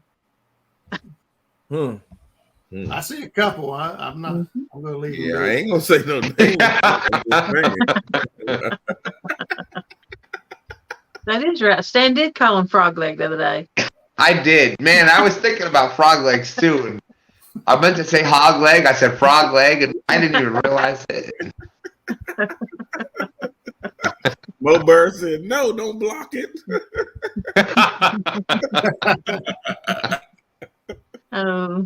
You're gonna block it, Brian. I'm telling you, you're gonna lose half your audience. I'm just saying. Hog legs throwing smoke at you. Warthog, you're gonna do better than that. Pontoon fruitcake. Pontoon fruitcake. That is. Oh. Well, hey, quiet man. We might be up here on. We might be up here on Tuesday. Don't call Jody. Don't call Jody names.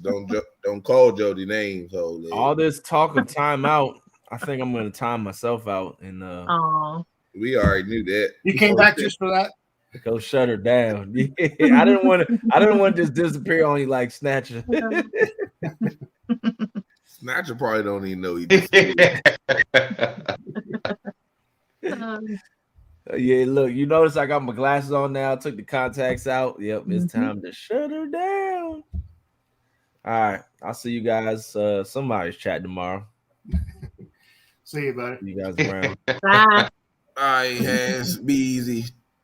All right, Brian. Little dinky. That's right. That's right. For the S jar. That's right. All right, Dee. Night. Because if nobody has heard, I did catch a 222-pound S word on this medium action Uncle Lou's rod right here. I know I could get away with it because Brian was busy. You're saying he can't multitask. Yeah, it's all about timing. That's right, Roger. All right, Mark, you over there sleeping. Pat over at Real Beast says he's needing some stickers for his truck. Pat has some awesome sticker. Look at it. Look at this decal he's got. That there is Pat over at Real Beast. If you can see it, it's a shark. It's probably one of the best quality stickers I got. Him and Bobcat. Agent Murillo in the house. I see that. Murillo, what's going on, buddy? S4, what's up? All right, here we go. Let's see if somebody picks it up. Let's see if they pick it up.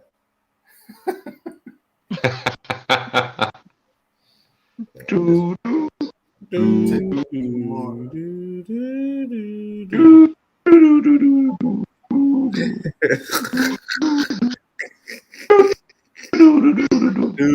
doesn't have the power to get out the shower? I'll take who's getting blocked next for 1,000, Alex.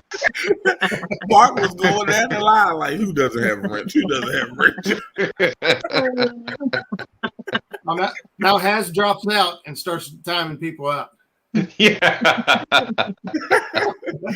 What the fish snatcher? And Mark was in here. How Mark didn't get it? I thought Mark got him.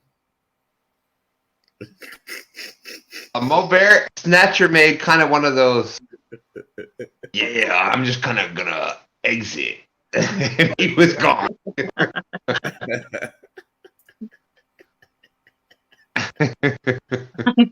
Jody. Let's see. I don't see nobody else, Mark. I see the sharks coming out. Yeah. All right, Mark, you better pay attention. Pay attention, Mark. He pulled a Jody. Mark, pay attention. Over top of you.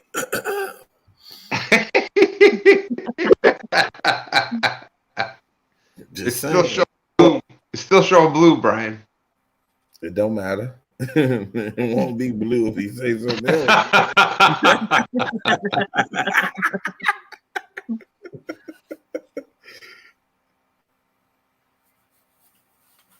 Brian, Hey. have you been winter fishing before? Are you new to winter fishing for catfish, or is this? He got it. He picked it up. Yeah, I started fishing. I didn't start fishing on the boat till last October. Yeah. 45 or better. I was out on the boat last year. And sunny, not no cloudy. 45 and cloudy is cold. No, I ain't taking Uncle Lou. Yeah. Yeah, there's a line there somewhere. Yeah, nah. That's the line. Uncle Lou is safe.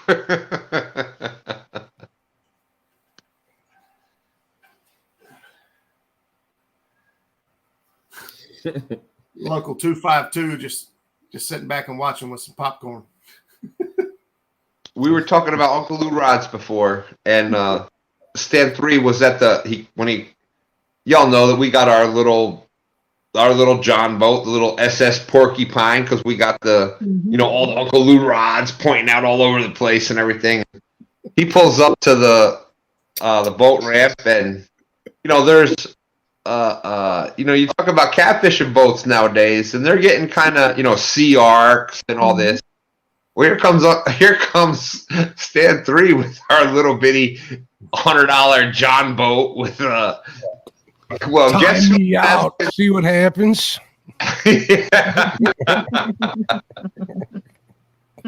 What's going on, everybody? Mark said, "We feel better now." I will not wait 5 minutes, Has. I don't have it in me.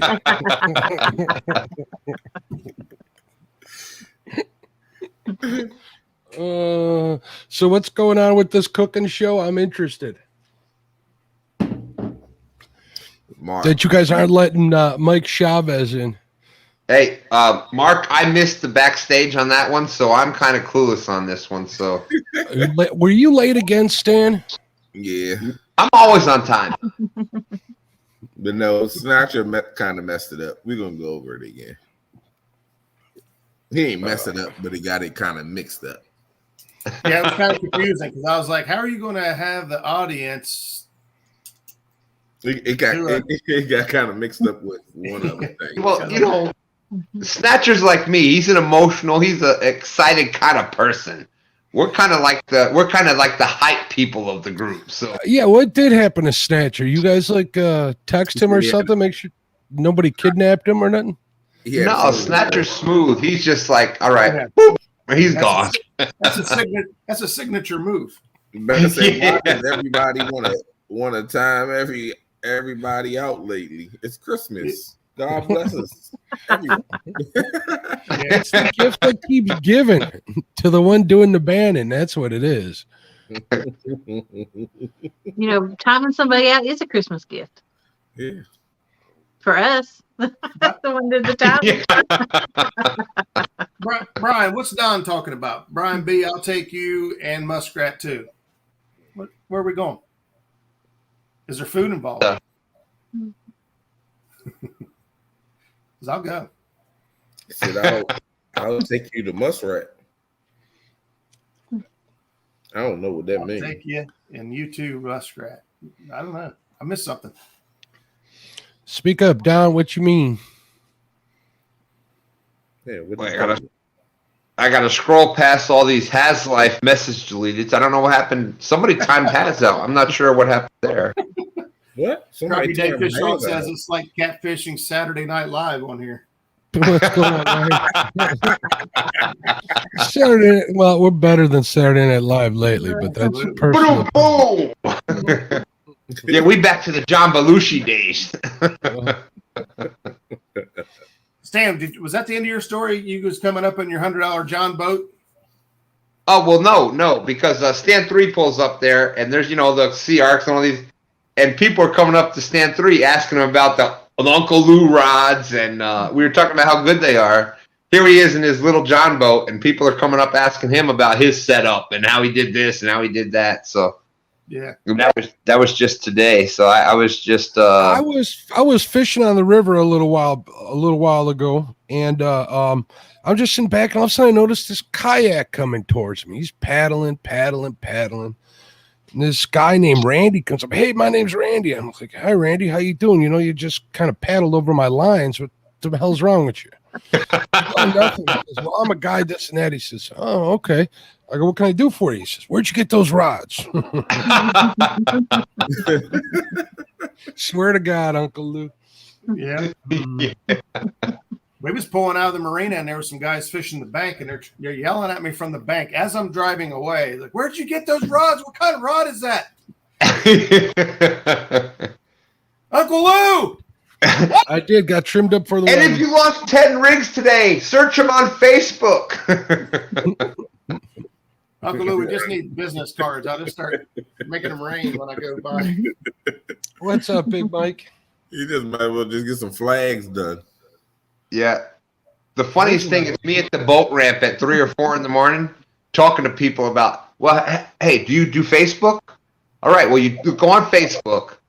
Uncle Lou's.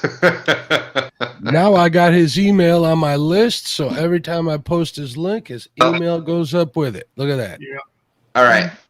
Well, here's the story with the email link. I can never, ever, ever pass out an Uncle Lou email. Because you don't know what you know. No. Because I've been a Saints fan since the 60s. So Uncle Lou is a Tampa Bay fan. So I just, there's no way I can pass Since out. the 60s. How old are you? Man, I was a Saints fan when I was born. Oh, we got another guest, man. Hey, how you doing? What's up? I thought you was in the chat. How you Really, end up on- J-Dog? What's up? Be careful. I've been on a live when things went horribly wrong when you didn't know who that person was. Oh, I know who it is. Ain't nobody got. And the link is not public.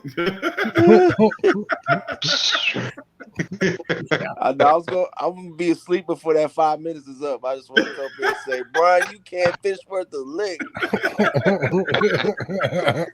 He trying to get me back.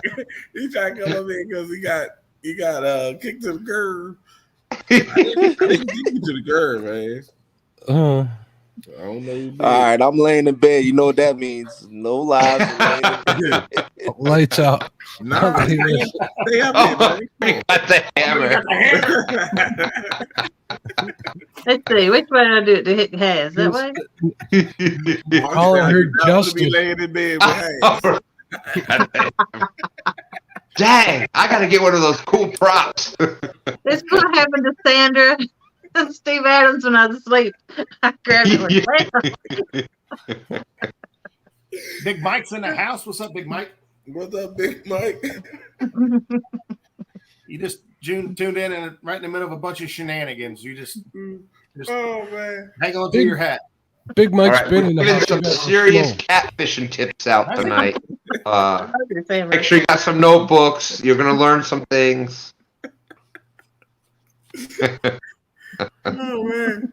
Man said I'm laying in the bed. Mark said, "Boop."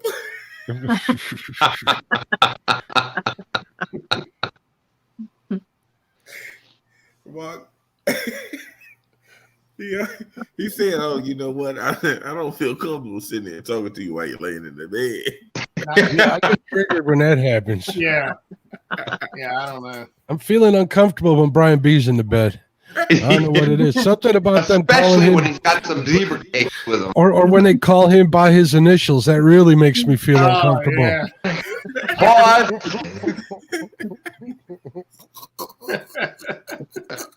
Don't Google that, people. Don't Google that. Oh, way to go, Mark. Now you know they're going to do it. Right? Yeah. The first couple times I saw it in chat, and I'm like, what is going on here? I was like, what in tarnation? Time out. Delete. Hmm. the views expressed on this channel are not accepted by everybody on the panel. I'll just put it that way. Not responsible. There you go. You are not responsible for anything that you Yeah, do. don't ban only the people that you know can handle it. There isn't too many of them out there. Not everybody can take it or finds it funny. It's true. It's offensive to them. If I don't get banned on a Thursday night, I think Chad's really mad at me.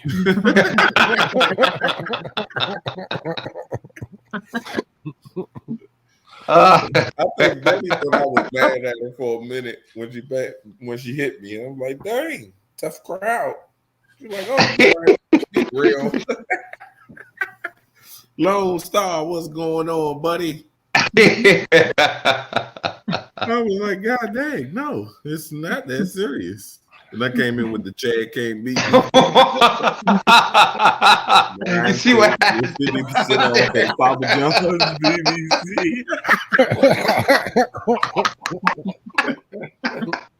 BBC. That's for big bacon and cheese, right?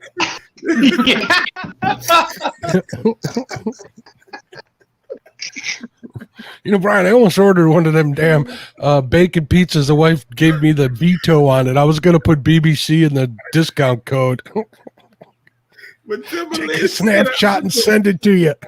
I said, use my name as the promotional code. And Tim Lena came back and said, I said BBC, and the lady told me she didn't know what I was talking about.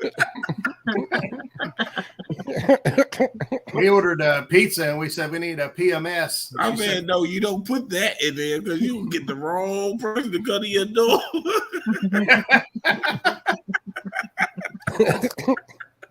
Hello. Let me in. Right? I said, you're going to get that on the wrong meat on your pizza. I said, oh, shucks. What was that? Last Friday's thing? Oh, we lost Stan. Well, yeah, he won't answer that question. Maybe he's ordering a pizza. Oh, yeah. PMS, by the way, stands for pepperoni, mushroom, and sausage. Okay. If you say so. I like supreme pizza. I'm with you. Have them little pizzas. I want a supreme one. I don't do And if all there's that. something on I don't like, I'll just pick it off. I'm not picky. Or a pepperoni and jalapeno. Boom, right there. Pepperoni and sausage. I don't do onions, peppers, green, nothing, peppers. Yeah, I mean, pepperoni, sausage, and mushrooms about all I put on. Yeah, you know, everybody thinks that a Chicago pizza is that big deep dish. You know, people that live in Chicago don't order them deep dish pizzas. They order like a tavern style, and they order it like the Chicago style. It's got a what is it? It's sausage, mushroom, onion, and green pepper. That's the four tops they call it. Have you been to the hot dog place where they cuss you out? Yeah, I've been there a couple of times. I've been pretty messed up when I've been there too. Oh, you made it back. I thought you was going. You said you was leaving. Where did Dan say? Did I see his response? Let's see, Don's.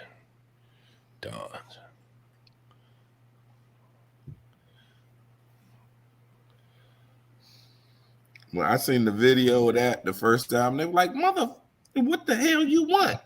I want a hot dog. What kind of hot dog you want, mother? There's a place called Jeans and Jude's. If you ask for ketchup, they tell you to leave. Funny as crap. Oh my goodness. That's in a pretty shady neighborhood, so the alcohol kind of helps. Yeah. It was funny as I don't know what. Yeah, we don't have. I didn't see Don's response. What am I missing, Brian? I don't know what happened. No. That was earlier. Catfish Crosby, did you shave for the wedding? Oh, I did. Yeah. I didn't see the response. I didn't either. Of course, I had to go recycle. He some might tea. not have responded. I did respond. I said I sure did. And he might have said, "Oh, Catfish Oh. probably just did you see my response?" I don't see on the hot response. dogs. We're talking about two different responses, I think. He might have said something that Google didn't allow because I don't see him saying nothing before that. Did you see me about 5 minutes ago looking for something? I was looking for my phone. I've been looking for it ever since, and I just realized I'm recording with it. You're on it. Oh my goodness, Jody. Jody, come! Why would you even tell us? Woo. Yeah, that's Let's just knock something that you out. keep to yourself. That's something you keep to yourself, Jody. Yeah. That's Come my up life. to you, How was Nah, the we wedding? seen by the that, way, Mark? Missy. He said he did. I don't see what he said. Whatever he said I'm after still that. scrolling through too, bud. Yeah, where did Something Stan about go? cooking. I don't know. Somebody He ain't said in the something about basement. cooking with him. His phone might have died. Oh. He had problems with his cord yesterday. His phone might have died. He was on there. Matter of fact, me and Creole had to hold it down yesterday for a minute because his phone went dead and his cord was. He thought it was charging, but it wasn't charging. But it was Yeah, you got to have at least 2 amps coming out to keep up with the video. At least that's what I learned because I got one charger on my boat that's 1 amp and one that's 2. If I'm plugged into the one, it'll kill it. Mm-hmm. Yep. It almost go dead faster. Sometimes you. But no, his cord wasn't charging at all. Ooh. He thought it was charging, but it wasn't doing nothing at all. It was plugged into the socket, but it was the cord itself. I had some trouble like that with my iPhone. There was a few times where no matter what cord I used, what I could do, it just would not charge. I could bring it home, put it on the charger, charge. But on the boat, it just didn't want to charge. Mm-hmm. I don't know what I got to look up the specs on this thing, but this will charge my phone like twice as fast as a normal cord, like plugged into the wall. Oh yeah, because it's a fast charger. It's fast charge. Yeah, this thing smokes. Yeah. Well, plus the cord itself also has capabilities depending on the gauge. Mm-hmm. What was it? Last night? Yeah, I went fishing yesterday. So last night I came in and I said, shoot. I took my phone charger out my room for what I don't know. I told you guys that's what he was doing. What? He's ordering pizza. Your promo code. So I used the. I said, make sure you go live when it. I wasn't going outside, so I used the charger pack and just laid it on the nightstand and plugged my cord in, my other cord into it. Man, my battery was charged, and I think it's like 45 minutes. I was like, God dang, and I was on it. Oh, this worked better than dang on regular charger. You know, any video will suck the juice out of your phone quick, whether you're watching or YouTube streaming. running. I had YouTube running, and it was charged. Well, I'm saying if you're not, so. Oh yeah, if you that, then it's definitely going. Yep, no ketchup on hot dogs is what he was saying. Agreed. Mm-hmm. I disagree. I don't like ketchup or mustard. You're no fun. So what do you put on your hot dog? Mayonnaise? Gosh, no. I only eat mayonnaise on a cheeseburger and a bologna sandwich. That's the only time I'll even eat mayonnaise. I like chili and onions. How you put mayonnaise on curry. bologna and don't put mayonnaise on your hot dog? That don't make sense. I really don't like mayonnaise. I just put just a little bit on it, you know. But I like mayonnaise. Not on my hot dog, but on my burger, I need it. Or my chicken sandwich. If it ain't got hot sauce on it, I'm getting mayo. Plain and simple. I have not fished around Rock Island. I haven't fished the Mississippi much. Be honest with just one time. Hopefully that'll change this summer. Lance tuning in. Did you do any good, Lance? Yes, he did. I've been watching him. Chili on a dog. Heck yeah, Didi. I don't do onions on my hot dog. How'd you do, Lance? Did you get on some bourbon? Are we on this Thursday night or what, bud? Is it bourbon or bourbon? Hey, burbot, it's what we call it. And you use mono to catch it. I've been calling it bourbon. I didn't know it was bourbon. Hey, there's Tim Molina. What's up, Tim? What's up, Tim? Somebody post Tim Molina's link out there. Yeah, let's get him some more subs. I'm looking for it. Yeah, I've got to change my Google documents.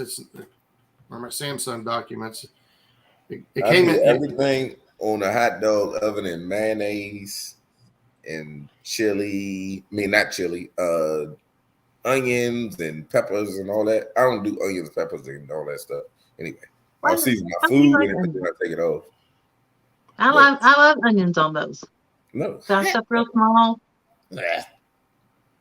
That is disgusting. It is not. It's delicious. That is disgusting. No. It is not. It is just. Hey, It's there's tasty. James Kirkpatrick. You cut them daggone onions up for your bologna sandwich. I'm like, that is just nasty, Jody. we all do. But at first, I'm sitting there like, no, she didn't. She said she was going to do this video. And I was like, no, she didn't just sit there and do this video. There's two ways to eat a hot dog. And Hot that's and cold. No, my niece says that I always make fun of her. You gotta have a poppy seed bun steamed with a Vienna beef hot dog with a natural casing. And then you use mustard, onions, you gotta get the neon green relish and sport peppers. That's the one way. That's called a depression dog. The other one's the Chicago dog. It's the same way. It's with a sesame seed bun, Vienna beef hot dog with the natural casing for the snap. And then it's onions, relish, mustard, tomato, a pickle slice, and celery salt. That's the only way to eat them. Yeah. The other one's a chili dog. That's something else. Yeah, I'm simple. Give me a ballpark hot dog, a pack of buns, a can of chili, and an onion. I'm good to go.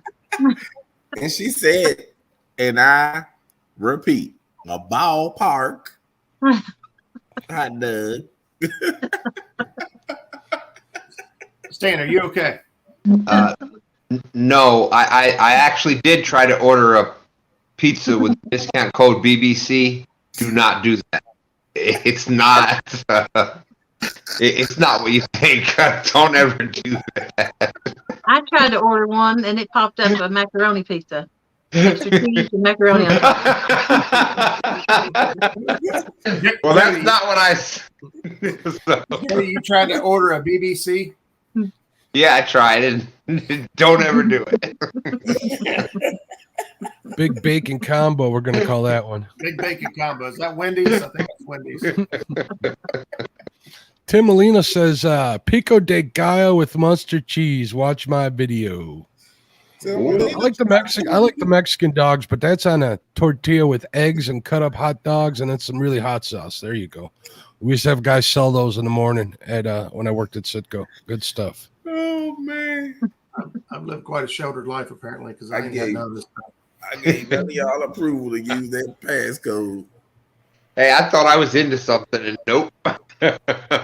So Melina did too last week. He said that is not what I ordered.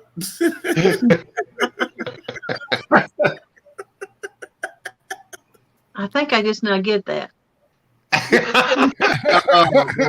Jody, really?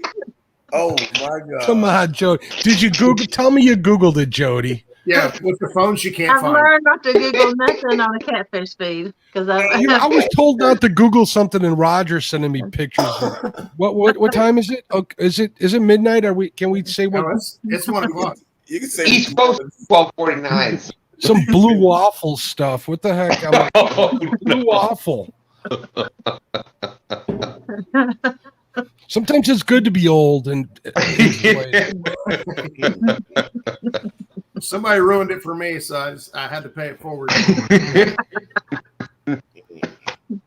Oh my goodness! it's big and I beautiful. forgot Rock. about that. Tim Molina's laughing at me now. He said that was a Tim Molina. What he say?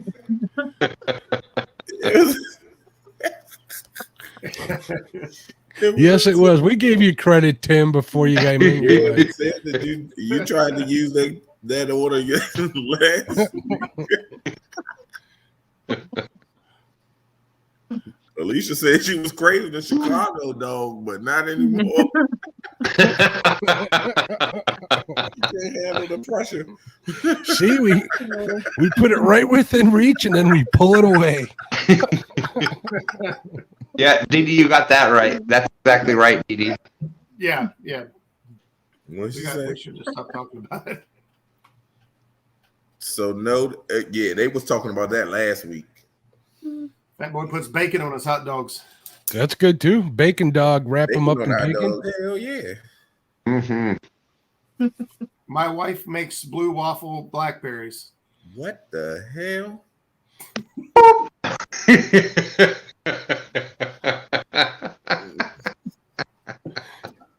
Remember, guys, we got a lady up here. That's going over my head. I don't know what you're talking about. So Don't Google that stuff. No. I have no idea what you're even talking about. So Especially at work. Never ever Google it at work. yeah, that's what happened to me. I googled something at work. Tim And said TMI. I had to go repent to the IT department.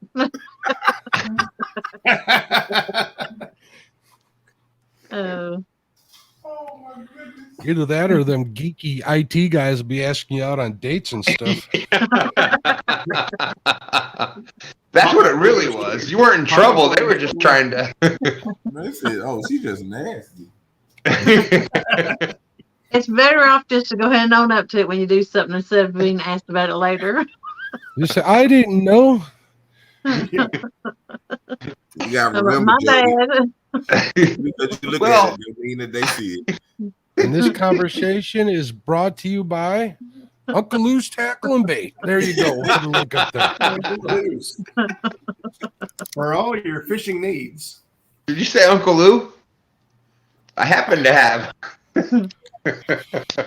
Yeah. Bye, Stan. Here's a good one for work. I was at work looking up I think it was Watts Bar or somewhere on Tennessee River, and I was printing maps out at work. Well, it turns out my co-manager with me in the office had changed the printer to upstairs in the main corporate offices, and I was printing all my Navionics maps upstairs to the corporate office. Mm-hmm. And they were like, "What the hell is this? What's going on?" We had a meeting, and they had them all in their big old stack of paper, and they're like, "Does anybody know what's going on here?" And I'm like, "It's mine." They were going to figure it out. Yeah. Yeah. Roger, that's where you go. I was honestly looking for some new headquarters. I've heard that this is the new epicenter of our business, and we should really invest in some property right here. No, that wouldn't work. No, I had pins dropped and all kinds of weird shit. There was no Hey, what? I'm telling you now. I'm gonna get DD up here. One no script, and everybody gonna be like, "What the fish snatcher is going on in here?" Does it have to be like real late or something? No, Fat Boy. It's my channel, so I mean, it's going. Fat Boy Fishing says whatever. We're talking about hot dog. Do not give John Parker a hot dog, and I have to concur with that one 150%. Never, ever give John Parker a hot dog when he's live. Ever. What happens It's when, like a when horse you do eating an that? apple. Oh my! No, Jody, I could have taken that. You take a horse eating an apple and multiply that by about 100, and that's what it was like. Oh, y'all didn't. Ooh. Roger, you didn't hear it? No. I didn't either. Oh my Lord! He had that hot dog, and he went to town. Oh, And it wasn't one, it was probably about 3 of them that he ate, and he went. Oh shoot! He was tearing them up. This looks like some Blair Witch stuff over here. What are you doing? He's going down the steps. Hey, look, he's back in the same spot. I'm safe. I'm safe. He No, I was didn't pulled hear up it. I close didn't to hear the anything. camera trying to read chat, and oh my god, it was awful. Tim said it wasn't the hot dog, Behind it the was camera. the chips. but Oh, he there did- he is. But he Oh, didn't he's happy realize. to be out here right now. I knew he was in here. You know he don't sleep. But he was behind the camera because he didn't want to eat in nobody's face. But he Yeah. didn't realize that he was munching and he was Like this close to the microphone.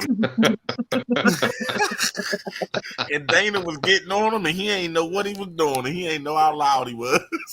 Oh, Dana wasn't the only one getting on him. I guarantee it. If I said There he is, John Parker in the house. if I had a diaper on, I probably would pee myself because I was laughing. And he kept saying, "What is Dana leaving for? What is Dana leaving for? What did I do? I don't know." I didn't poot or anything. I wasn't pooting. I was eating off camera. Yeah, that's what we need to do. Get on here one night, Brian, and everybody just eat. Have one of them mukbangs like Mike Chavez just said. I was sitting there like he don't even know. It was so funny. Oh my goodness. I was dying laughing. I was sitting in the garage and I said, everybody that's walking past this day, walking down this sidewalk, is probably thinking I'm crazy because I was dying laughing.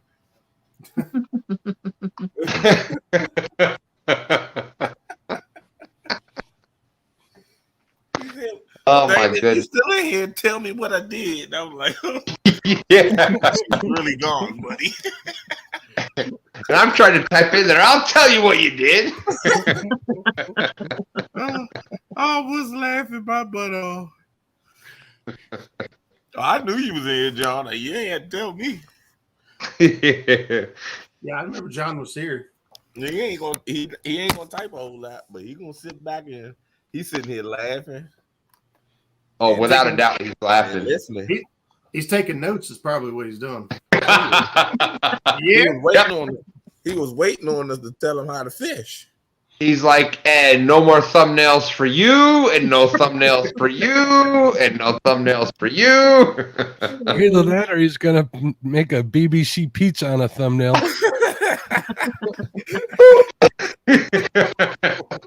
I'm not. I'll excuse myself. Before I do that, I will get off. What? Nah, David said don't go to sleep. Pause. And then there was two, Jody. Sleep on your own live. I said, no. I will get off of here.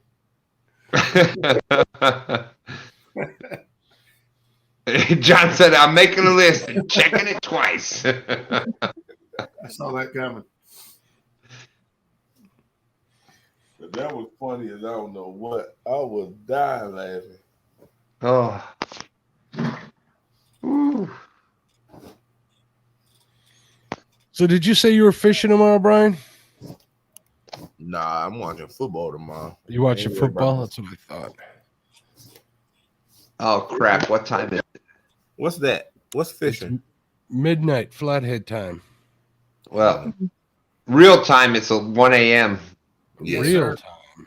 Yeah, I'm leaving for fishing in about 4 or 5 hours. Might as well stay up now, Stan. Real said Cation hearts are in their butts. What? I don't know what that means. Yeah, it was his cooking show earlier. Their hearts in their butt.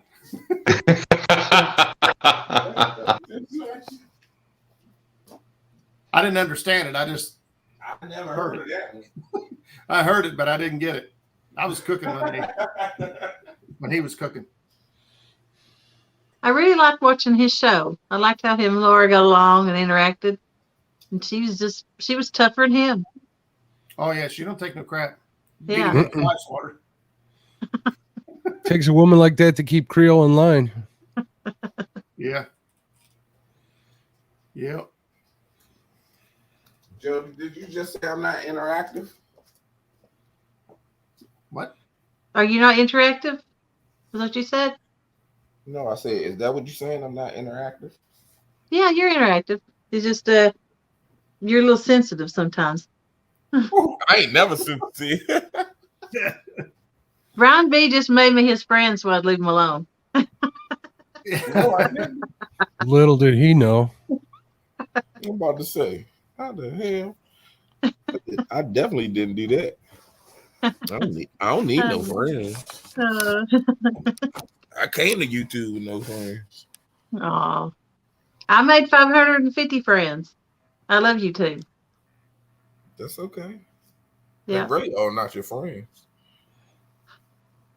What? They're really not your friends. Biggest part of them are. I'll be your friend. See? I'm your friend, Jody. Yeah, easy it is. See? You That's should be nice to him, Brian. That's because they scared of you because they know you got sharks.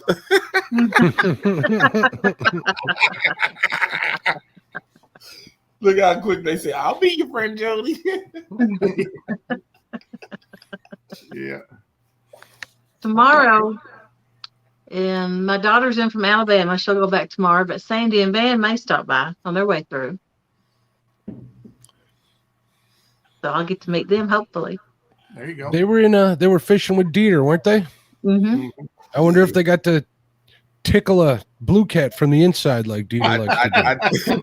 I I don't know, but Sandy got a PB. Did she? Good for her. Yeah, she got 25-pound blue. I got a picture a little bit ago. Yeah. I saw him post some up on Facebook. I told him, I said, I didn't message you and you ain't even said nothing back. And then when we went live, he came into the group and Sandy was in there. Then he responded in Messenger, of course, with 3 emojis, with an emoji, and then sent me the pictures. Thank you, Alicia. I said, I was just checking to make sure Dieter ain't do nothing to you like he did his Catfish. I wasn't going to go there. It crossed my mind. Thanks, copy they. Yeah, Ryan B needs a little Debbie. I got plenty of little babies. I'm loaded. I need me a hot dog or a pizza right now. Yeah. I guarantee Brian's probably eating. I give you It's okay to order pizza, just don't use the promo code PC. There's no pizza that delivers to my house. There's actually nothing that delivers to my house. Me neither. Except for Amazon. Well, Amazon delivered on the top of the mountain if you needed to. Yeah, that'd be droning that stuff into you. I ordered a couple boat parts. I'm going to try working on my boat myself because I can't get my mechanic to do squat. I'm getting blown off because he's tied up with winterizing and wrapping boats, and that's easy money, and he don't want to take the time to work on my boat. So I'm getting cold shoulder. Yeah. I can order pretty much. I can order. Only thing is down here is it's no Chinese food you can order and get delivered. But outside of that, I can get some pizza. We get Chinese delivered here. It's a family-owned thing, and the father say, "My damn daughter, she tell everybody 20 minutes. I tell her, no, don't say 20 minutes. It take 40 minutes. Why you tell 20 minutes? I got to deliver. Our place says an hour. You say 20 minutes. I go there 40 minutes. They pissed at me. They always say 1 hour, and then it gets here in about 10 minutes. It's so close. Right. It's like, really? When you go there, they say 15 minutes is ready. Yep.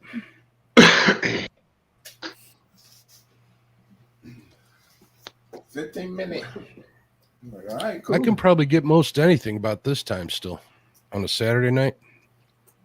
Oh yeah. They open later.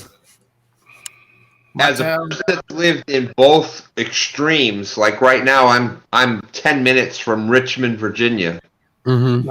And, where I used to live, we had a population of less than 200. No street lights, no red lights, no. I think we had a couple of stop signs even in the entire town miles and miles that we lived in, and it's amazing the differences between the two. You know, I was talking to my sister and brother-in-law who moved down to Dallas just recently, maybe in the last 2 years or something like that. And they say the food down there isn't very good. They were complaining about that half the night. So I guess I need to count my blessings for living up here. They did say they're opening a Portillo's. You guys know anything about Portillo's? Nope. Never heard of it. Never heard of it. You said know anything about who? Portillo's. Nah. Best Italian beef in the world. Well, maybe the second or third, but it's pretty darn good. Our town doesn't have a stoplight or anything. It's got more of the 200 though, but it doesn't. We don't have we got a few stop signs and that's it. We got a dollar store. Dollar Gentry? You said Dollar General and Family Dollar. They put one. Oh, we had none of that. It was a half hour to get milk. I have never been in a Dollar General. Really? Oh, That's our main shopping store. They got the cheapest Debbie cakes. Never Mark. been there. Are they $1? No. No. Dollar General is not a dollar. Hey, even the dollar store isn't $1 anymore. That's what I heard. Right. Well, we got one that's called Dollar Tree, and everything in that store is $1. Yeah, that's where I that know. Dollar Dollar Gentry Tree. comes from. Dollar Tree is everything is $1. Nope. They raised the price. I used to go in there as a smartass and say, no, they changed it already. Some things are like $1.29, but I used to go in there for years and say, "Excuse me, how much is this?" They're like $1. Oh, okay. I go to the next aisle.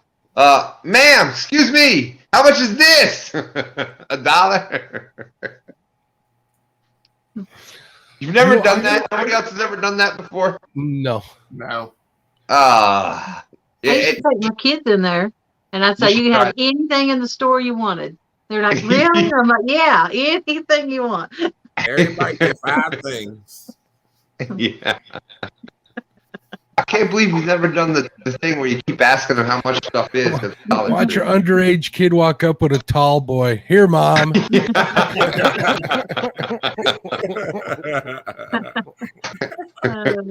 You know what I read yesterday, actually, that General Foods is going to raise the cost of cereal up on the 1st by 20%. So everybody who eats cereal, you guys are in for a treat next year.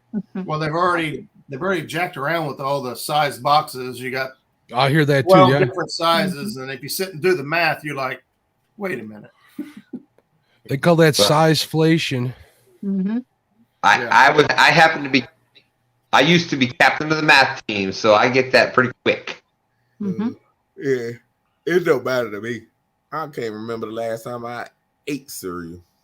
Well, they're raising it because of price. Well, we're not going to get all technical here, but the price of grain's going up, so that's in everything, even Little Debbie's.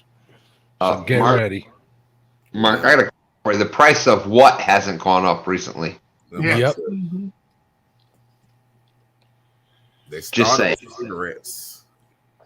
Oh, I don't even want to talk about that, Brian. I just burned almost $1. I'm thinking talking to you guys. Yeah. In the last 5 minutes. I'm at $1.50 already. They hit us where it hurts. Mo says $3.78 for gas. What next? Yep, I'd pay that for diesel. Think about it. They hit alcohol. They went up. Our tax for alcohol is like 9% now. Yeah. All I know is sales tax here is 8.5. And I'm like, And then if you go into Cook County, where Chicago is, they tax on Cook County tax on that. So You know what the city of Richmond did to try to make up some extra revenue because of being lost and people not going out? They charged an extra city tax. So now you have the state tax, and then there's a city tax on prepared foods. So if you go to the Virginia state tax is pretty small. I think it's like 5%. But then the city of Richmond, they add an extra 6 or 7% on it. So if you go to for anything which prepared food, it's a 12% tax. that's crazy. $2.98. You know, in Chicago and in the suburb of Woodstock, they charge you 10 cents for a plastic bag at the grocery stores. Yeah. It's like if you go to Walmart, they charge you a dime for every bag. That's Wow. how DC It's is. like, nope, I'm good. So that's a Yeah, dime bag. DC was like that. They started that. Hey, I had him on my show one time. Wait, that was Dimebag Dom. You guys remember that? I heard Holy about smokes. those. Yeah, I remember. Nah, man. DC did that. Like they started that years ago. It was Yeah, 5 same with cent, Chicago. It's just plastic spreading bag. through the suburbs. No, we're talking about different things, Bag Brian. or no bag. Brian, it's a different dime bag. It's different. Oh, I know. I'm hip. I went back. The right strapping says in Washington it's 20 cents a bag. Don't Wow. give Illinois any ideas. Keep that quiet. Trapping. $2.98 a gallon for gas. That's what we're paying here in Ohio. You know what? I used to pay $20 every other year to renew my boat license plate, right? Somebody made a typo and made it $120 down in Springfield. When they found out about it, you know what they did? They left it. Left it, yeah. They still Good pay, people were still paying. paid it. Yep. That's crazy. Seems like there should be, there's gotta be ways to correct mistakes. Here we go. We got a good question here. Crappie Day Fish On says, what are y'all's favorite style of boat on your wish list for catfishing? I'm looking and can't just I like a walleye boat. I like high sides. I like a V hull. I like a big motor. I'd pick like an Lund? Alumacraft. If I win the lotto, I'd buy a Lund. Biggest one I can fit in the garage. My wish list boat would be the Catfish clothing boat. The what? You know, A Hughes Craft. You know what my wish list boat is? Hughes Whatever Craft the next boat. boat. My wish list boat is whatever the next boat that Dan buys. Somebody Hey, that boat- else has to maintain. Yeah. I thought about selling my boat, and I was like, I'm having so much trouble with it, and things are just crazy here right now. I thought about selling. I was like, I'll just fish with other people, but I just can't do it. Yeah, no. If I could drag my own boat and stuff, I would. But in the situation I'm in right now, I'd have to be sitting there with this boat and saying, "Hey, somebody want to come pick me and the boat up?" Hey, you'd be surprised how many people are willing to come pick up your Well, boat. this is true. This is true. Yeah, it all depends on where you're fishing and how you're fishing crappie day. Like I talked to Luke Henges a couple weeks ago, and he just picked up that flat bottom jet boat, but he needs it for where he's at. I could fish one section of river here where a jet boat would be nice, a flat bottom. But other than that, the river's too narrow and there's too much traffic, and I want something to cut through those waves so I can get through them a little easier. I mean, a flat bottom would be good. I've heard all sorts of pluses and negatives about Sea Arc and stuff, and I don't know if I'm going to spend all that money for a 24-foot John boat, so I don't know. Is Uncle Lou out there still? I'm partial to the big walleye boats because I can take them out on the big water on Lake Michigan and stuff too. Yep, that's how I feel about mine. I like my boat the way it is. It's big deep B, but I like the Hughes Craft idea of having the full windshield and the top on it and all that. But I can build that on my boat, which eventually I plan to. I bet you I know what Pontoon Jody's going to say. And Lyle will tell you to get a pontoon boat. I mean, Jody will tell you to get a pontoon boat. Lyle will tell you to get a walleye boat. Yep. Yep. Yeah, I'm satisfied with what I have. My boat came from Lake Erie, so it had a kicker motor on it already and set up. It was set up for walleye, but. So in other words, crappie day, it really depends on what you're going to fish most. If you're fishing big waters, heavy waters, shallow waters, backwaters, lake, river, busy waters. Yeah, and all it going to be a depends, different answer. Yeah, local 252 says he fishes alone. Launching a big boat's probably not that easy of a thing, but if you can swing it, get like some. What are those automatic shallow water anchors? Those are great for launching a boat by themselves. The power poles. Yeah. If you can swing it, man, I would love to get a set of power poles on my next boat. Don't know if I will, but I'd like it.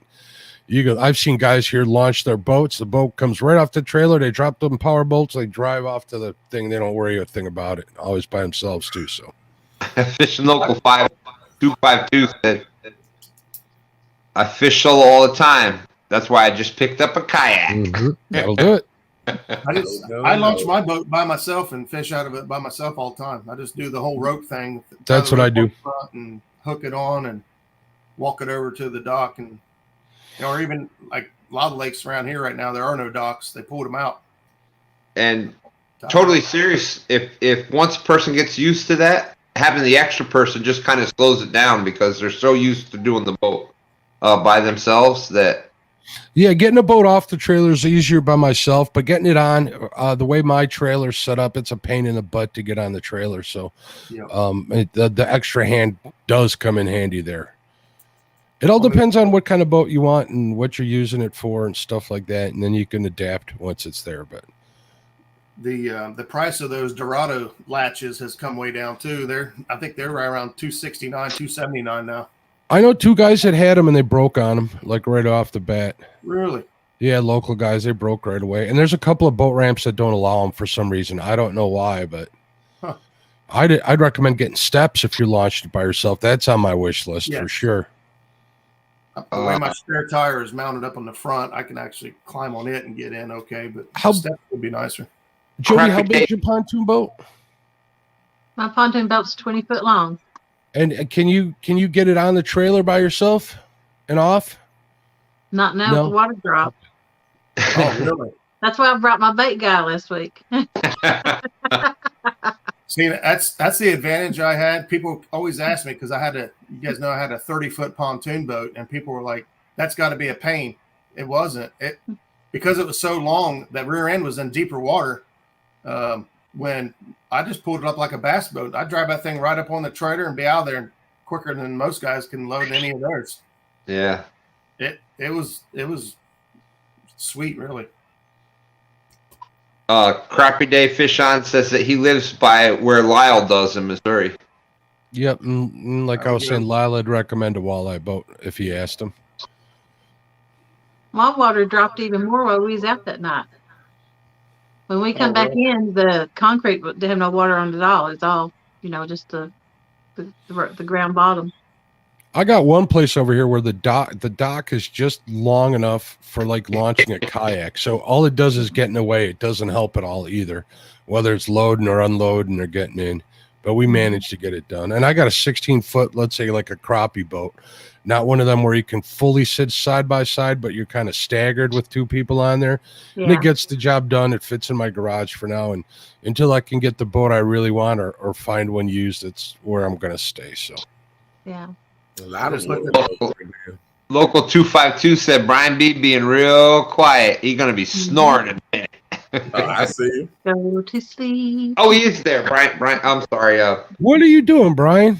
How could you say that? I just came back in the room. I just said a lot of water is low right now. No, my water just went up 9 feet today. Really? Well, I just happened to look at it because those guys were going out fishing tomorrow, and Zach went out today and caught some fish. It was on a super fast rise, and that's supposed to continue to rise pretty rapidly up until Monday afternoon. Looks like Monday afternoon it'll crest. G-Style Fishing asks, how do you fish when the water drops? Well, when the water drops on the Fox, it's really difficult because it's shallow to begin with. When it drops a foot, the fish are somewhere else. They ain't where they're usually at. So, and it usually doesn't drop that much. Roger was talking, what was it, last night or the night before, Roger? You were talking about creeks and stuff. What were you saying about that? It depends on what somebody was talking a 30-foot drop. Who was that was asking that? Yeah, I can't remember. They were talking about a lake, though. Okay. They lowered the lake 30 feet for dam repairs, and in that situation, and lakes and reservoirs, I really like creek mouths. I like creek mouths a lot anyway, but like in that situation, that creek would normally just back up or not really have any flow. It would just run into the lake, and there wouldn't be much going on. But when it drops low like that, creeks now have current. They now have flow, bringing in minerals and fresh water into the lake or reservoir that you're at, and they could be a great target. On rivers, the same thing. When the river starts going down, it starts pulling things out of creeks. The opening of creek mouths are good, and depending on how fast it's falling, fish will naturally preserve themselves by running to deep water and hunkering down. Catfish are a need over want. You know, they need to preserve themselves, and they need to eat. And when the water starts dropping, channel cats are first to flee, blue cats are second to flee, and the flatheads are the last to flee. They hold their ground pretty well. They hold their ground the longest. That's why you can anchor up on top of flathead and still catch him, because he will hold his ground. Yep. That's how I ran my little aluminum boat into like wood piles and stuff, drop a bait in and push off and still get them. Yep. Yep. Oh, shoot, I just forgot his name. Daggone it. Guy fishes local here. He does that. He gets in a kayak and he will get on top of log jams and he will bounce the sinker off the logs deliberately just to bang and make noise until they hit it. And he's on top of them. You guys ever see that old fisherman on YouTube, Steve Comlander, I think his name is? He's got a big old walking stick that he's taped some rags up on the bottom, and he's a striper and crappie fisherman, right? He'll bang on the bottom of his boat to get them white bass stirred up. He's making all sorts of noise, and as soon as he does that, he'll show it on his sonar. Them suckers are just coming up off the bottom like crazy. Pretty cool stuff. But they don't care about it. That's the cool stuff about the live scope, man. There's so many people learning so many different things that we all thought went differently, and he doesn't have live scope. He just showed it on his 2D. You could see it happening. Oh, really? What is it, Stan? No, I was laughing about that. Like, it's funny how, like the Europeans were talking about, like, the making the noise. They got the clunker. The clunkers, yeah. Clunkers it's that same type of same idea where it makes the noise and it triggers them to come up. And I'll be fishing spots on the river and I'll hear a big tail slap, and I know it's a flathead because we ain't got nothing else in the river that does that. And that'll set me off. Why doesn't the fish get set off when the food makes noise, right? Mm-hmm. Yeah. I mean, they get scared at first, but curiosity kills the cat. Why doesn't it kill the catfish sometimes, I think it does. I think that's what rattles and all the other stuff does. I think, my theory has always been, I don't know if it really attracts the fish, but I think it gets their attention and the bait does the rest. Maybe not. I don't know, but I at least feel like maybe gets their curiosity going, and, Well, let's put it this way. If you're cooking bacon and you don't really smell it yet, but somebody rings that bell in the kitchen, then all of a sudden you're like, do I smell bacon? You just said that and I started drooling like instantly. Talk about Pavlov's dog. Holy smokes. I got a pound of bacon in the fridge right now that's cooked and ready to eat. Oh. Yeah, the angler quests are nice. They're pretty high dollars. Some of them are pretty high, Don. Yeah. I know that Fins and Finds has a real nice one. I think his is like 24 feet, but his is all decked out. Yeah, the Angler Quest is set up pretty good for as a catfish boat. They have a lot of room in the very back of the boat. My pontoon was not. It was more, it was set up for pleasure and play. I just turned it into a catfish rig. All I need is removable seats. If I got a 19-foot boat, 21 would be overkill, but a 19-foot would be fine. I only fish with one other person, maybe a third, very seldom. I just pull the seats out and make it that whole dance floor in the back, and you're good to go. And the question before about the cat, when you have changing conditions, the catfish are going to want to keep themselves at a comfortable position. So when you have a lot of changing conditions, chances are they're going to move to deeper water. When things stabilize out, that's when you might see them jumping up into the shallows and doing the different things like that. But the deeper the water, the more comfortable or constant it is. As you get shallower, the temperature changes, everything affects it a lot quicker. So that was just a quick answer to that. Yeah, the right trapping says, on my lake, we got a guy with a big water falling, sprained into the lake. And I went by one day and I could see all the fish stacked on either time. Well, either time he made the video. Well, they're probably more attracted to the oxygenation of the water. Mm-hmm. So high oxygen's a high probability. So if you see a fountain in a lake or something, go to Especially it. in There's a going to lake. be fish Yeah. there. Yep. Yep. There's going to be fish there. It's going to bring your bait. Yeah, you got someone dumping a spring into the water there. In the dead of summer, that water is 1, cooler, 2, it holds oxygen better. Yeah. You know, There's rivers. a lot of springs have overflows. Rivers, because they're constantly moving, that create kind of a, oxygenation. But the ponds or lakes or where there's not as much current, and you get something like that, yes.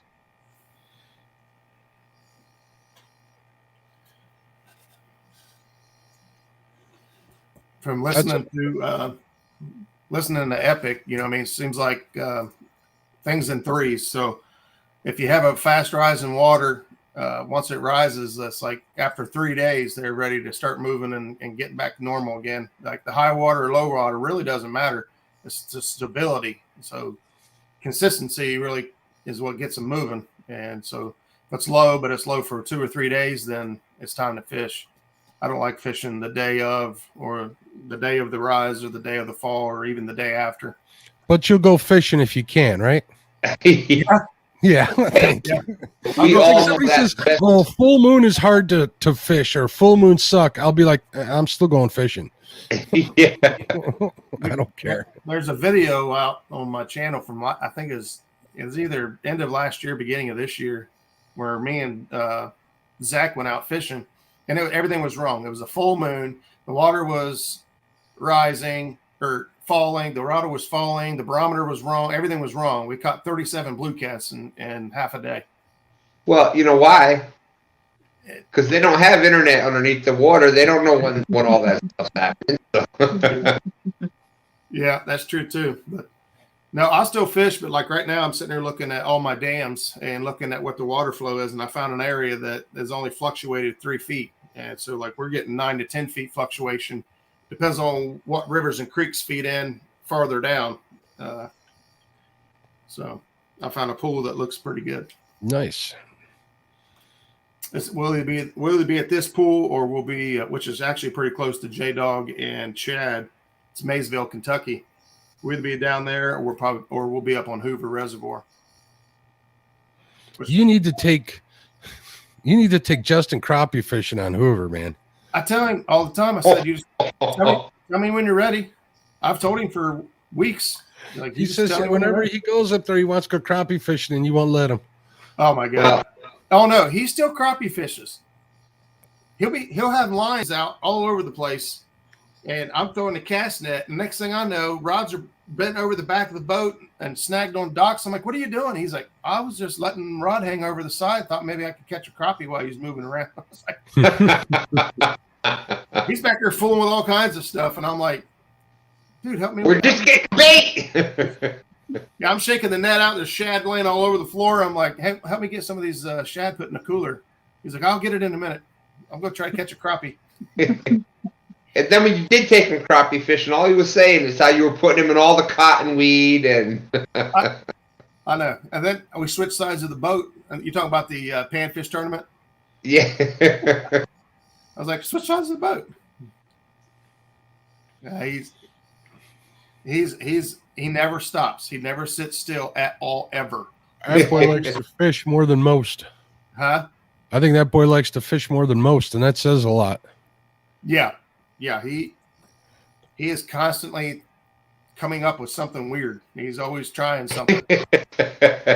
Sometimes it works. Like like a worm harness or something you'd see for walleye. They got the blades spinning on them and the beads. He thought, because we was up there that day, and this guy caught a couple big catfish, a flathead and a blue, on a flicker shad. He's like, I'll make something flicker. I'll put some blades on here. And he caught fish on it. I'm like, are you kidding me? I mean, Alicia's got a long question she typed in chat. I was just kind of looking at it. And that's right. They did have that severe weather. I know. Even the channel cats shut down up here when you have that kind of drastic of a weather. When we had that Horatio, whatever it's called up here, we didn't catch fish for 3 days. they just shut down. It's like they hunkered down. They knew something was coming or whatever. But the day before it happened, and then the 2 days after, they were shut down. I don't know if they moved, but I was marking stuff on my sonar, but they were there. When it drops that much, I mean, the fish are still there, Roger. They didn't go anywhere. It's not like they went over a dam or something, right? Right. Yeah, there's just things that, just kind of like all of us, there's times when you just don't feel well, or you just don't feel like eating. And, the fish do the same thing. There's certain things that trigger them to go in, preservation mode as opposed to feeding mode.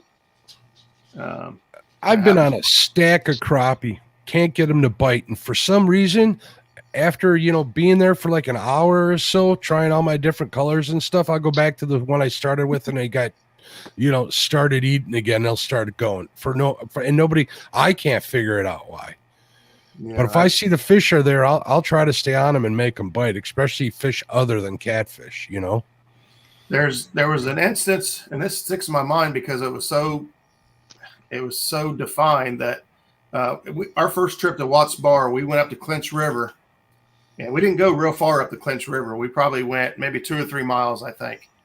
And we put in right there in Kingston, and we were on fish. I mean, just hammered them. I mean, crazy. We were like, "Wow, we've never done this. This was awesome." And by that afternoon or evening, the fish completely shut off. We went out the next day. We couldn't get a bite, couldn't get nothing. Scott Manning's down there with his guide service. And, I know Scott. So I called him. I was like, "What happened to these fish?" He said, "That hurricane's coming in off the coast." He's like, "You ain't going to catch a fish till Sunday." And it was like Thursday when we got there. And we fished hard for 3 days. We didn't catch but like 2 or 3 fish the rest of the trip. And we probably caught almost 30 fish the first day. And I'm a firm believer that unscaled fish know what's coming weather-wise. Scaled ones they're not as sensitive as catfish. No. Not as sensitive as eels of all things. Anything without scales, they know what's up. They've done tests in Japan and stuff. They know when earthquakes are coming, stuff like that. They can tell. So, yeah, I believe. Well, it's not so much that they predict in the future; they can react a lot quicker. Right. They're getting immediate sensory perception as to what's happening.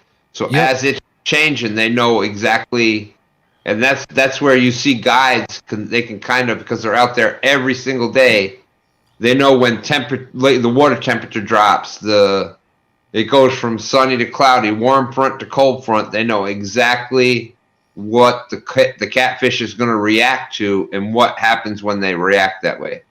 Right. Because they're out there every single day, and it's their money, it's their living, it's their house payments, mortgage payments, car payments, whatever, on the line. So they know how to read the catfish when what the catfish are going to do.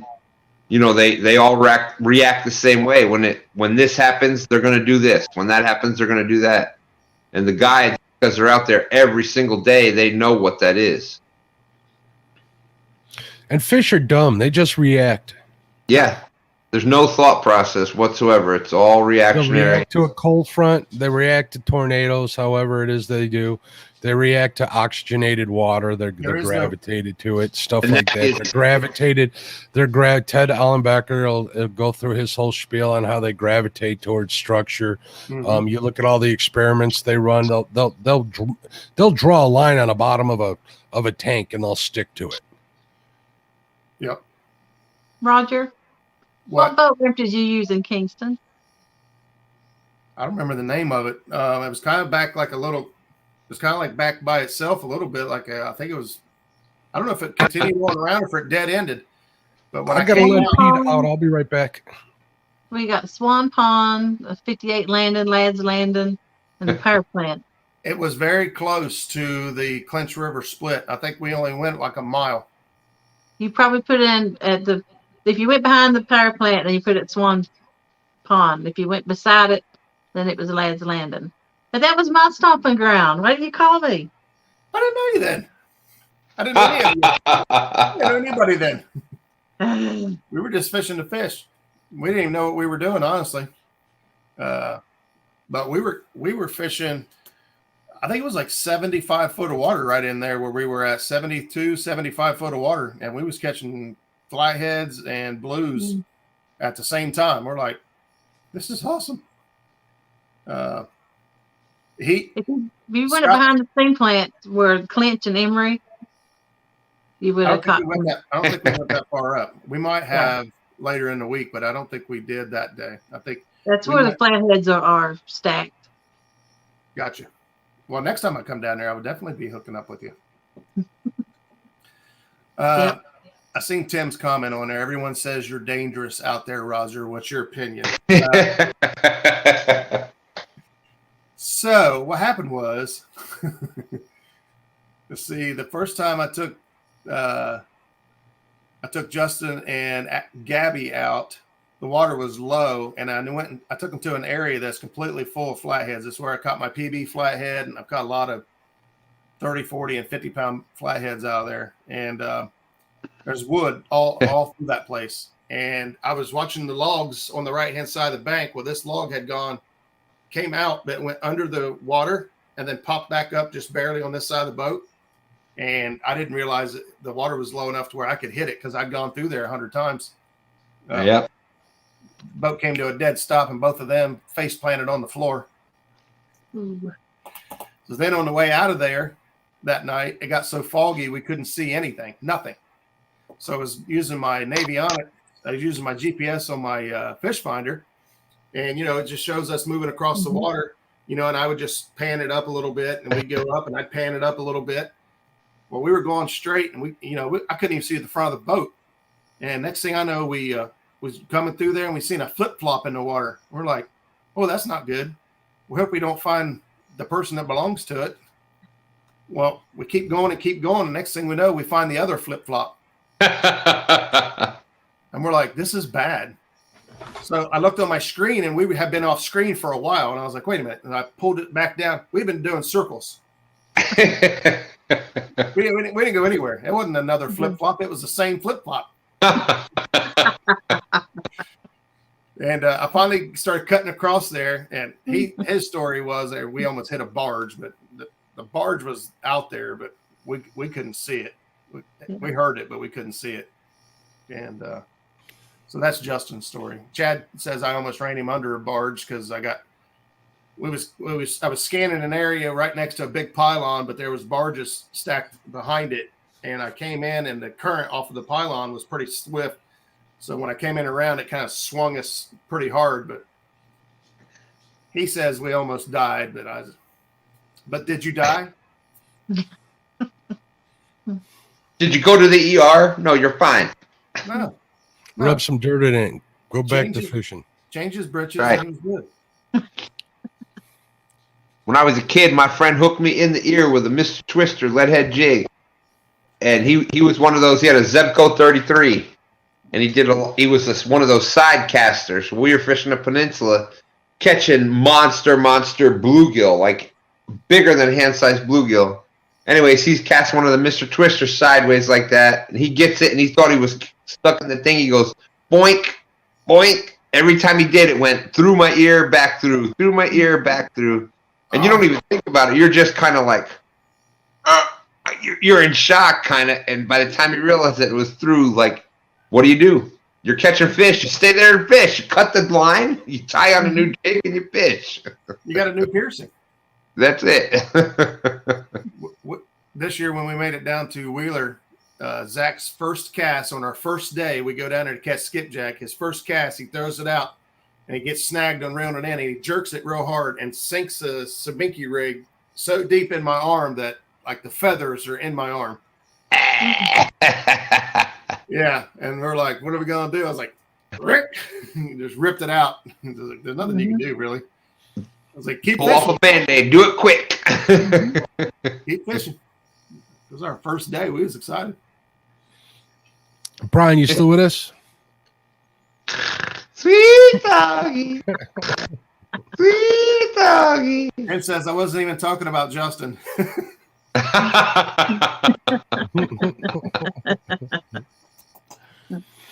All right, fellas, I think I'm hitting a sack. Yeah, I actually probably should too. I just keep talking. Yeah. Well, that's why I liked having you come up, Roger. And Mark. Thanks for having me, fellas. Everybody in chat, have a great night. Yeah, We'll buddy. talk to you later. Bye. Yeah, I'm gonna have to jump out of here soon. I need at least a couple hours. I Mhm. can't do the 10-minute. I can't do the 10, 15-minute Jody nap and be okay. I need my 2 hours sleep at least. Fat Boy Fishing said he was going to go fishing with me, but not now. He's also saying I'm gonna be sleeping on the bank today. Yeah. All right, I'm going to hop out of here. Looks See, like Sandy's Melina hopped out says, of "Come on, guys, we don't need Brian. He's wide awake." here. Well, bring Tim on here. Come Yeah. on, Tim. But I'm going to turn in, guys. I got stuff I got to try to do tomorrow, and we'll see how that goes. So we'll catch you guys later. Thanks for having me. Mark, always awesome talking to you, Roger. All right. See you guys. See ya. Holy crap. And now we're 2, 3, 2, well, 2.5. We'll call it that. He's there somewhere. Oh, Brian.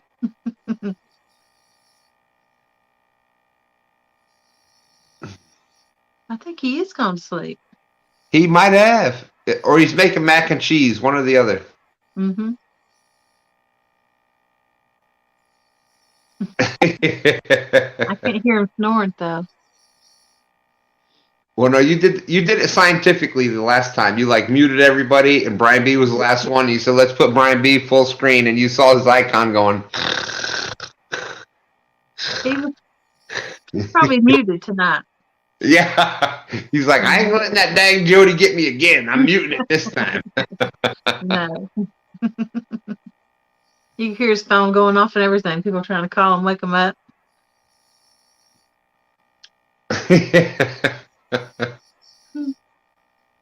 Let me see, Tim. Yeah, I'm probably good. I'm gonna get out about 2 o'clock. So let me see.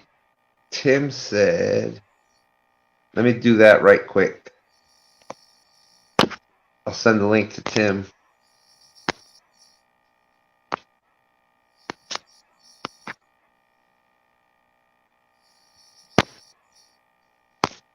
So Jody, what do we got coming up this next Thursday night? I don't know yet. I'm going to Callie's. Oh, that's right. This coming up Thursday is when you're fishing with Kelly, right? Yeah, I don't know how long he'll stay, but I think we're going to start early and be on his channel. And I think he's only going to fish to maybe 9 or something. So I don't know if I'll stay up there and fish or if I'll come home. Because I don't know the area, I probably won't stay. I'll probably just come on home. Because if I have to have him take me out of the boat. So, probably to your. I'll have to do a live from home.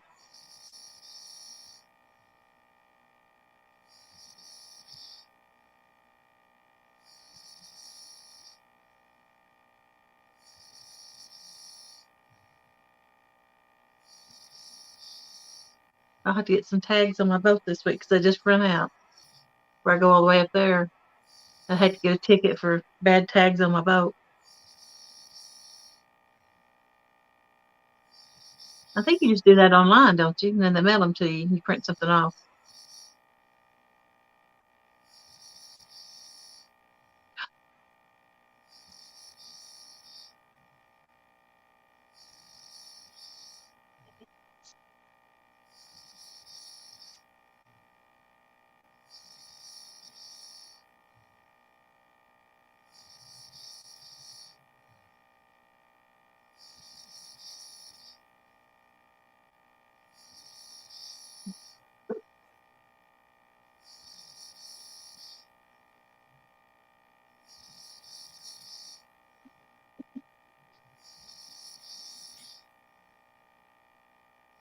Sweet donkey.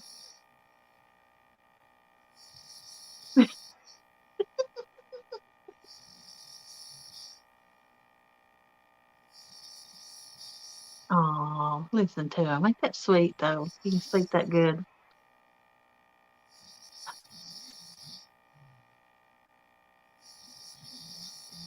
I'm jealous. I wish I could sleep like that.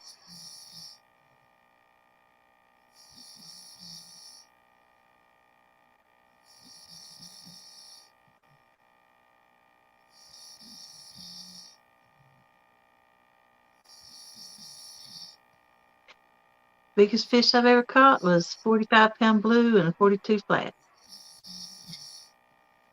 You know what? Probably won't wake them up. Let's see.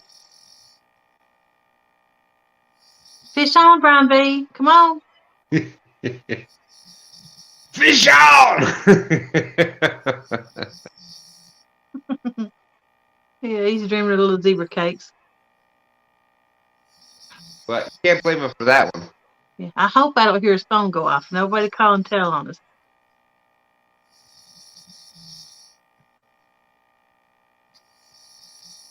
Be right back. I'm gonna call. No, I'm not. No.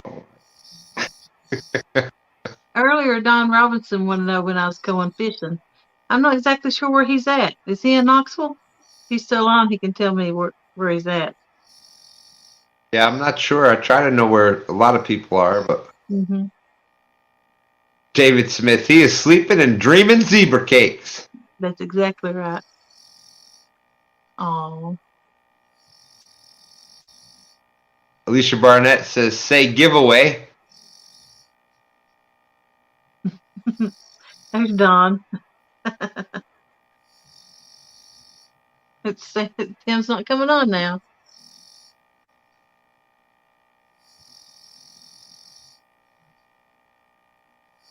Oh, that's so sweet. Sorry, Tim.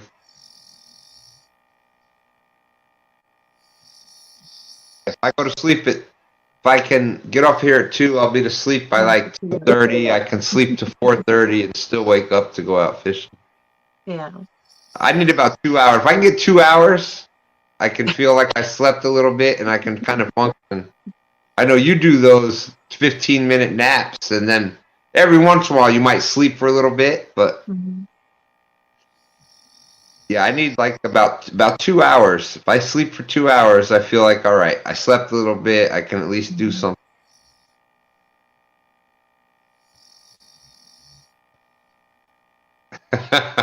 Alicia says, "Come on, guys, you really have to sell the giveaway or the fish on." Oh, it's another fish on. Sweet doggy, sweet doggy. Tim said, "Here's your chance to tell the sturgeon story." That's true. Nobody's gonna cut me off. You got 8 minutes. Is that enough? No, I've got to where it's pretty quick. Actually, most people in chat tell the story better than I do. I like hearing the story. I give you grief about it with that, sturgeon fine and everything, and troll fine for it, but it's just all fun games.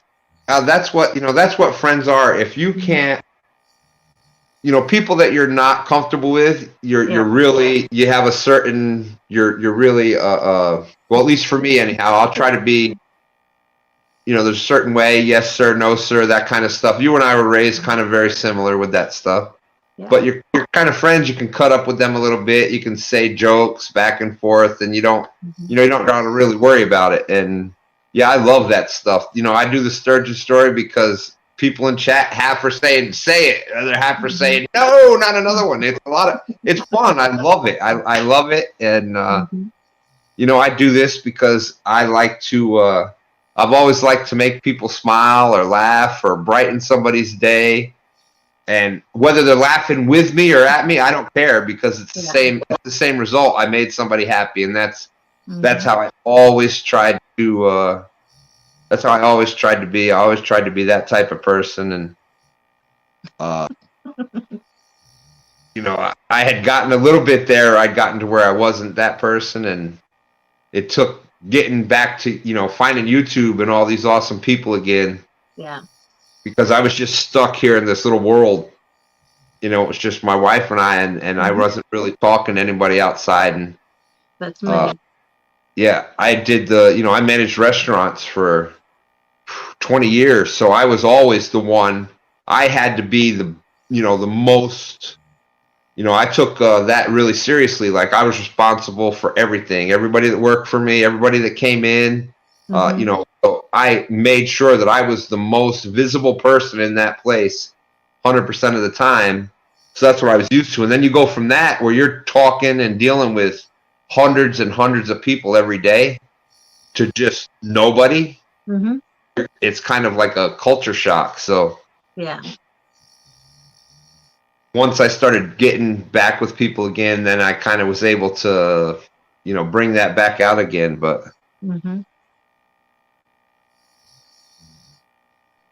everybody's different, and that's what YouTube is great, because we can all be ourselves, and people relate to different. People relate to the. They can see when you're yourself, and regardless of who or how that is, people appreciate that rather than trying to be something different. So I really like that. Thank you, Tim. I really appreciate that. Thank you very much. Yeah, Tim has been, I've talked to Tim many, many times, and he's been since we started, really. So I appreciate Tim being out there. Mike Turner. I'm still waiting on my sturgeon picked. Autographed by the sturgeon. Not me, by the sturgeon. Well, you have to wait till next year. I'm going to track that sturgeon down and get that autograph for you, Mike. Well,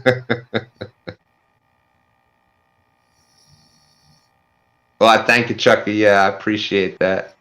I don't hear him no more. That phone. No, there he went.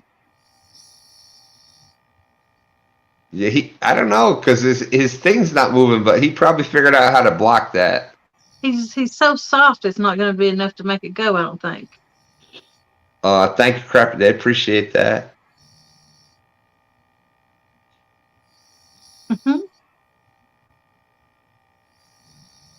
And Tim, I feel the same way. Definitely feel the same way about you. Thank you so much.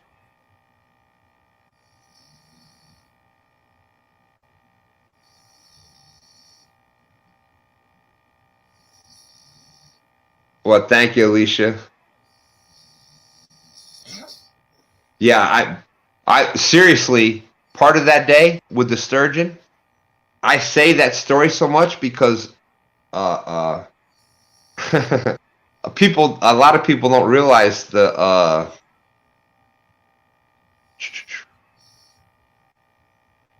lot of people don't realize the physical issues that I have. So I literally was part of that. There's several times during that catching that sturgeon, I was gone. I was blacked out. I just don't even remember part of it. So it was. So then I come back, and I think going back and watching it, I could see it myself. I don't know if anybody else caught it during those times, but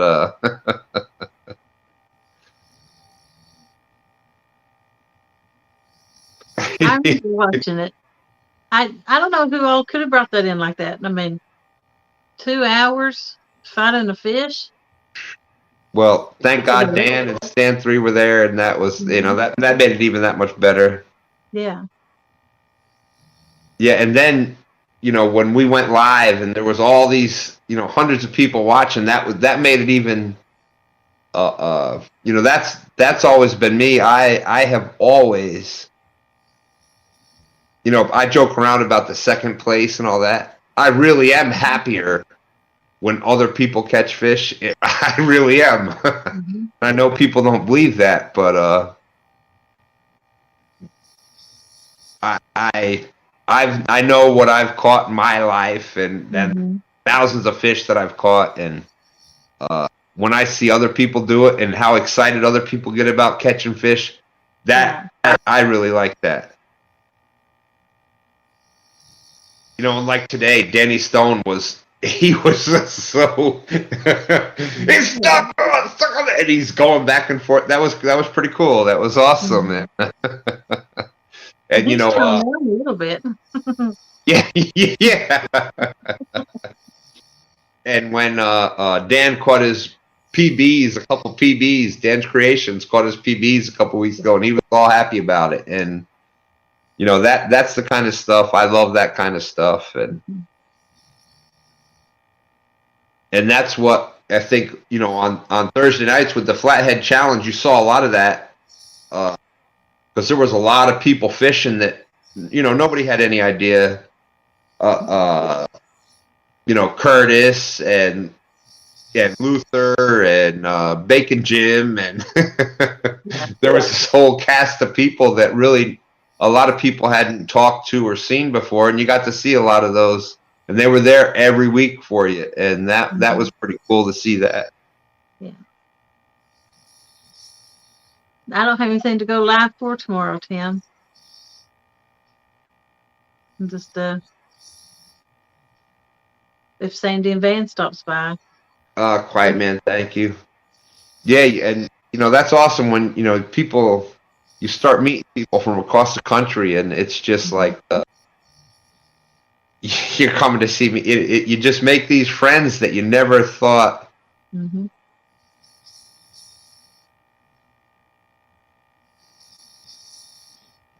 Oh yes, I joke a lot about the sturgeon and the incidental catch. We weren't targeting sturgeon. Snake River, he targets them out there. He's the one. He caught a bigger sturgeon than I did, and he was targeting it. That's what he fishes for, because that's what they they're allowed to target them out there. We just happened to catch it, and I have a lot of fun with it and stuff. But Snake River, you check him out. He had what did he catch? An 8-footer, I think. So he does a great job out there. Yep.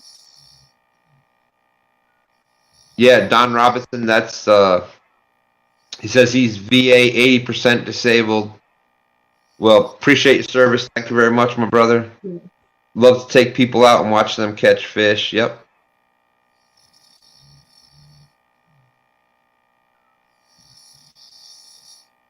When I take somebody out fishing, I'm usually not even usually fishing. I'm trying to help them get something. If there's a fish gets on, I'll have them reel it in, because I fish all the time. They don't. Yes. If I want, and you'll hear that when I'm out with Green Machine, and even with Stand 3, you'll hear us. No, you get it. No, you get it. No, it's yours. Mm-hmm. We caught that 60 whatever pounder on the. Well, it's back there on that little dock demon rod. It was 60 plus pounds that Dan's girlfriend Courtney. We're both like, no, you get it. No, you get it. She says, and we're like, Courtney. She's like, will it be fun? And we're like, yeah, it's gonna be fun. And then the rod ends up breaking, and but we still landed the fish, and that was you know how it goes when you're out in a boat. Even on the bank, when you're fishing with people, we get caught up a lot, I think, in who was reeling it or whatever. That's a team, because it takes, when you get a big fish, there's somebody getting the other rods out of the way. There's somebody getting the net. There's somebody doing this. There's somebody doing the boat. If you need to lift an anchor, there's somebody doing that. It's it's not a one person, unless you're the only one in there, then God bless you, because that's a whole nother story. Yeah. But when you've got multiple people out there fishing with you, it's usually a group effort for those big fish. It's more than just the person that was reeling it. It takes everybody to get that fish in, and whoever netted it and all that. It's all part of the game. That's why I lost that fish Thursday night, because I was trying to bring it under the poles. Yep. My bait guy was like, don't do that. I'll move the poles. I'm like, I'm not used to nobody helping me, Yeah. I'm used to doing it all myself. So, and I dropped the tip of the pole down, and he got off. Yeah, and sometimes, Jody, that's all it takes, like 2-3 inches, and Yep.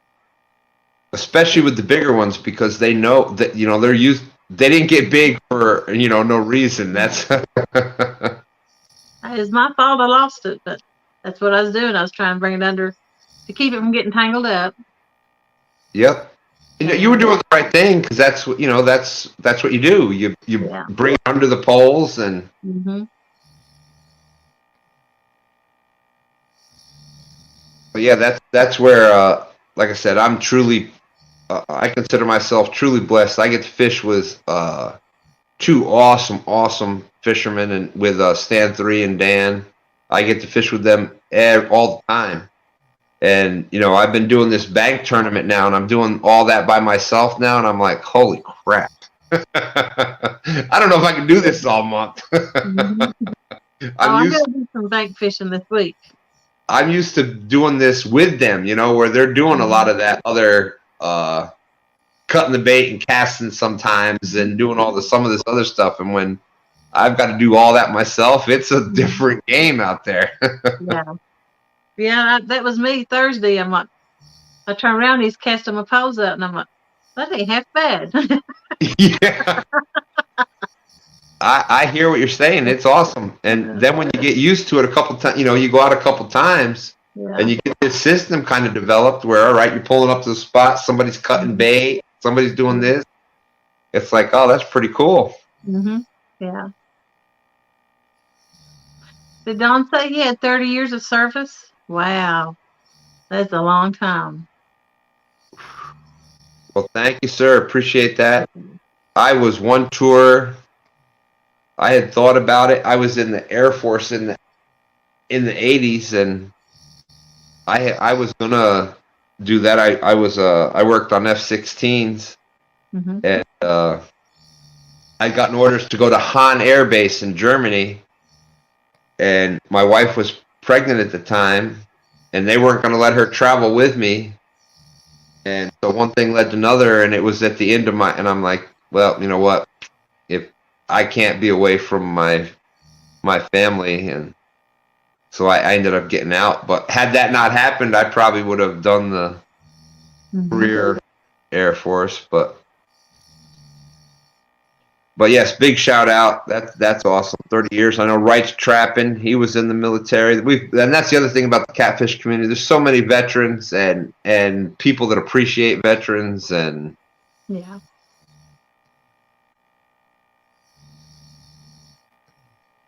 Yes, there's David Smith. Yes, definitely. Appreciate that.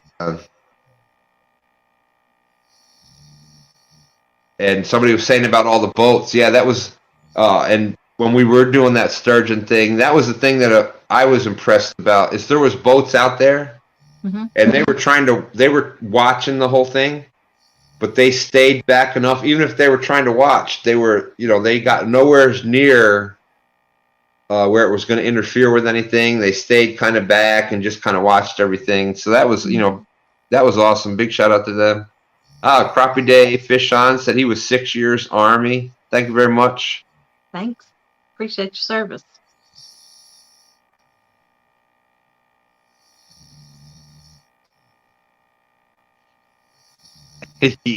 Yeah, I got to catch some fish. I got to catch 2 more fish for this dang bank tournament to at least fill the board. I only got 3 so far. I've got 0, but I'm going to fix it this week. I'm going bank fishing. There you go. Yeah. It's right now my time's 2:08. Usually I'm getting up at 3 and 4.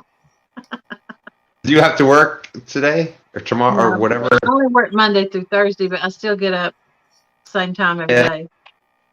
Usually 3 to 4. It's 2 o'clock. Yes. Stan 3 says to me, well, I'm not sure what time we're going out yet in the morning. I'll text you when I wake up. Well, thanks for giving me the dang heads up. Are we going out at 4? Are we going out at 5? Yeah. There's Aaron. I thought he was. Yeah. He's popping in and out. He's another one that doesn't sleep at night. I've been seeing him on Warthog Show. Yeah. You mean Frog Leg? Yeah. I've got a big ham in there. We can cut up some fried up ham. We're gonna ham in there made. I can't believe I said that the other night. Frog leg. Yeah, I caught that too. I'm surprised it didn't just slip by, but I did hear it. Yeah, I thought, because I didn't notice it until once y'all said something, I was like, did I just say that? What did I say? And sure enough. So what do we do in him sleeping? Well, it's 2:04. There's 31 people still watching. No, Rex, Jody and I were quiet until he kind of just was. We had Roger up here still and Mark, Catfish Crappie. Jody and I really didn't start talking until everybody else was like, well, we got to get out of here. So we're like, yeah, thanks a lot. Leave us here. They were smart. They hightailed it. I know. So we probably gonna talk for a few more minutes. But Rex, could I possibly talk? I'm a quiet person. I don't talk anybody's. Take today for example. I was only on live for 4 different shows from 8 o'clock this morning. So I really wasn't on live talking that much at all today. I'm going to call him through video messenger. If it'll go through my laptop, I always do it through my phone. My phone recorded from. David Smith said to yell out bacon and see if he answers. Try and beat. Oh, watch this. Look at.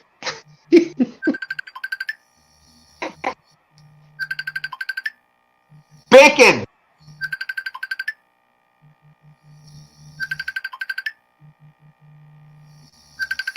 He ain't budging. But you see there's a little thing lighting up too. Yeah, you can hear the phone call coming through. Let's see if we hear him snoring. He's still going strong. Yeah.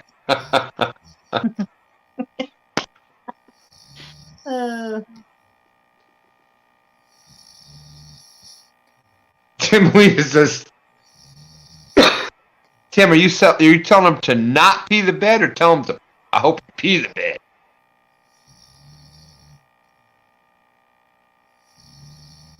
All right, Rez, talk to you tomorrow. David Smith said, he gone. Fat boy saying he's out. Yep. Don Robinson wants to know, Jody, when you're coming to North Dakota to fish. I ain't never been there. That sounds awful far away. I've wanted to go to the Dakotas. That's one part of the country I've never been to. I've been pretty much every place else but that area there. Mm-hmm. Well, you can come to Tennessee. Same distance. We're coming to Tennessee soon. All right. Tell him his mac and cheese is burning. Get Don Robinson, you come to Tennessee. We'll find you a place to fish. But when I first went into the service after basic training with Colorado and the Rockies, that was just that's beautiful country there. That's amazing.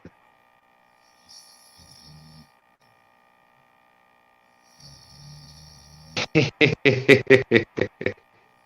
think I should try one more time?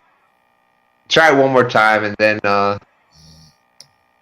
if that doesn't do it, we'll jump out of here. And I don't know if anybody else is live right now or not. I don't know.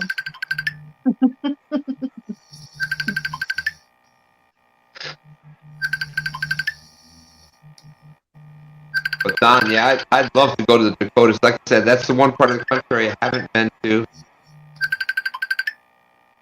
Tim Molina says, okay, let's take a poll. Who thinks mac and cheese is kid food? All right, Tim, that's a good idea. Kid or adult, if you think mac and cheese. He just got louder snoring. Mike Turner says, I can call him directly.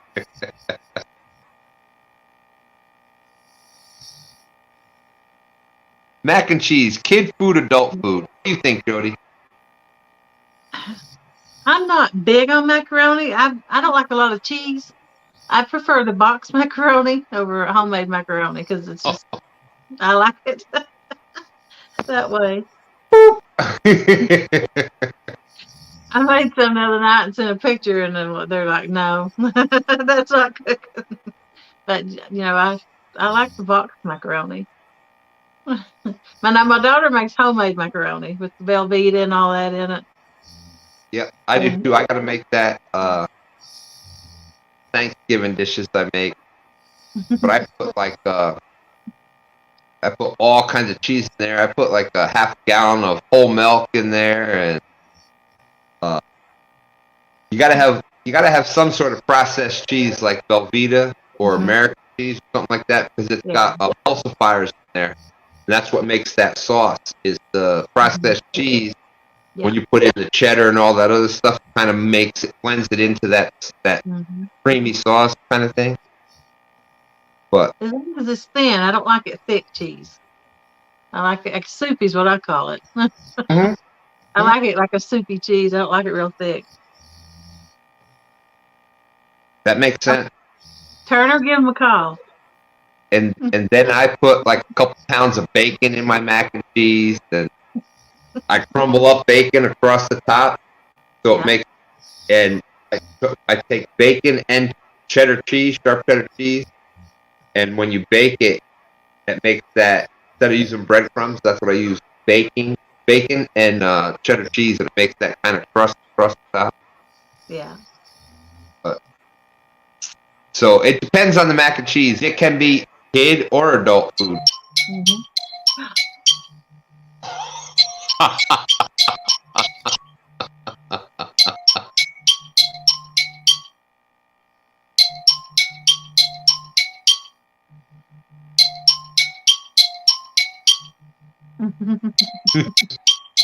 We're trying to wake Brian up.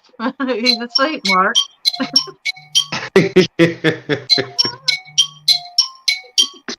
Well, Mark, I was going to, but you and Roger skedaddled out of here so quick. It was Jody and I were left. We're like,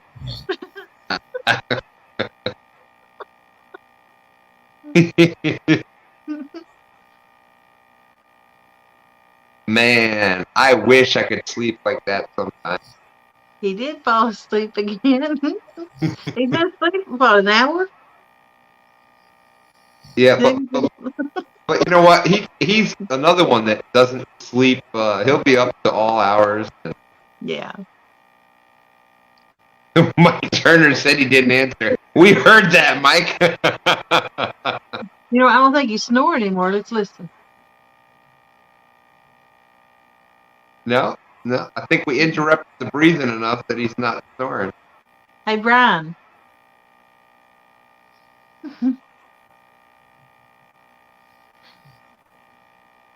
Steve Locke, 760 South there. Chucky Morgan, how you doing? Oh. Coyote right strapping is saying, keep calling. I've called him twice through Messenger and he's not answered. So I left him a little message. Yeah, and Mike Turner tried calling on the other one with it. That would have woke me up like the first. I would have been so annoyed. Who the hell is calling me?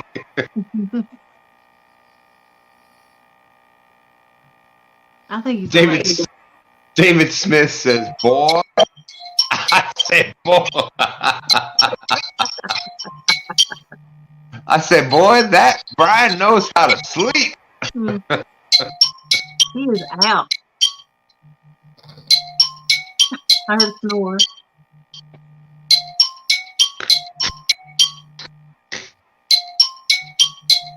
Sweet doggy. Sweet doggy.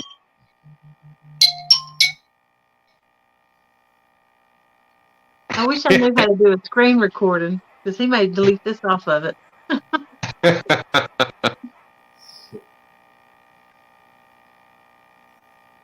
Hey, Steve Locke.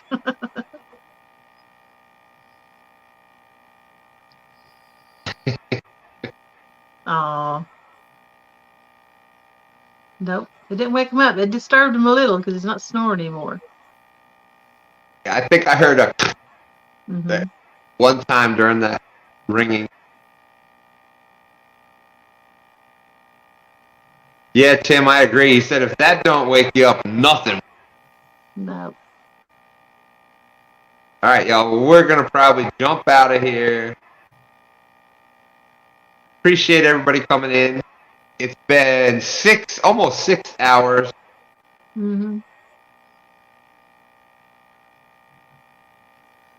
Thank you, Steve Locke. Appreciate that. There it is, 2:15. Yeah, I need to get at least a couple hours so I can get up and go fishing in the morning. Yep.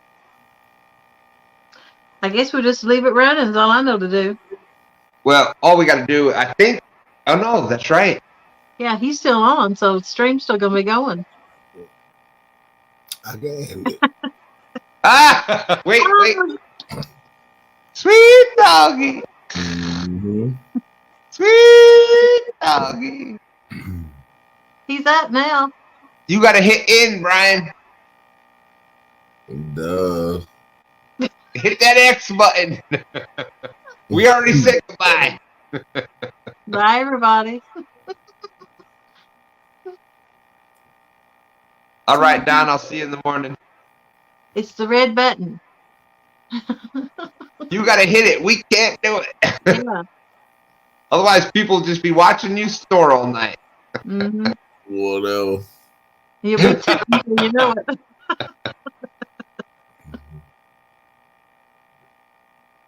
David Smith says, "Oh, sleeping? I think Brian has what it takes." Mm-hmm. Absolutely. Mark says, "Oh, y'all leave. Just leave it run. I will share it out." Do you feel rested? Because you've been asleep a good hour. Yeah, I definitely was asleep. I wasn't snoring. Oh no, Nope. never. Nope. Not me. I don't do a snoring. We said goodbye already, Brian. All I gotta do is hit that X button and we out of here. There he is. Oh, no, wait a minute. He exited himself out. That's that. That's just wrong. Not that button, Brian. All right, Don, I'll see you in the morning.